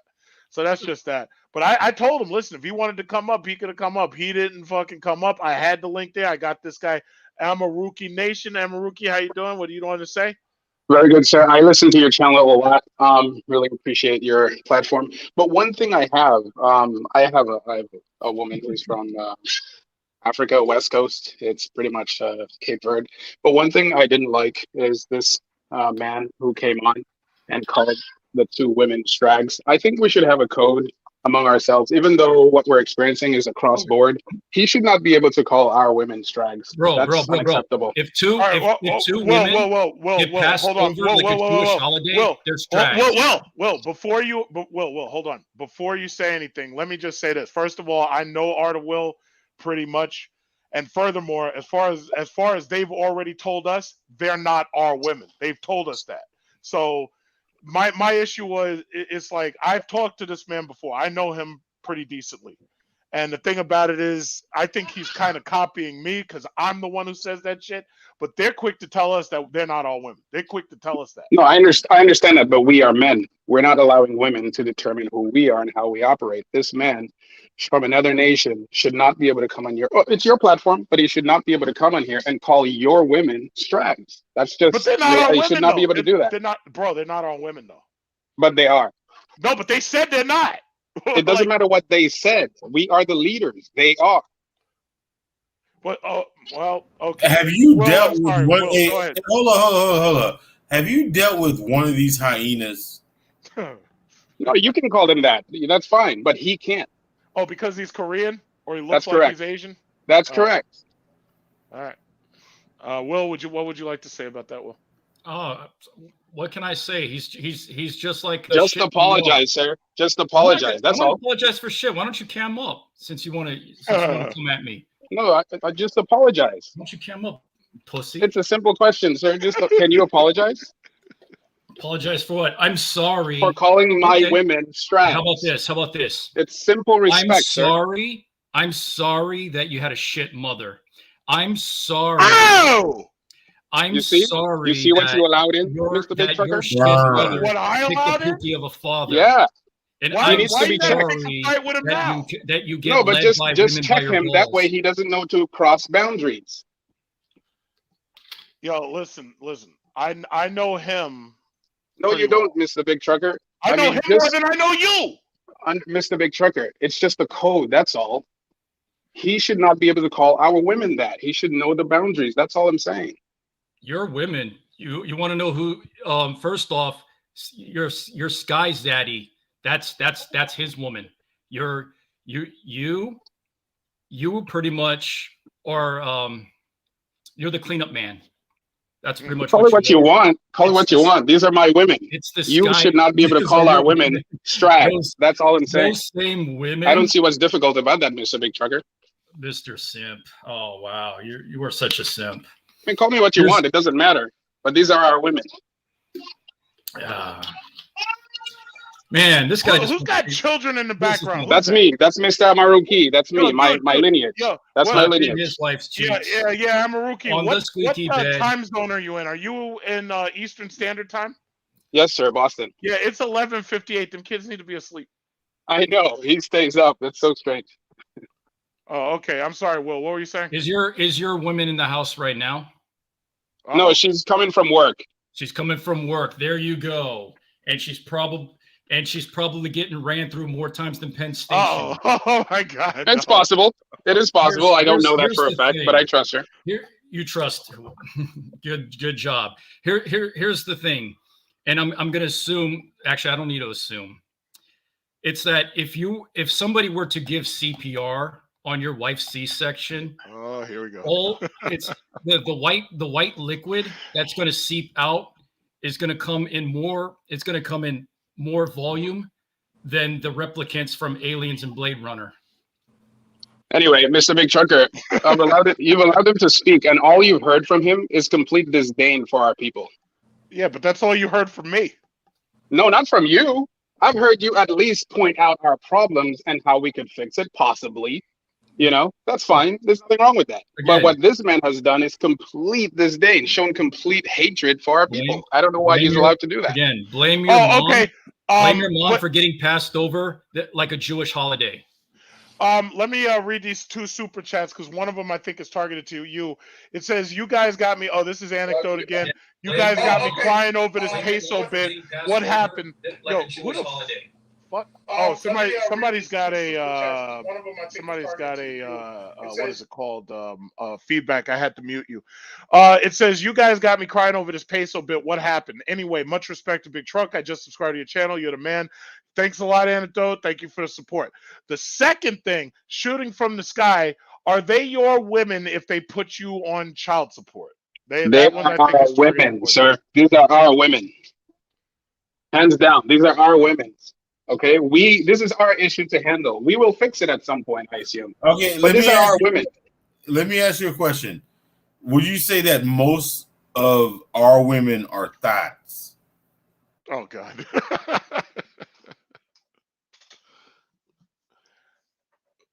Most, I don't think most. Me personally, what do you think? Over 50% are thoughts.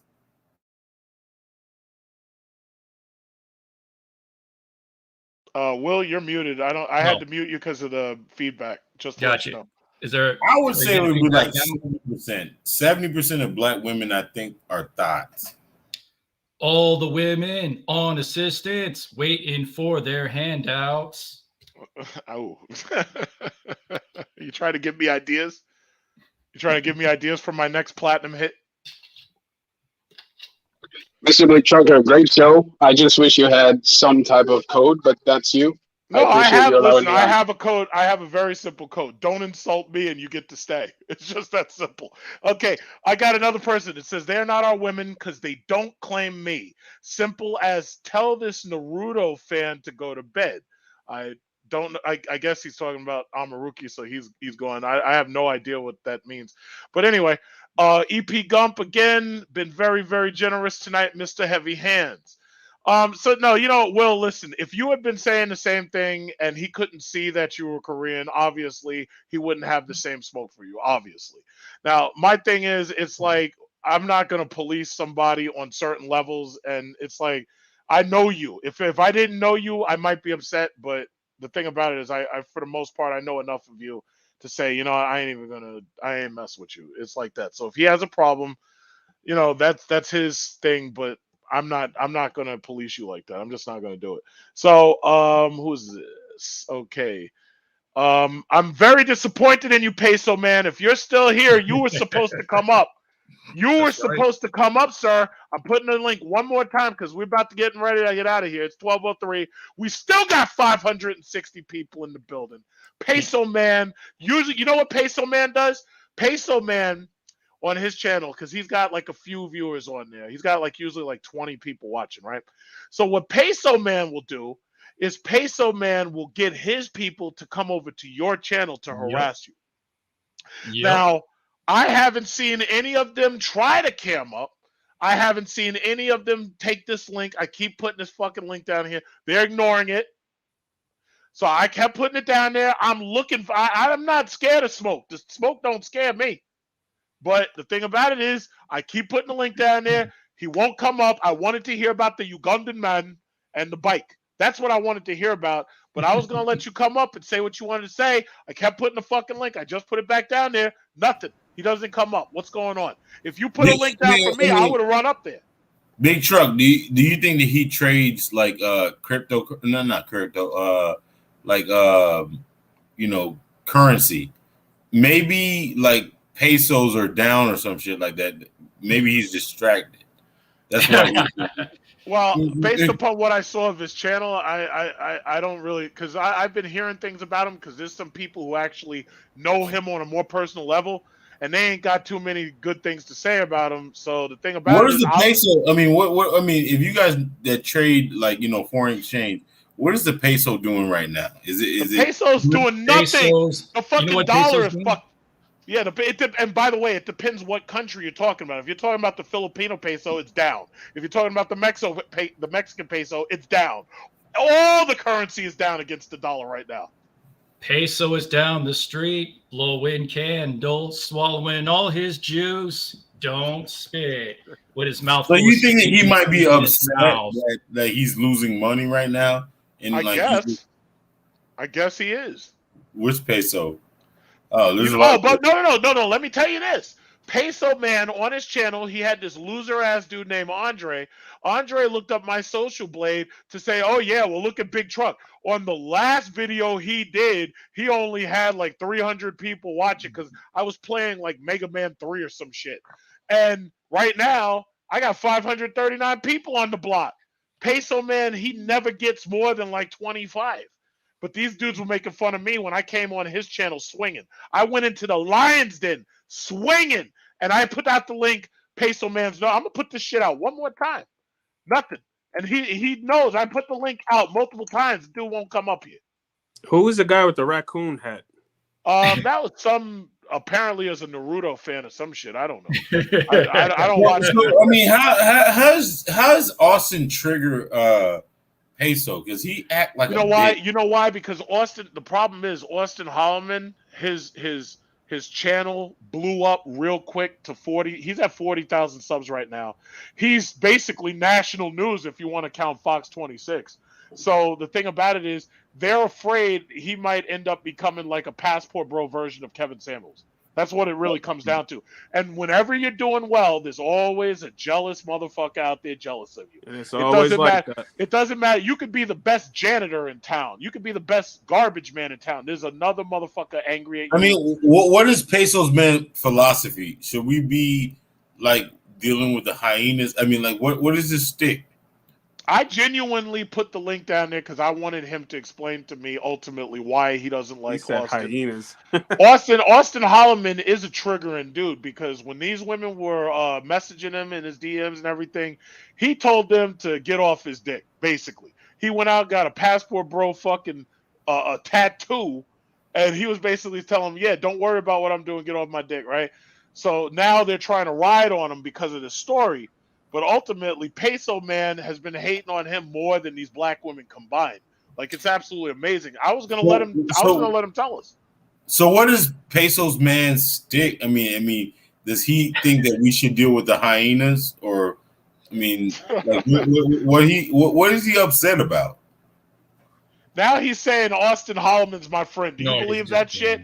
Peso Man, why are you fucking ignoring the link that I kept fucking dropping? I'm putting it down there again. Probably Why not do you even keep him. ignoring the link? You're right. It might not be him, but he's ignoring that shit. Big Trucks, you ain't hanging up no time soon. We go until 2 a.m.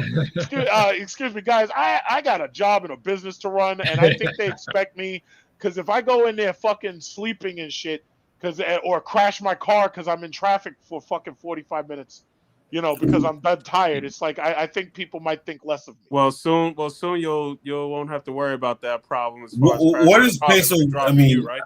I want to understand Exactly. what is Peso man's issue? I have no idea. With Austin. It's just like what we was talking about earlier. It's what happens in the culture. It's just he's just mad because Austin has exceeded him, and that's just the bottom line. He's just jealous and it's hatred. It happens whenever you succeed in life. That's what happens. And Peso Man is the president of that club, so it is what it is.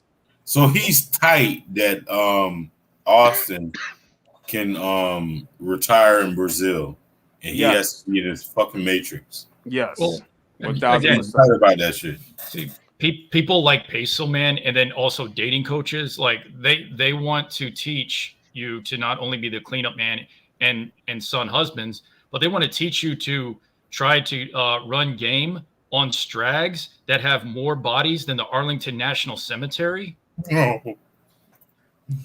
Oh my God. Yeah, Will, you've got to work on your comedic delivery. Because I've mastered that shit, but you got to work on the delivery a little bit. It's a good joke, but you got to deliver it. Got to deliver it. But yeah, listen, my thing is, no matter what you do in this life, somebody's gonna be jealous of your ass, and you got more to worry about from these fucking dudes jealous of you than you do from the women, because at least the women just want to get your money, But these dudes, some of these dudes stab you in the back.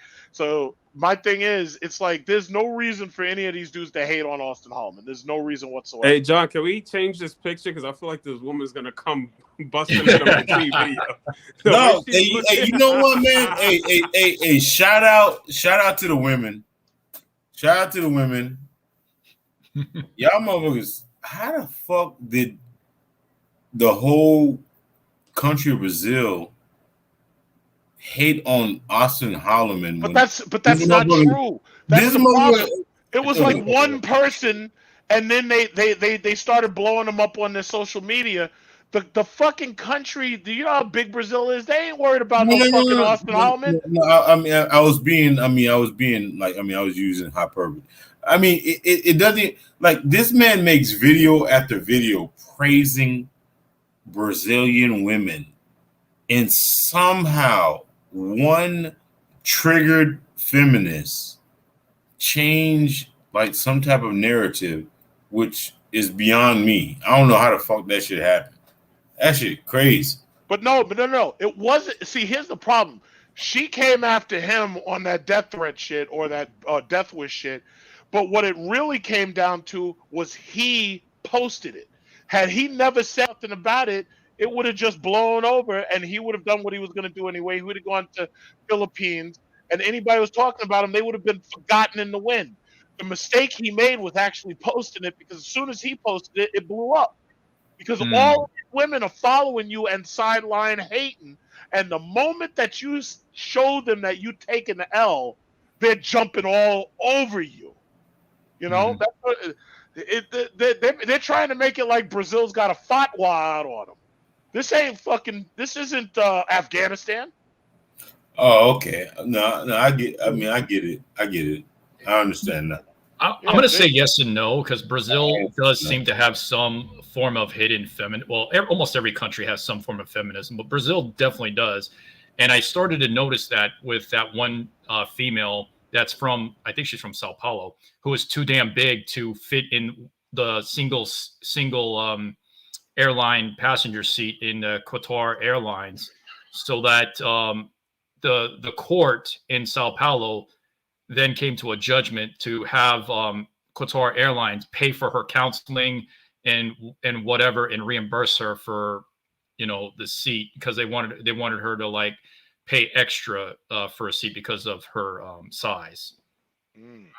I got 2 super chats. Pato is such a jealous batch, we all know.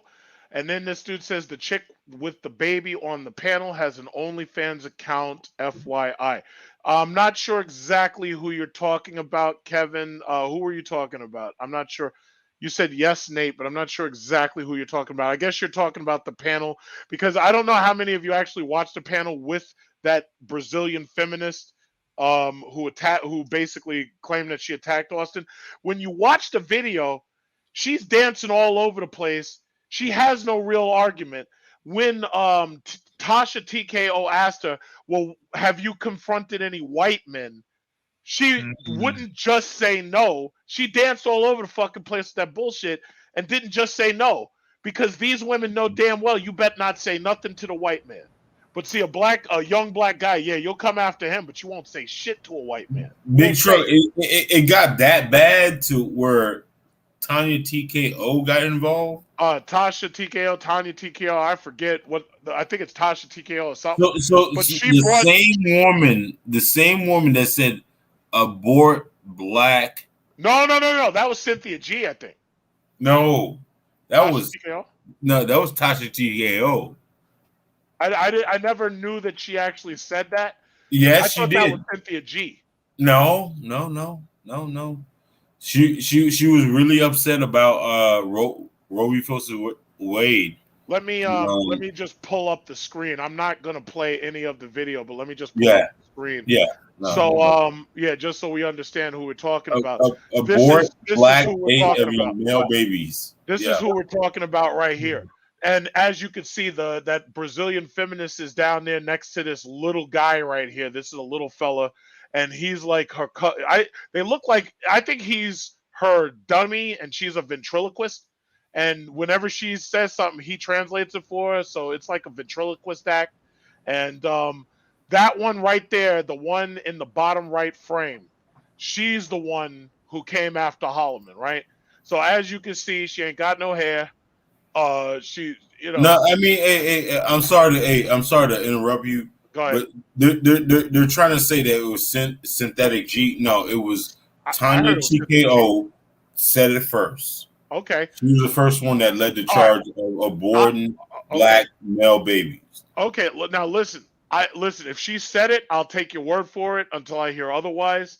Bottom line is, all I got to say is the only time I ever heard of this woman was based on this interview right here of this Brazilian feminist. That's the only time I heard of her.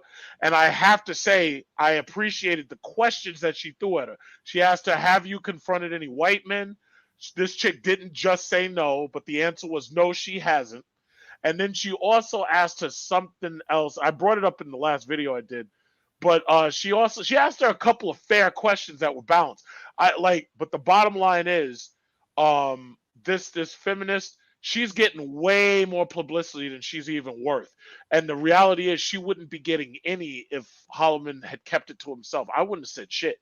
I wouldn't have said nothing about it. No public apologies. Fuck that. The only time I would have done a public apology is if the Brazilian government came to me and say, yeah, well, you got to apologize to it. I would have done it then. But for this drag, I would have never fucking done that shit, ever.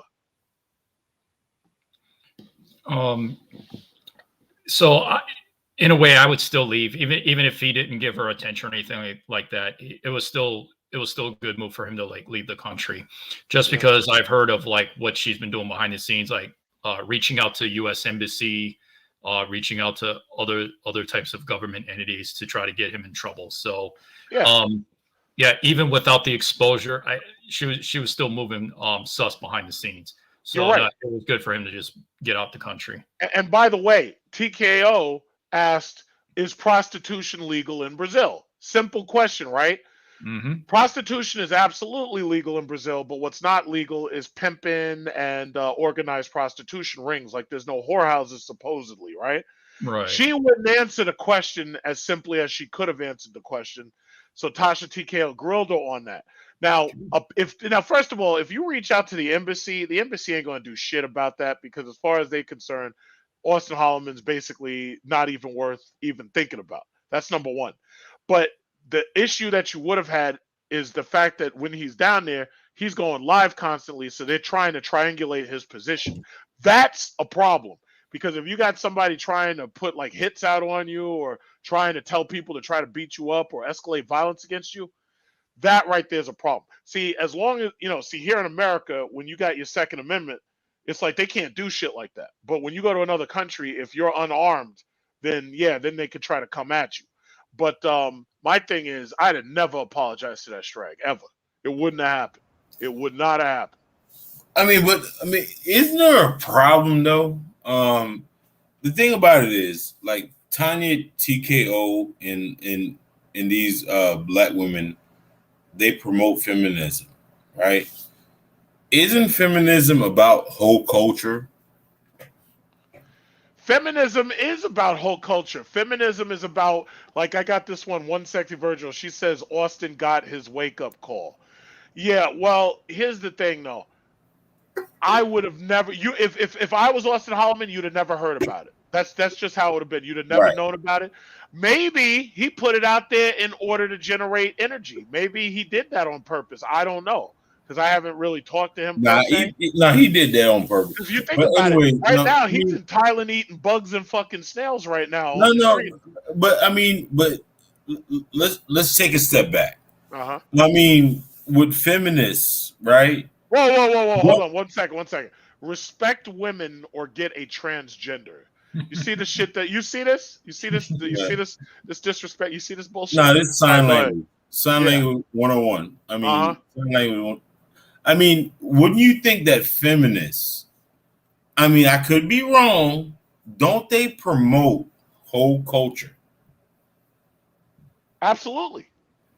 So why would they be against sexual tourism? Because they're against sexual tourism because it's not you that they're getting the money from.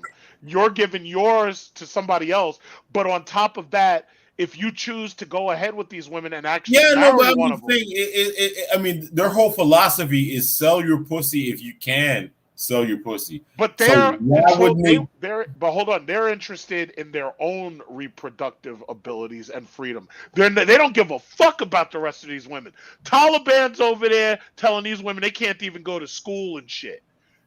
How many of these feminists you see lined up to go fight the Taliban? Not a goddamn one. Not one. How many of these women do you see over there with the Peshmerga fighting it out against ISIS? Not a goddamn one. At the end of the day, all they're interested in is how much money can they cipher out of you. And after that, they don't give a fuck. That's all it is. While being septic tanks. Yeah, no, I'm just saying it's crazy how you would think that with feminism that they promote selling their pussy and selling, sexuality and being free and liberated and all this type of shit. They should not have a problem with women being entrepreneurs with their pussy. They shouldn't have a problem. It doesn't add up. I mean, I wish we can have a like Peso Man or one of these male feminists try to explain this conundrum, because the thing about it is they promote sexual liberation and all this type of stuff and feminism. Why would they have a problem with women selling pussy? But I keep saying it. It's because when we go overseas, we are taking our money and our resources. But on top of that, if we choose to marry those women over there, we are getting exactly what we want out of them. We're getting relationships and marriage. But these women here are against men having the power in the household. They're against us doing that because they don't want us having power in the household. And you can't get around that shit. They want the women to have the power, but we're going to get women who have no power, and they know it. And these women are more than happy to go along with a man and his plan and to build a family. But these women hate that shit because they see that the men are getting what they want. They want to be. You got to remember, these feminists want to be men. They want to be men. They'll never be men, but they want to be men. I would say delayed. So it's delayed penis envy. It's absolute penis envy, number one, and at a certain point, it's like you're dealing with a psychosis because they can never be men and they can't have what we have. Time is working against them. Time itself is working against them. Men, time's on our side. The older we get, the better we get. They age like fucking cheese. We age like wine. Outside of the legal ramifications, and this is just my opinion, but the way I would see it is if they want to be equal in our eyes, again, my perspective, why don't all of them have their own army, all female army, send them to the Ukraine, and if they come back with over 1 million of them in caskets draped in their flag, then we can have a discussion about equality outside of the legal ramifications. Yeah, well, they're anti-patriarchy, so they don't like they are so anti-patriarchy that and there's nothing they can do about it overseas. See, here they can fuck everything up, but overseas, those Islamic cultures, they ain't trying to hear none of that bullshit. They ain't trying to hear none of it. One thing I can say about Islam is they'll never allow themselves to get ruined the way America did. Let me read this. Shout out to you, Big Truck, in the panel. Cynthia G actually did say that BS about deleting black boys before birth. It's only been the last couple of days I've heard of Tanya TKO. Damn, she said the same ish. Yeah, I didn't hear it, but listen, if some people are saying it, she actually popularized. She popular. Listen, if in the that's the case, situation. and I ain't got listen. If that's the case, then as far as that Naruto fan, if Will wants to come up here and call her a strag, to go, you strag the shit out of her. I don't give a fuck. MJ, let me see you in the background, please. Turn on your camera. Let me just see you before I let you up. I had another chat from Kevin3905. They are angry because it's men of upper mobility with men that are leaving, and that's the other thing. We're not staying behind. We're not dealing with them. We're not dealing with any of the other women who they know. And as I keep pointing out, see, a lot of people don't talk about this issue with the sperm banks. Even the LGBTs, the rainbow flags, where they gonna get the semen from in order to birth children look like themselves? Even if they have all the money in the world for that in vitro, they want a specific type of genetic material. How they gonna get it? Because you're not going to give it to them. How are they going to get it? They're not going to get it. So they have no choice but to either get it from Brad, from Pookie, or from Ray Ray. They got no choice.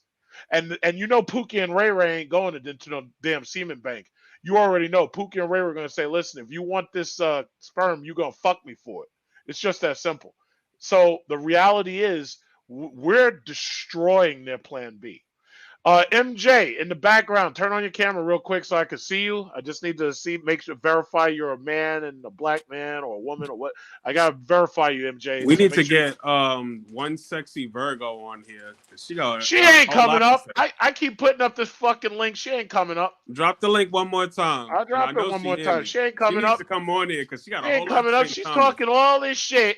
You talk. Listen, lady, you come on up. It's like I ain't gonna attack you. Come on up. And you can say your piece. I'll let you say your piece. I ain't got a problem with that. I'll let you talk. One sexy, why you holler? Yes, she in the back. Hi, everyone. I'm one sexy Virgo. Listen, don't try to sell no pussy over here, okay? Listen, all you're supposed to do is come on up. And if you come up, I'll let you say your piece. I don't mind the disagreement, the smoke. But I just put the link there. You hit that link. And let's see you say what you got to say, okay? Drop the link one more time, Joe. Uh-oh, what is this? It says, no, you need to date men. Well, I don't understand what your agenda is, so why don't you just tell me what you're talking about? I mean, that's a classic shaming tactic. I mean, they're so surface level when it comes to their even thought process. They can say like surface level shit, and it'll get a reaction from most men. Like for instance, like one sexy Virgo is in real life, she's probably a dodo bird. Like, damn, son. Like, no, one sexy Virgo. When I say speak, hold on. When I say speak, I mean you use your voice. That's what men do. Yeah. Women who claim that they boss babes and this, that, and other, they're supposed to be able to speak, and then the shit starts happening. It says, what is this? Why do you like women if you have no respect for us? That's not true. I have respect for women. Most of the men up here have respect for women, so don't try to gaslight me or nothing. MJ, I'm trying to see your face. MJ, let me see you. We have respect for women who just don't have respect for one nasty cargo. No, one sexy Virgo is probably like bottom of the barrel, like horrible human being. She's like, one nasty cargo. No, because she's gaslighting. You see that what they try to do is the sign language and trying to shame you. And MJ, you can calm down now. I seen you. You can calm down. But no, the thing about it is the gaslighting and all this bullshit with the sign language. It's like that shit don't work on me. It just doesn't work on most of us because we recognize it now. That's what Kevin Samuels did. He made it so all of us know what you're doing. He put us all on the same level and we see what you're doing. Let me see this guy right here. Steel Keys. We destroying your sleep plans tonight. We up as shout out Big Truck. Yeah, you destroyed my sleep plans. I took a nap. I took a fucking nap for like an hour and 30 minutes before I woke up to this shit. And it has been amazing. There's still 540 people up in here. So so one sexy Virgo. I dropped that goddamn link and you still won't cut. What is it? Here we go. You lames like us, but disrespect us. Are you gonna listen? What Virgo? Are you gonna come? Here we go. He's dead. Are you gonna come up here or are you gonna hide in the back like a little whittle girl? What are you gonna do? What are you gonna do, little whittle girl? Are you gonna hide? MJ, I said if you want, you can cam down. I already seen you. I saw you. One sexy Virgo. Are you gonna come up here? Or are you gonna hide like a little whittle girl? What are you gonna do? I gave you the link. I'll do it again. And you afraid to come up? Why are you afraid to come up? If you have something interesting to say, then just come on up. That's Shame, insults, That's all guilt, you got and the to need do. to be right. That's all you got to do. Just come on up. Uh-oh. One clown ass Virgo. She's a little whittle girl. And she won't come up because all the big bad men are playing basketball on the court and they won't let her come up and shoot her shot. Come on. What's going on? I keep putting this fucking link down. People in the background talking shit and they won't come up. Tony T, I need to see you. MJ, what you got to say, brother? MJ. Hello. Yes. Hi. How are you? Oh, hey. So, right, I'm 18, right, and like you're really like inspiring. Thank you. And like really like teaching me. You know what I mean? And I want to see like if you have like any tips for like an 18-year-old to get on on their grind. You feel me? Well, okay. I've basically said the exact same things. When you start working, you need to build your credit. You need to save money. You need to treat most of your purchases like they're investments. You need to maybe invest in real estate. You need to make it so that every dime you're spending, that you're earning some type of dividend or something out of every dime you spend. The main thing you need to do is work on your education so that whatever it is, no matter what you're educating yourself for, that you get yourself a decent paying job that has health care, a pension, and what is it called? Healthcare, a pension, and some form of ability to take care of you when you get older. That's number one.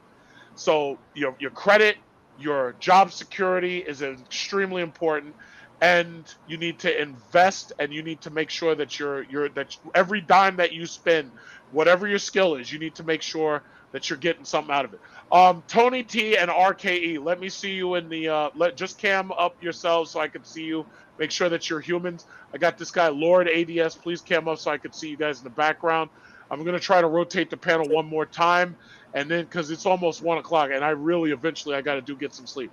And then I So got this guy with this peso man real quick, and he's still talking shit. It says, you need to stay in the U.S. No!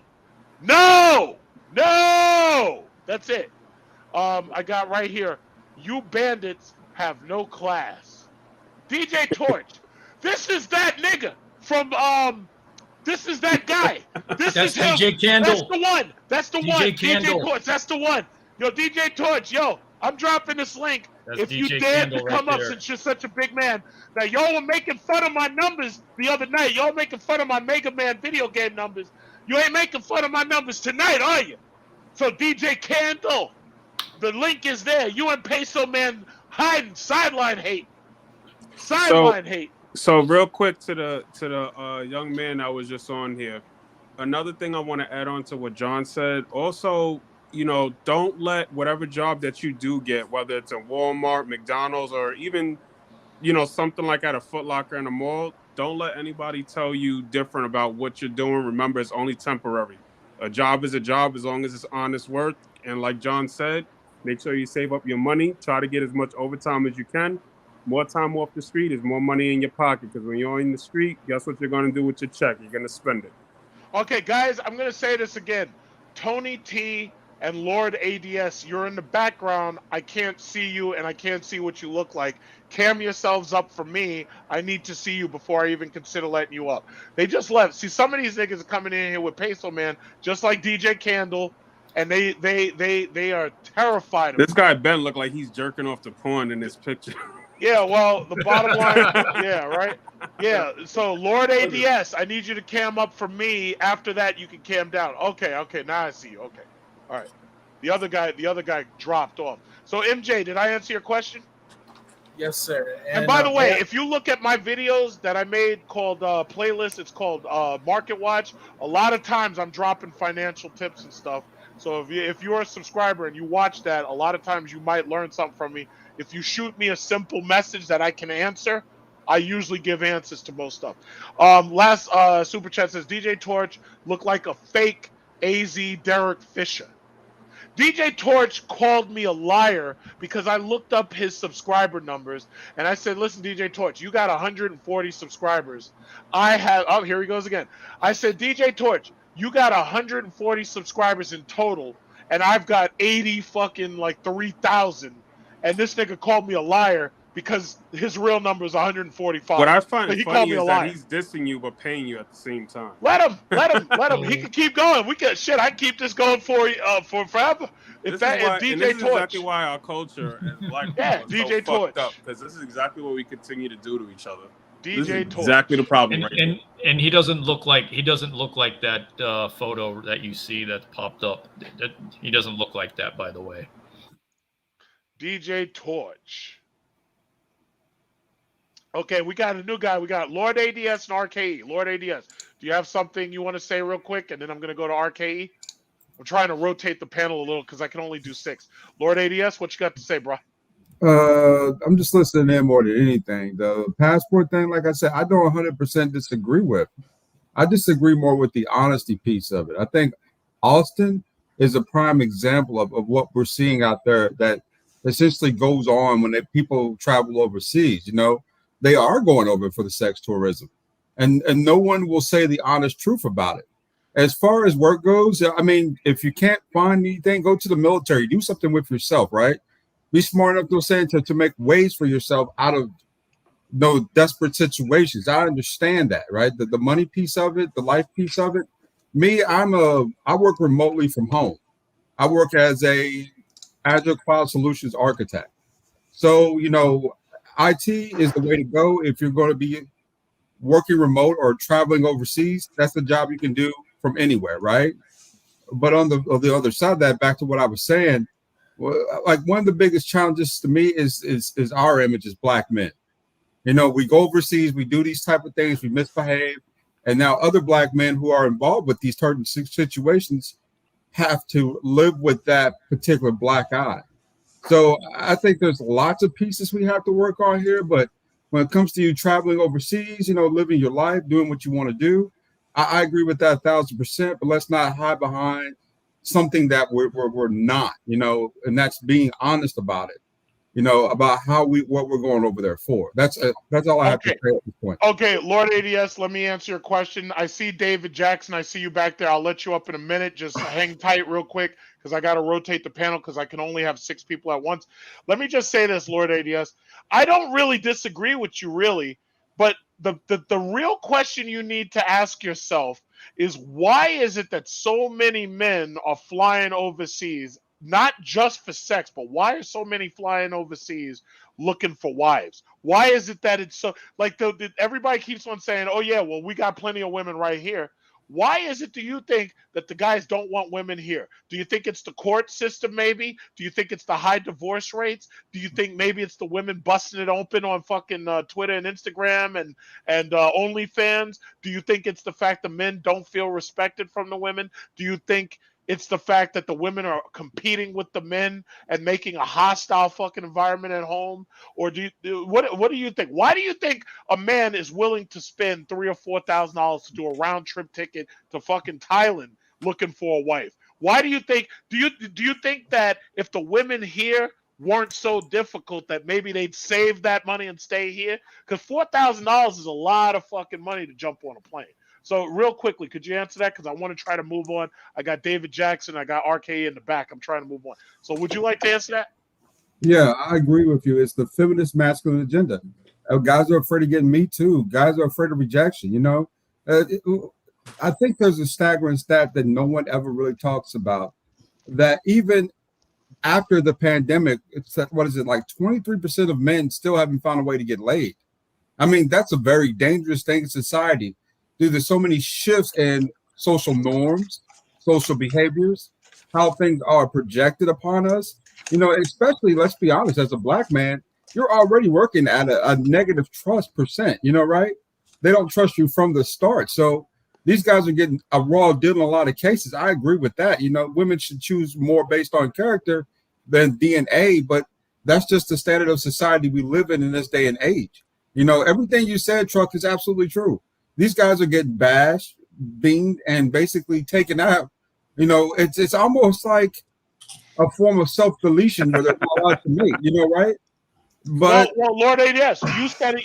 I'm sorry, I don't mean to cut you off, but you said it yourself. It's a dangerous thing in this society for so many men to be uninvested in society because they're not getting wives, they're not getting women, they're not getting laid. So, given that as a statement, do you think being a passport bro and being able to go overseas and have a relationship and marry, do you think that if that's an option, that it should be exercised? yes, I believe passport bros aren't inherently evil. There's a lot of them, like you say, have good intention when they go overseas, but there are questions to be asked about some of that too, right? Not all of it's good with the passport bros. Just like anything else in life, there's a large percentage that don't have, the good intent, the agenda, right? Or the role. A lot of guys are just traveling because, they're young and they're looking for a sex-filled vacation. Hold up. Can you channel just being just human, like for 1 minute? Like, nothing. if you perceive there's not if there is a lack of viable options in America, as a man, we are like programmed to spread our seed. Do you not think that we're gonna expand our minds and go elsewhere? You have a good point with the being human part, but there's. I'm just saying. It's human nature. Hold on. I understand what you're saying. That makes sense. But you've also got to acknowledge that being human is also has its other components to it besides just a pure innocent. I'm looking for a mate. I'm looking for a potential lover. I'm looking for potential life nature. A lot of guys don't have those type of high targets or high aims, right? You're saying, but you're saying the problem. You are even diagnosing the problem. Like, go ahead and say what you just said again. Go ahead and say it again. The default nature of a man is to find women or find relationships that suit their needs or satisfy them. Like you don't think that is like a default thing. Like, hey, you know what? These women suck. You know what? I'm going to go find some women that don't suck. But you don't think that's an easy option? I think that's a good option. I think what you're saying has some truth to it. We can acknowledge that both can exist. Easy. Right? It's an easy decision. It's an easy decision. Let Lord ADS answer that. I acknowledge, saying that what you're saying has some truth to it in a lot of ways. Me personally, I don't need to travel. I'll just like what I have to choose from. I live in a pretty good demographic where there are a lot of women that are single, and a lot of them are interested in me. But if you go to a demographic elsewhere, I've also come from very small parts of the country, right? Kentucky, places where the demographics aren't as, saying fruitful for a lot of guys, right? Due to a lot of potential issues. Not all of it, though. Let's also acknowledge another thing. If we're going to say being human, let's acknowledge the women piece of it, right? Not all these women are evil either. Will, I'm going to drop you down real quick because I want to bring in David Jackson. 300-pound woman in Mississippi. Okay. If you have a 300-pound woman in Mississippi, right, acting like that, like her default is $100,000 dude. Come on, man. A 300-pounder in Mississippi. Like, you're crazy. But let's also acknowledge there's a 300-pounder, which is an extreme, because let's be honest, there's also a lot of black women who weigh 150 pounds in that same vicinity that Oh aren't being God. talked to either. All right, That's guys, real quickly, amazing. I gotta catch up on the super chats. I got Ben Cisco. If they refuse to date based on character, they will get left behind. Shot him from the sky. Why are American guys such Puritans? You are going overseas for the wrong reason. Who are you to say that? And Lord ADS, I gotta say that the thing about it is I don't believe in dick police and other men. Again, white guys have been doing this shit forever, and Yes, and they they have. they and my thing is when a black man does it, now it's a fucking problem. So RK's been waiting to speak. RK, did you want to make a quick point? And then I got to get to David Jackson, and I'll come back to you two guys. But let me let these guys in because David was waiting very patiently, and so was RK. RK, what you got to say, brother? Hey, yeah, so I just wanted to put my piece on it. So I've been, a part of this thing before it was called Passport Bros during the Charles Tyler era, more or less. Rest in peace to him. From my years of traveling and whatnot, I think the biggest thing here, not just finding a woman that that we desire, that we want to look for, but also for a lot of men that do this, that go this route, is also trying to find a sense of community. Exactly. Like Kevin Samuels brought up a good point that always gets overlooked, right? Because they say like, oh, he's this, this conservative viewpoint, but he brought up a brilliant point that always gets overlooked, is that it was the destruction of unions thus led to the destruction of black men and their earnings and whatnot. He made that point when Ronald Reagan brought in Reaganomics and neoliberal economics as well. That was the beginning of the end right there at that point. And to, on your point, black men and even black women too, black people in this country, we're one of the only people who you have no fucking idea what your ancestors, who they were, where they were fucking from. That's why niggas is so quick to try to claim Egypt and everybody's a pharaoh, everybody's a fucking king, which we know is not true. But the reality is, you don't know if your parents came from Seychelles, Uganda, motherfucking Ghana. You have no fucking idea, and that's because you were brought here to be fucking slaves forever. You were brought here to be second-class citizens. There was no plan for you, and the only thing that saved you was that you were able to finagle the Constitution so that you could get the same rights that these other people were enjoying that they had denied your ass. I'm not going to keep talking. Let me get real quick to David Jackson real quick. I want to add something to that too, Truck. You're absolutely correct. We, as a culture, black men especially, I mean, we're the only culture of men that attack each other at such a high validity and a high vicinity of rate. We're the only culture who's at war with our own women, right? A lot of people claim these kings and queens. Actually, I wouldn't say that. A lot of white men are at war with fucking white women too. So I mean, but not like we are. White not women, the same, right? Yeah, exactly. White women, even in the feminist role of the 60s, they were still married. Black women were so busy fighting against us that we forgot to mate. Instead, we ended up breeding with each other. It's continuous upon slavery, right? We don't mate in the black community, we breed. That's just what we do based on DNA, based on that different ethnics, right? Or different circumstances. But ultimately, though, is that might be the destruction of our own race while we're competing against, because believe it or not, a guy like me, the honest truth is I'm competing against whites, Asian, and Latin guys every day, not only for their women, for economics, for jobs, for vicinity, because we all want the same American dream. But at the end of the day, I've also learned that if I'm looking for allies in my own community, that's going to be almost extraordinarily hard to find. I might find one or two guys who work on my level and do what I do and understand what I'm doing. But for the most part, the vast majority of our community, it's fallen apart or degraded to the point that it's so undependable when it comes to other men. If I start something, I can expect 50 other black men to throw stones at. White males, they know how to do this. They know to sit back and watch us destroy ourselves, and what's left over, they'll come in and clean up. But us, we'll destroy each other just in the name of let's just keep it real. Validation amongst other cultures. It happens way too often in our community. We'll destroy each other for validation versus us working with each other to expand, grow, and build upon what we have.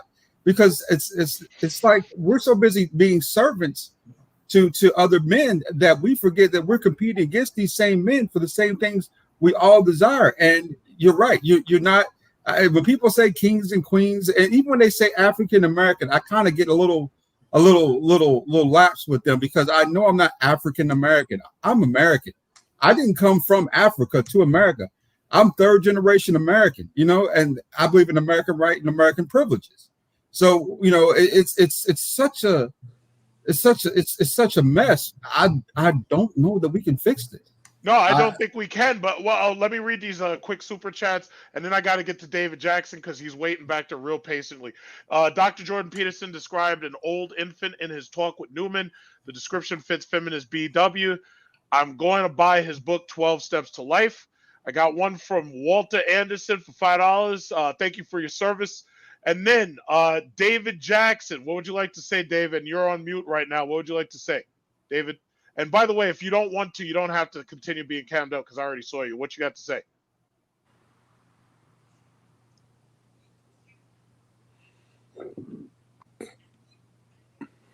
You're muted.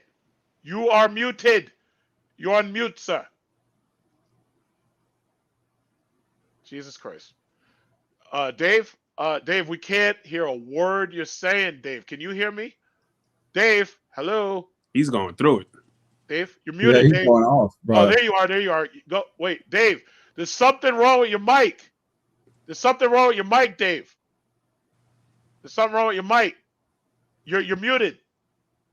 You're muted. I see that you're unmuted, but you're. Oh, okay. Yeah, he probably has to come back. Yeah. All right. I'm sorry. Who was talking? I'm sorry. Okay, yeah, I guess he has to fix his connection or something. Walter Anderson, the military took me overseas. I am all about getting away from these unwilling women. And see, that's the thing. A lot of black men traveled because of the military, but now you got black men who are traveling on their own, and they are. And the crazy thing is, here's the reality: as soon as we go overseas, chances are you're gonna fall in love with like the first woman you meet. And that's just the reality. When I was in China, it was like I didn't even go over there looking for women. But it was like the first woman who I met, I was like, wow, because I got blown away by the femininity and the friendliness and shit. I got blown away by that shit. So that's just the reality. And black men, we're not used to I tried to ask this question earlier. What marketable skill that black women in the U.S. have as collective that most men in general find attractive? There's a lot of different skill sets, but black women also have something to offer. I think that they get overlooked in a lot of cases too. You know, there are beautiful black women that live in this city of Atlanta right now that are absolutely single. They do well. What marketable skill, like, take black men away from it, that they have in general? Because we can look at Asian women, we can look at Spanish women, we can look at white women, we can look at all the other races of women. Name one marketable skill that black women possess as a collective that most men find attractive. That most men or that we find attractive? Relatability. No, most men in general find attractive. Relatability isn't marketable. If they can cook. Relatability is a marketable skill because at the end of the day, I have to have someone I'm compatible with that can understand me and my issues and my challenges too. To me, that's relatability is a very highly marketable set at that point when it comes to that. And a lot of these black women are very competitive with other cultures of women. Like I said, there are beautiful black women in Atlanta that are single, looking for a husband, looking for a man. You know, there's some rough patches in that too. It's just the vast majority of what we deal with in our culture are basically adamant against us in general because of trust factors. There's black women have a lot of good things to offer in some, not all cases. Then I'm going to be honest, you know, nobody wants a woman that's got 2 or 3 kids, you know what I'm saying, and now she wants to settle down. Nobody wants a woman who's been adjusted so bad to society feminism that she can't be dealt with. You know, But there are a lot of women who are just the opposite of that, you know, that are out here doing big things, who are looking non-304s. Here's a question. This chick that's in this picture, this black woman who's staring you down, do you think she's attractive? Not necessarily, no. I'm not. Nope. That's not what I fucking asked. I said, do you think she's attractive? No, not. I mean, not to a certain degree. To me, Why can't you just say? Why can't you just say no? Because it's a guys. The complicated rest of answer. you, excuse me, everybody. Do y'all think she's attractive? Personally, no. You don't think? Really? I don't think. I think there's some cap going on. No, she's good looking. I find her painfully average. I've seen. And I'm just being real because I've said that as someone that has traveled to over 10 countries and been to multiple countries multiple times. You see way more beautiful women than this, and they're just regular ass women. I'm just being 100, just keeping it above. Somebody said she's a 5. God damn, you guys are fucking more brutal than I am. Ooh. Hey, we all got different tastes here, you know. My preference is definitely serviceable. I mean, like, she's running the mill. Yeah, absolutely. 100%. If she could cook, if she cleans, if she fucks you when you want to be fucked, and she submits in general, would she be attractive then? Absolutely, 100%. Okay, so basically our problem is that she doesn't submit because 4 out of 5 women submit to their man, and she's telling you right now, no, I don't fucking submit. So you got a problem. But also too, John, what are we doing as men to allow these women to submit to us? What are we bringing them to the table? Are we really showing them that we are the alpha male? Once again, if you don't have your money right, your credit right, and you ain't bringing nothing to the table, then how is a woman going to respect you? No, and Jimmy, I agree with you. You know what the downside is, though? You think a foreign woman's going to respect you with just a regular No. But here's the thing: in a lot of the other countries, the foreign women respect their men even if they don't have everything together, and they work with their men in order. They work with their men in order to bring their man up. It's like, for example, if you have a fat guy at a gym and you have a fat woman at a gym, and they're just coming in and they're doing some bullshit exercises, like they're just doing a couple of fucking arm curls and they're walking the treadmill for about 5 fucking minutes and then getting off of that shit. But they're not getting any real thing. They're not getting anything done out of it, right? However, did anybody ever say, you know what? Maybe I get this fat guy could talk to this fat woman and they could say, you know what? We could be workout partners.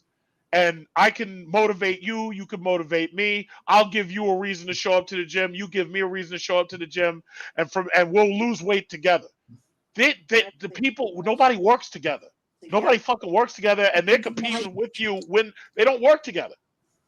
You know, now, y'all understand what I'm saying? In these foreign countries, these women take their low men and help make them higher. Not here. I agree. I agree. Have y'all ever considered the fact that all of these women right now who are in fucking mortgage trouble, in rent trouble, do you understand that by them having an apartment and you having an apartment, y'all are competing against each other in the real estate market? Yep. And the reality is, because they won't submit to you. Now, if this chick right here, if she said, you know what, I'll cook for you, I'll clean for you, I'll fuck you, and I'll have your kids, and I'll be your wife, I won't divorce you, you'd probably say, you know what, I'll marry you. And we'll work together and we'll build something. But when they're out there competing against you, you can't build shit. And you're still competing against her. She's still competing against you. So you don't get shit done. Yep. It's a side effect of just the extreme form of individualism. Passport boy problem. That's a big piece of it that no one talks about. I don't know who just said that, but that's on point. Individualism has killed our community as a whole. But also, let's be honest, the biggest factor above all, alpha male, this, that, and the other, even our individuality is trust. We don't trust each other. Other communities of women trust their men. That's why they build with their men. That's why they'll take a guy who's making 45, 50 grand a year and work with him to build a family, to build a legacy, right? We don't do that. It's so about us that we forget to trust each other. We make it, this us against us type of situation. And every other culture just sits back, watches, and relaxes as we collapse. And that's something that we have to work on as a community. But I don't see that we can change that at this point. I think the culture is just too rotten. This is festered for about 50 years. Yeah. How are you going to fix that? You know, there's really no. I mean, it's not only generational to the point where this is first, second generation. This is fourth, fifth. You know, we're getting sixth generation of distrust, this factor, single family homes. You know, and just the self destruction of the Black community. I mean, I'm you know, me personally, I've already started kind of mating out, right? Breeding out. I deal with white girls, I deal with Latin girls, you know, Asian girls. I deal with all types here in America, but that's something that's allotted to me. I know that every man isn't as fortunate as I am, you know, but I mean, when it comes to Black women, there's so much more involved with just being a man than it is just, you know, saying to get along with someone and to love them and to treat them with that respect. It's so many deficits and so many degradations. The training isn't there. A lot of these women were trained basically not to be wives, but to, you know, get money to do their thing, right? And long term, this is the effect of that, a corroding, rotting community. Yeah, no, exactly. I mean, that's the reason why. But the thing about it is, I mean, you have whore culture in Black America, whore culture, and if you look at any the Bible, you look at, I mean, Quran and all this type of shit. Whore culture is despicable. Yeah, I mean, absolutely, it is. But at the same time, too, there's all these other facets that a lot of us, you know, Black men see that we just want to be a part of. Like I said, I'm tying it back to this whole thing of individualism, like a community. But and there has to be some type of principle. Yeah, and that's why we go and find that in other parts of the world, because it's not here. Culture is horrible. Yeah, it is horrible, but the cat's out of the bag. We can't stop it. And like, you know, Black Eddie has said, you know, there's no way of saving it because this is multi-generational. And for me, I'm a millennial, I'm 32. I was already screwed from the jump. I had no shot, right? So for people like myself in a connected society where we grew up in a world where social media is super global, we were already interacting with people from other parts of the world when we were just kids. So at this point, it was easy for us to find our society, our culture, our tribe in a different part of the world. And so that's why when I left America and, you know, went to places like Mexico, went to, you know, Peru, Colombia, I was able to find my tribe, find my people out there. Here, America's just an ATM. Let me just read these chats real quick. It says, "Do not marry or have kids until the law changes in the U.S." And that's one of the biggest problems. How the fuck can you trust these women if the law is waiting behind them to fuck you over? Like, you can't. Next, Vintage. That woman is a 5 because her hairline looks like Magneto's helmet. Now now here's the thing though. Here's the thing though. If no matter what her hairline looks like, if her hair is real, I ain't got a problem with her. Yeah. If it's real hair, I ain't got a problem with her. That's another big thing, Truck. Unrealistic expectations. You're not going to get a perfect person. They're going to be flawed.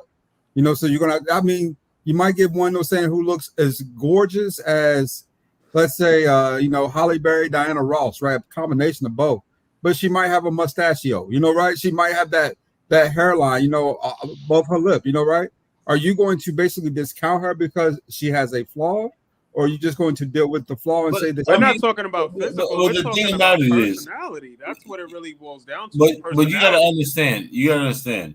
Like a run-of-the-mill, regular Black woman, if she's functional, she thinks that she can demand the same thing as Megan Thee Stallion.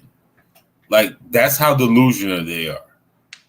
Like, yeah, it's the equivalent of trying to go to, let's say, Dillard's, you know, saying, or Macy's, and look for the discount and look for, you know, saying, designer brands that are extremely fashionable, right? Yeah. I mean, you know, I know exactly what. Imagine if your wallet was like, you know what I'm saying, like the clearance rack at fucking Marshall's, right? Yeah. That's what your wallet is. But your brain is like shit, I should be able to get fucking Gucci. everything at fucking Saks Fifth Avenue. That's the disconnect. Yeah, that's a SVM issue, right? That you have an over expectation from women in general or people in general, that to the point where you believe that your value, even though what I'm saying, you're making 45, 50 a year, you present yourself, or you have an expectation of a guy making 150 a year. That's a supreme disconnect there, when it comes to society. Because one thing we don't say enough is that when it comes to women and men, but it's been protruded to where it's not even like, come on, man. Like, they used to dating a neighborhood dope dealer. Now they want Lil Baby. Come on, man. That shit crazy. The expectation, the individualism, and like you can be, you can have too much self-confidence, too much self-esteem, to the point where it becomes egotistical, right? Mm-hmm. And what you're seeing is the egotistical piece of that in society. Remember, egos aren't even associated with women. Egotistical, that's all associated with men by definition. So when you see women acting in an egotistical way, that's more masculine, Thank you. than it is feminine. No, I've said that shit. Like, being egotistical is synonymous with men. You know what I mean? It's not even that. I mean, being egotistical is not a male issue, but we're dealing with females that are egotistical, which is crazy to me. How the hell you develop an ego? It's childish, it's immature, but in society, it's been allowed for them to get away with that because women don't conflate sex with mating. They don't, conflate, sex with breeding. They think because they can have sex, that they are whatever guy they can get from a sexual perspective, they can get from a mating perspective, and they're two different things. But that's something they're going to have to deal with long term. There's going to be a lot of women, like we talked about, with KS, that they're going to die alone without anyone. They're going to have a dog and a plant. And that's what they're going to leave their inheritance.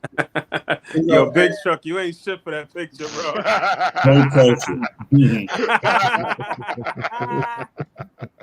You ain't shit for, but one sexy Virgo. What do you think about this photo, dear? What do you think? Do you think it's true or do you think it's not true? What do you think? But Lord DK, man, honestly, she says keep dreaming. Lord DK, man, I most definitely agree with a lot of the things that you're saying, and I completely understand what both of you guys are saying. To be honest, but at the end of the day, I mean, the number one thing I will stand on is that our culture is fucked up, and also too, a lot of us, in this generation, are leaving our kids fatherless, and we're allowing that to continue, and we're not finding ways to be involved more in our children's lives, or even trying to get them more involved with the youth. And I think that could really help a lot of the young men. That the breeding is so inherited, though. Can I say something? And no one, please give me some grace on this. But I think a lot of you can have alpha male traits. You can be born with the DNA, and have all types of other challenges, right? That basically disqualify you from being alpha male. A lot of women basically breed off traits, not true alpha maleism, right? So you could be 6'5" tall and 196 pounds, and you'll get more sexual attention from women, that allows you to procreate at a much faster and higher rate than the average guy who's maybe, I'm 6 foot even. I mean, I'm 6'6" on the dot, so for a lot of people, we conflate sex with love. That's just because I'll fuck you doesn't mean I'll love you. It just means I'll fuck you. And I think Kevin said a stat some time back, and it's something I already knew, but it was confirmation for me that 18% of the men, I think it's like 13, 14%, to be honest, are making 80% of the babies. That's why you see multiple baby mamas out here with multiple kids by the same men in a lot of cases. You'll learn that they have kin, that they are cross-connected, right? Through these women that these guys are making babies with.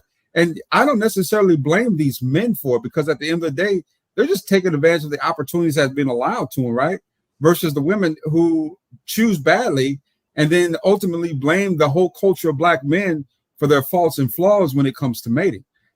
Breeding in our community, it's a slave thing. It goes back to when we were brought to America, we were forced to breed. The biggest, strongest buck bred with all the women to create bigger, stronger bucks.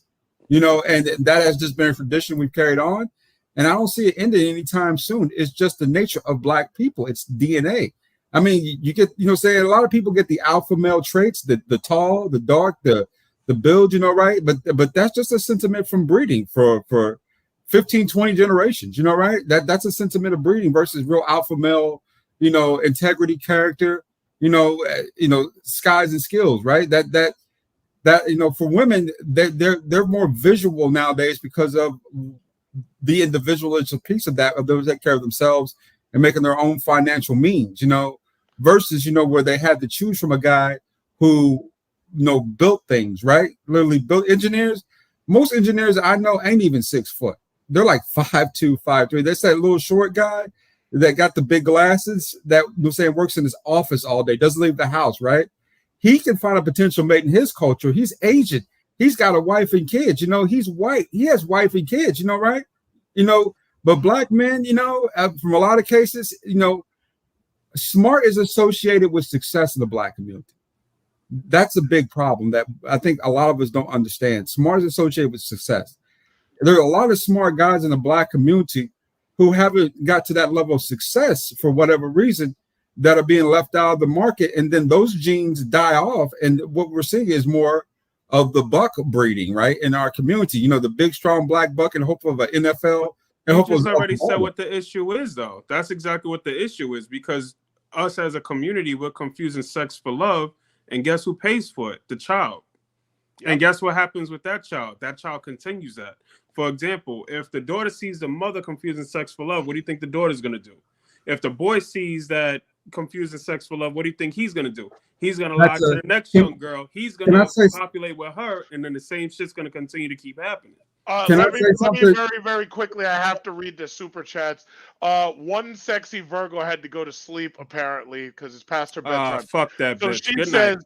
"Good night, guys. Praying that you'll stop thinking about sex every goddamn day." You see that right there says that you don't understand men. Basically, yeah, that's basically men think about sex every day. Okay, next. Polygamy is the only long-term answer. Nah, I don't think. No, but see. They're trying to force us to accept polyandry. Polygamy is when you have people married to multiple partners. But polygyny is when you have a man with multiple wives. The law is never going to allow that shit.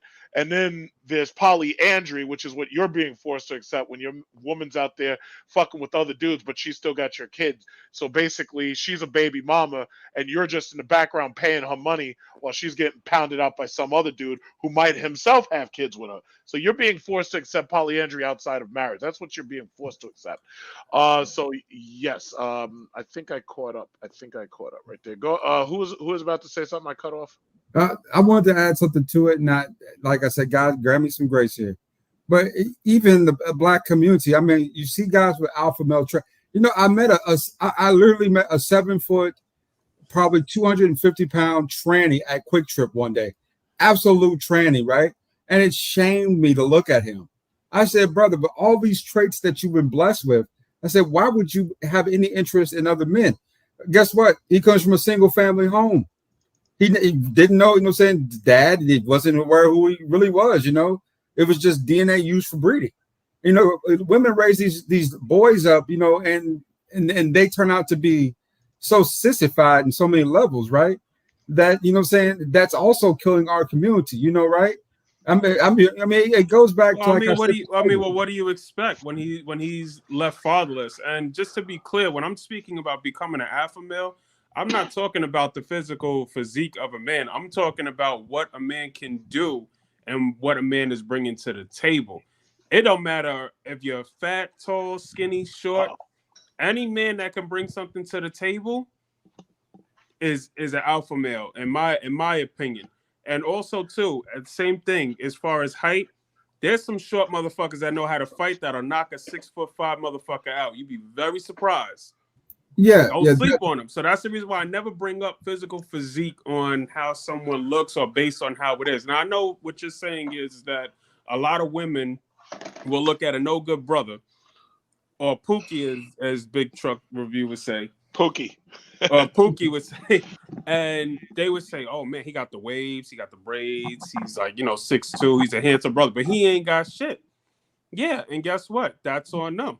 But you know what? We do the same thing. We'll size a woman up the same way, so it works both ways. To be honest with you, at the end of the day, we have an option whether we're going to move forward with them or not, and we have to just be more wise as far as who we deal with, whether it's in or out of the country. Yeah, that's a good point, but men work off different premises than women do. Men are visual by nature. I'm very visual. I'm very, very, very superficial when it comes to women. I do prefer beauty and elegance over a lot of different, maybe better characteristics. That is my nature. That's who I am. But women and preference, that's not the natural order of things. That's why you go to different countries and you see more of the roles better defined when it comes to gender, right? Women look for guys who can provide security, stability, and sanity in a lot of cases, right? Men look for women that are beautiful, and can provide them heirs, per se. That's always been the nature of men ever since man was created.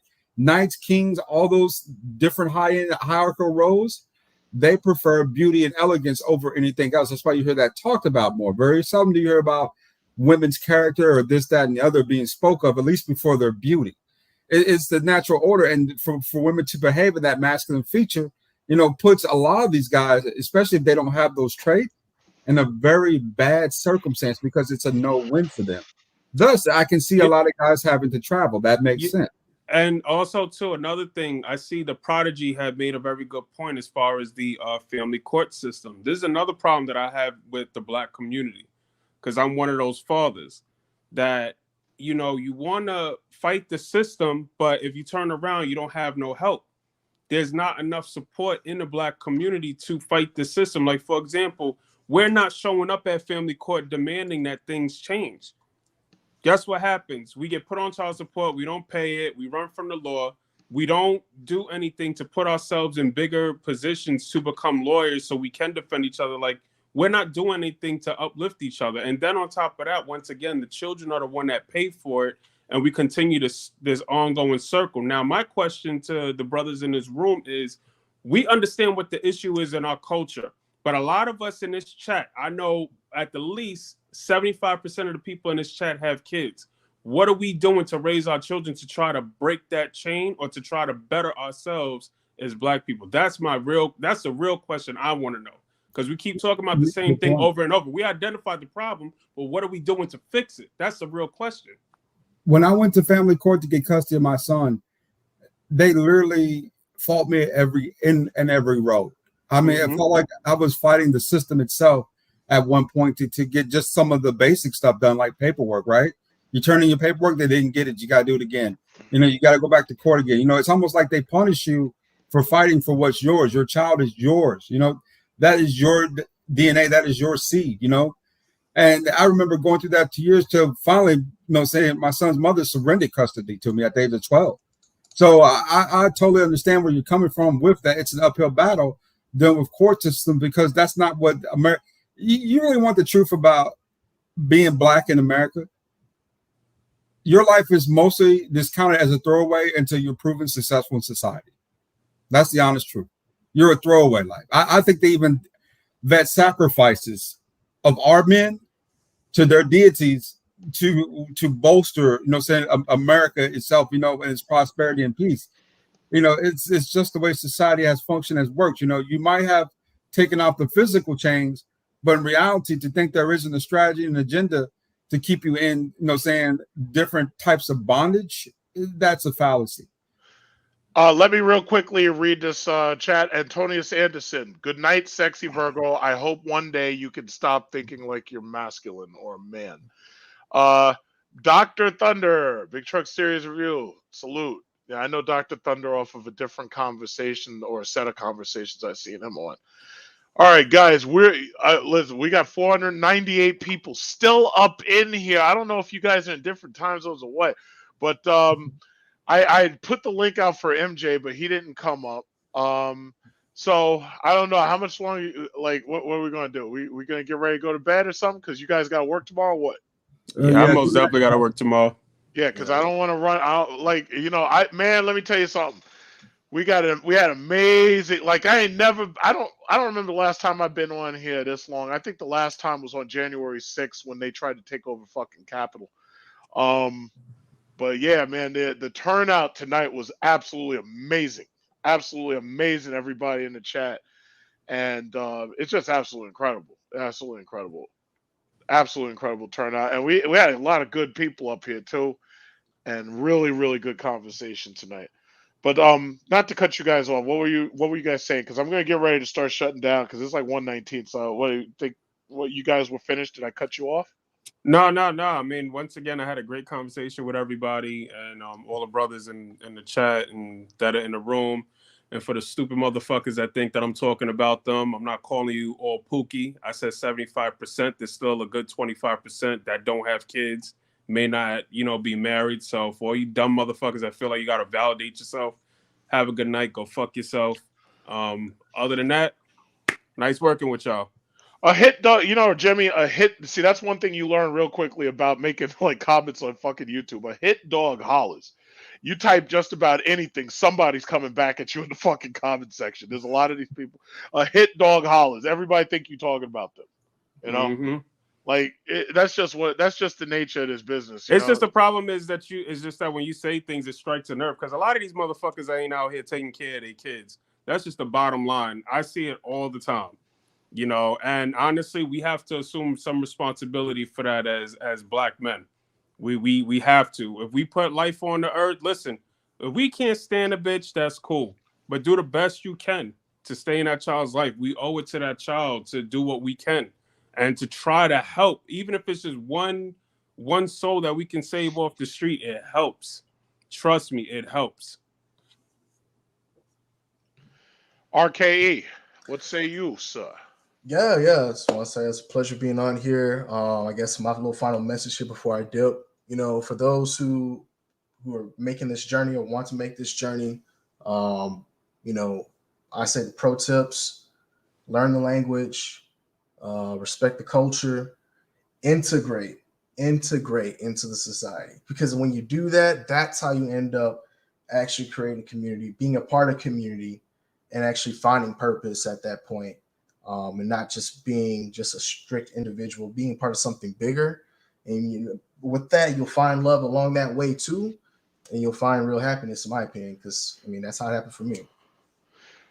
Joey Newell, nice, but for advice, will girls like me if I have zero experience, like my body count is zero because I want to experience everything for the first time with my future wife? I'm gonna just tell you just like this, MJ, with the women that you're dealing with now, if you choose to date in this culture, if you don't have much experience, the women will not fucking like you.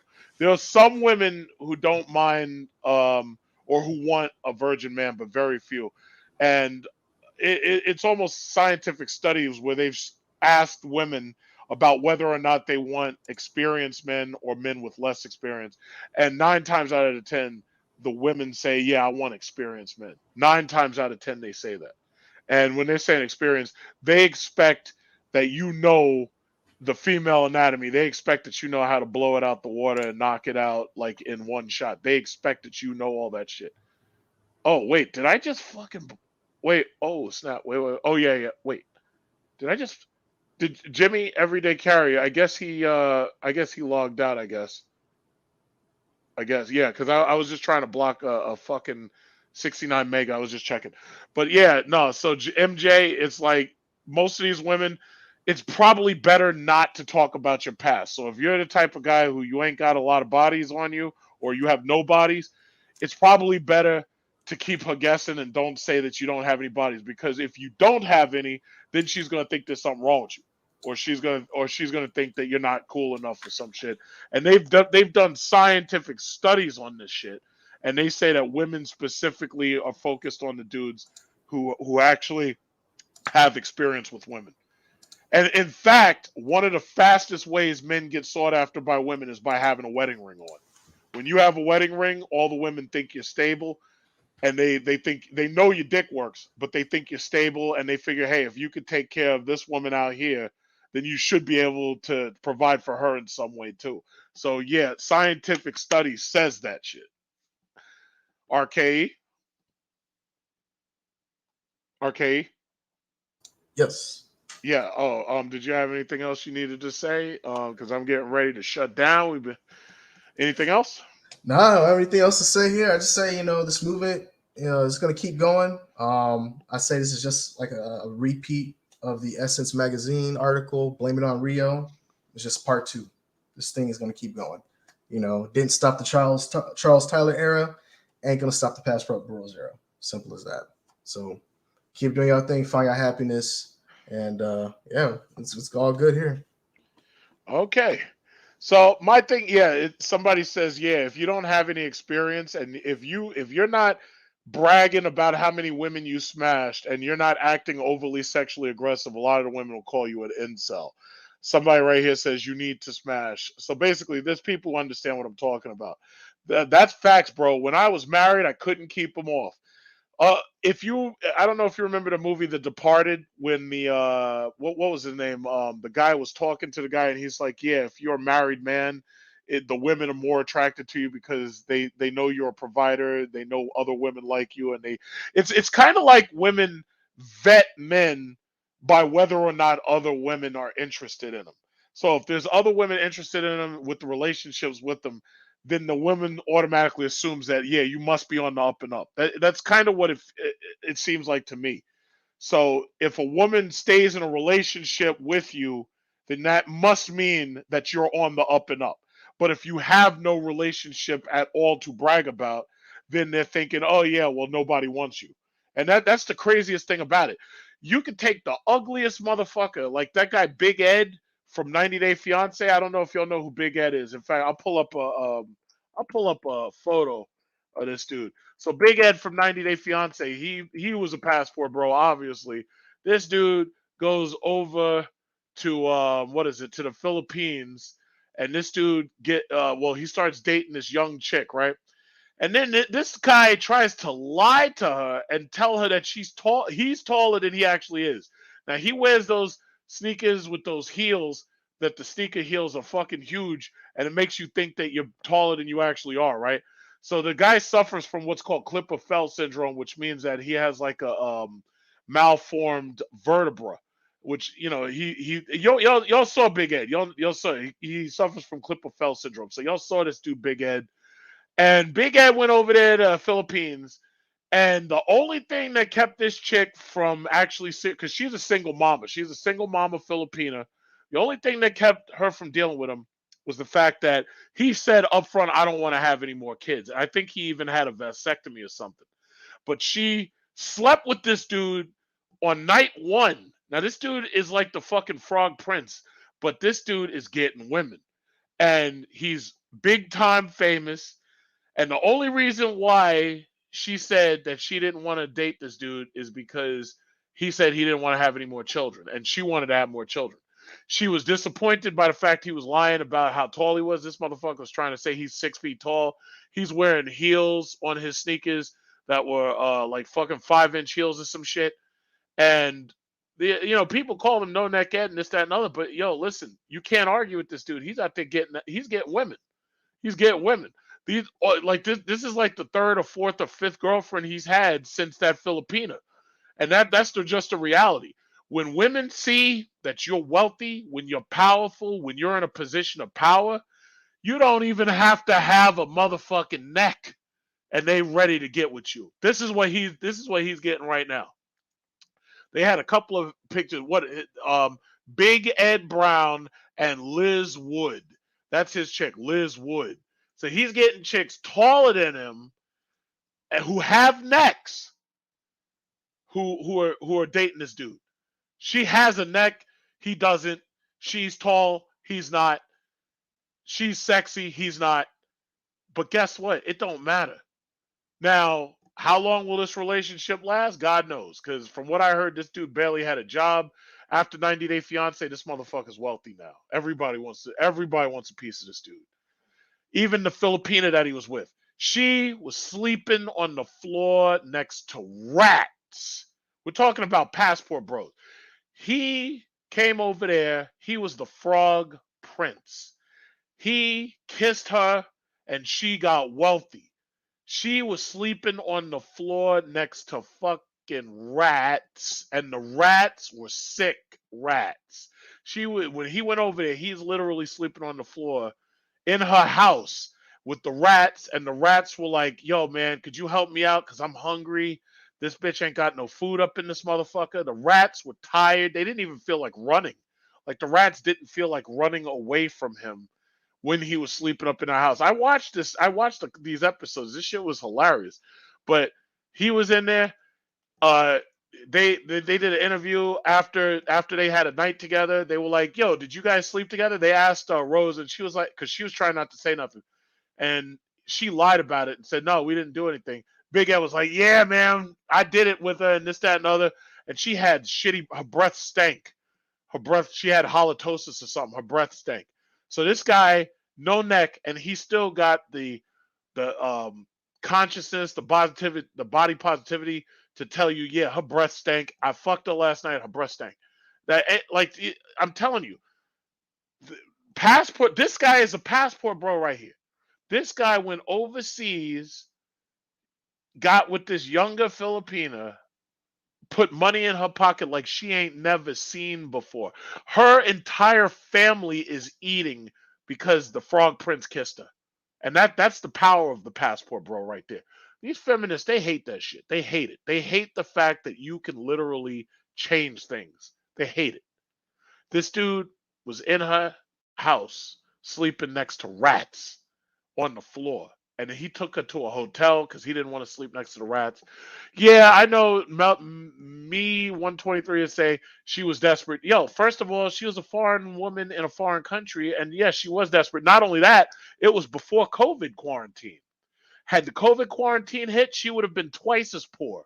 During COVID quarantine, more than 45% of these women and many adults in these countries were unemployed because they had no tourism. They had no money coming in.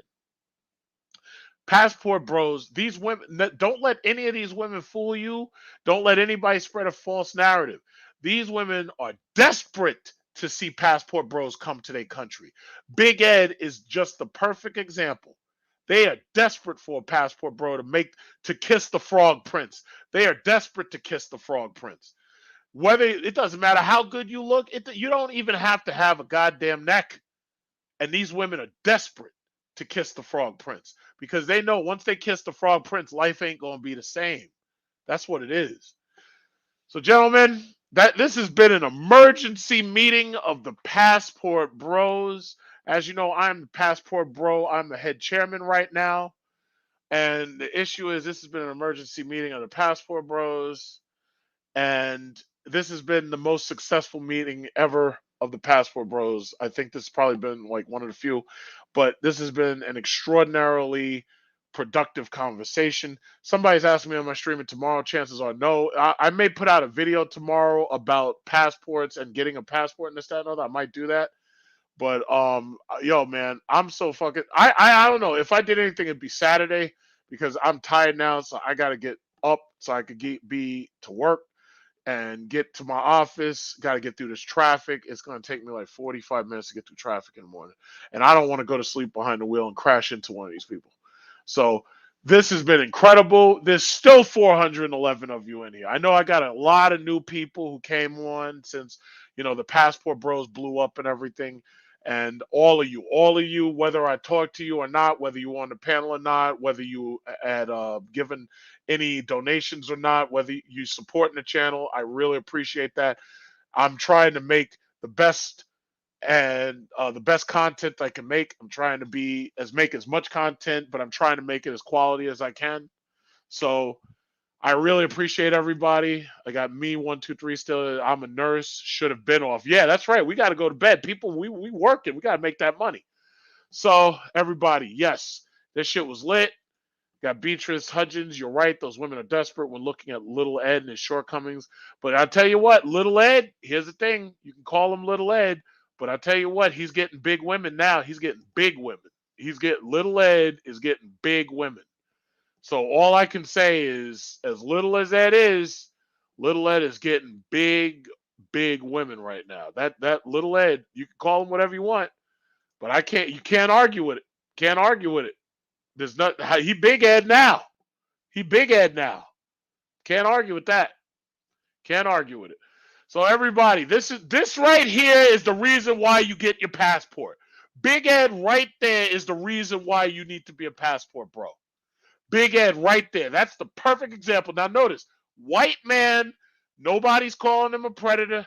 Nobody's calling him a fucking human trafficker. None of that shit. White man with no fucking neck.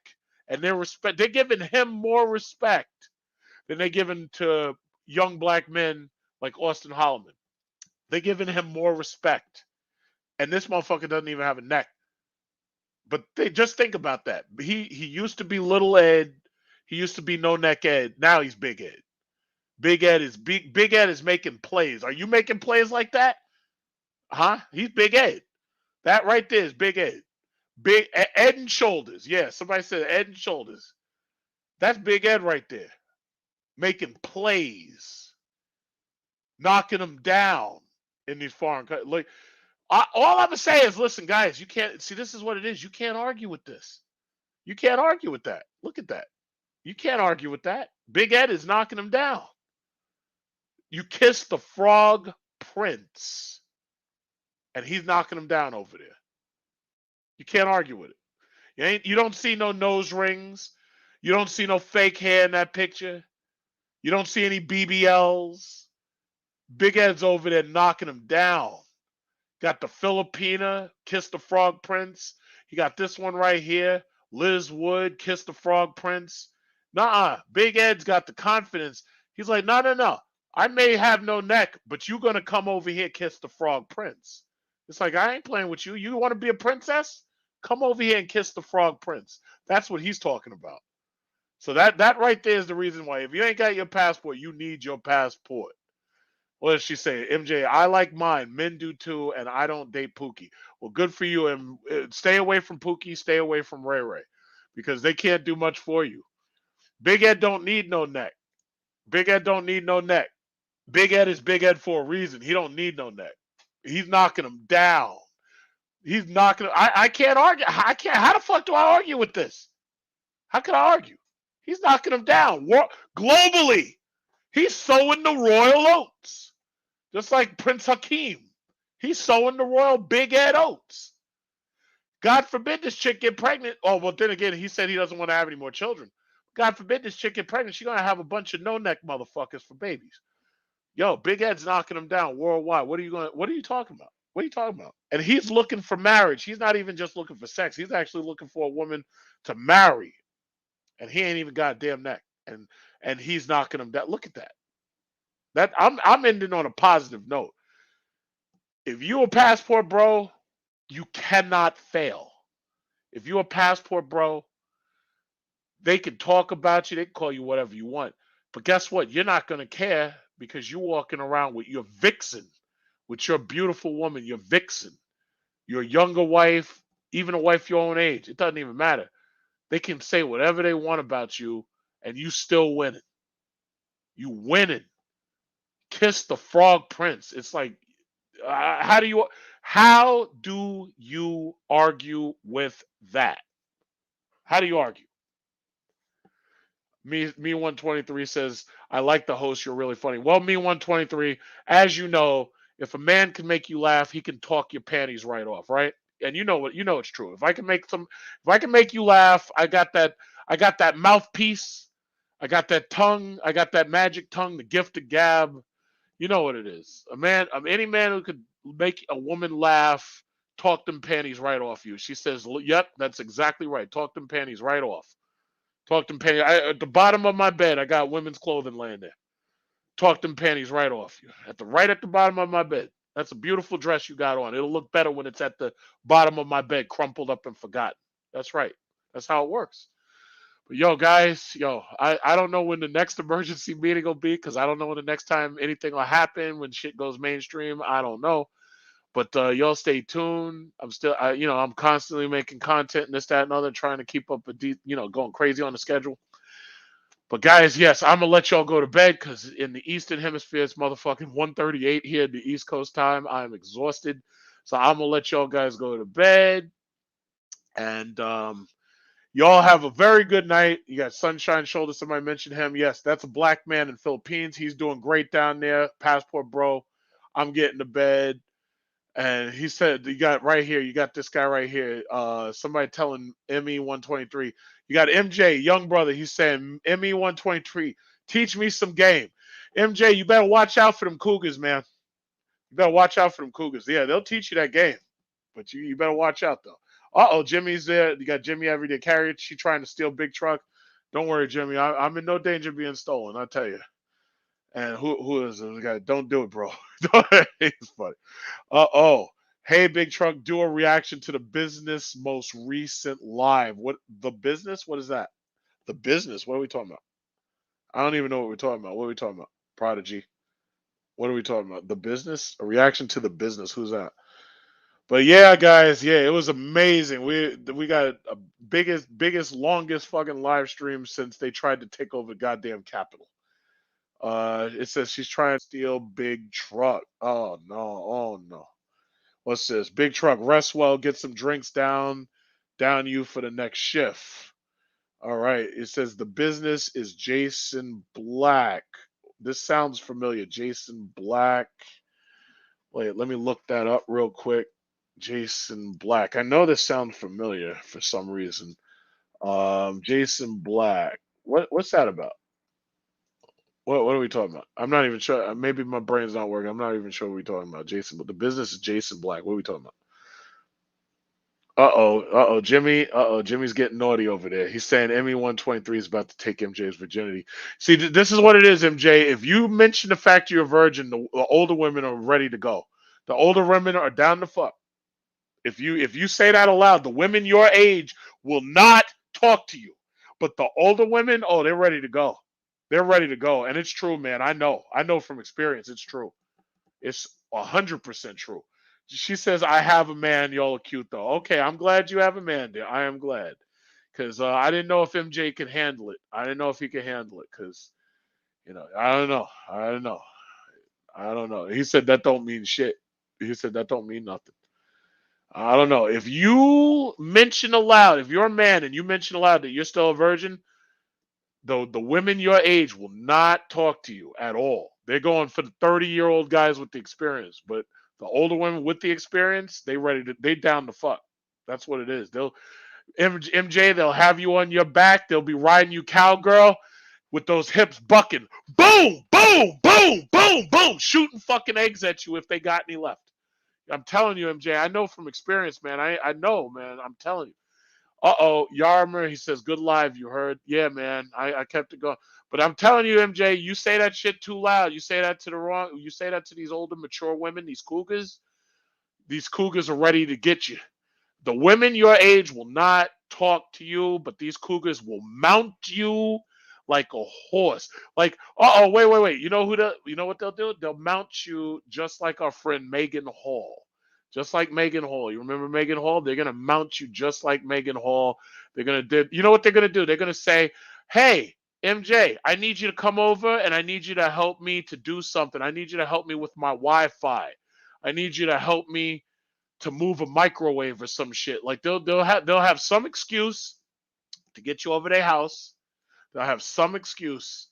And the next thing you know what they're going to be doing, right? The next thing you know, they're going to get you over there. And once they get you over to their house, over to your house, this is what they're going to be doing. They are going to be basically riding you like this, just like our friend Megan. And you're doing that right there. You can't mention this aloud, man. When you say you're a virgin, you're sending up a flare. Megan Hall riding you just like that. Can you handle that? Can you handle that? That's exactly what they do. That's exactly what they do. They got the African drums in the background riding that black and brown bull. When you say that shit aloud, they will be all over you. And that's the truth. Believe me, I know from experience, man. I know from experience. It says, Peso man, Ugandan Debo got your bike. That's my bike, punk. That's my bike. Do Filipino women like muscular men? Absolutely. Yes, they do. If you're tall, if you're like 6 feet tall, because most of them are only like 5 something, if you've got muscles on you, absolutely. Yes, they do. You can easily get a Filipina. And you got to remember, there's lots of different types of Filipinas, lots of different shapes, sizes. Yes, easily. Easily. If you're going to the Philippines in May or June, congratulations, because you're going to have a good time there. The longer you stay, the more fun you're going to have. And yes, they absolutely do love muscle men. Absolutely. Absolutely. Yes, Megan Hall, exactly. They're going to be riding you just like that. If you are a younger man, you're going to be laying on your back, and that's what she's going to be doing to you. That's exactly, she's going to have you on your back, and she's going to buck those hips like boom, boom, boom, boom, boom, boom, boom. Come get it. Shooting eggs. Whatever eggs she got left, shooting them. Breast milk, shooting it all over you. I'm telling you, it's the fact. It's a fact. I can't make this shit up. Can't make it up. It's a fact. Riding you, just riding the hell out of you. That's the game, man. That's the game. That is the game. That's exactly what it is. Starts out nice and slow. Bucking the Bronco. Black bulls, brown bulls, you all getting it. That's what it is. Look at that. Megan Hall, she got you. Yup. That's right. If she tries to fall off, you got to pull her back up. But, once she fall off, she ready to go to sleep. That's what it really comes down to. But, yep, that's exactly what it is. That's exactly what they're going to do to you. So, MJ, be very, very careful, because you don't want to be creating no children out there. You don't want to do that. You don't want to be creating no children before you're ready. You want to make sure that you're not, because they will get you. They'll get it from you, because they know that the black men are not volunteer donating that semen. They will get that young, virile, healthy semen. Because you got to remember, you get older, sometimes the semen be swimming in circles. They looking for that young, virile, healthy semen. And ME 123 is a nurse, so she knows what I'm talking about. That young, virile, healthy semen that'll swim straight to the egg. Because you don't want it swimming in circles. You don't want it bouncing into the walls and shit. You want it going straight to that egg. That's why these young women, you're irresistible. You are irresistible. Irresistible. They're looking for that young, virile, healthy semen. That's what they're looking for. They're not looking for the older semen that swims in circles chasing its own tail like a dog. They're not interested in that shit. That's not what they're interested in. That is not what they're interested in. They want to be Megan Hall right here. If you're black and you've got like more than like 5-6 inches, she's ready to go. She's ready to go. She is ready to go. And that's what it is. But anyway, okay, guys. Yeah, he says, yep, MJ understands. He says, man, I don't need no clones. See, that right there tells you he's learning. Because he's been listening to me for the last 5 hours, so he's learning something right there. Says, that black young seaman swim faster than Michael Phelps. Yup, that's exactly true. Yes, it is. Yes, it is true. Try it. You see, this is what happens. These young boys who talk to these older women, next thing you know, they end up shooting up the club. See, these dudes have a problem shooting up these clubs. These clubs, they be shooting up the club. A couple of years later, next thing you know, you got a kid knocking on your door. You got to be careful. You can't be shooting up the club and roaring like a lion. You can't be doing that shit. Can't do it. But y'all guys, 370 people still up in here. God damn. I got to jump off here. But y'all guys have been fantastic. You guys have been fabulous. Like, it's been an amazing emergency meeting. Pato, oh man, they still talking about you, Peso. You never came up. I put the link out there. You never came up, Peso. So I guess you just gonna have to wait for the next one. Tell your boy, DJ Candle. Tell him. I put the link out there, but he refused to come up here. So hey, what can I do? But anyway, boys, everybody, y'all have a good night. I'm going to shut the fuck up. I'm going to hit this leave studio button. I'm going to hit this end broadcast. I got to go to sleep. All of y'all been fantastic. Thanks for joining me. Thanks for appreciating the content. And I'll catch y'all in the next one.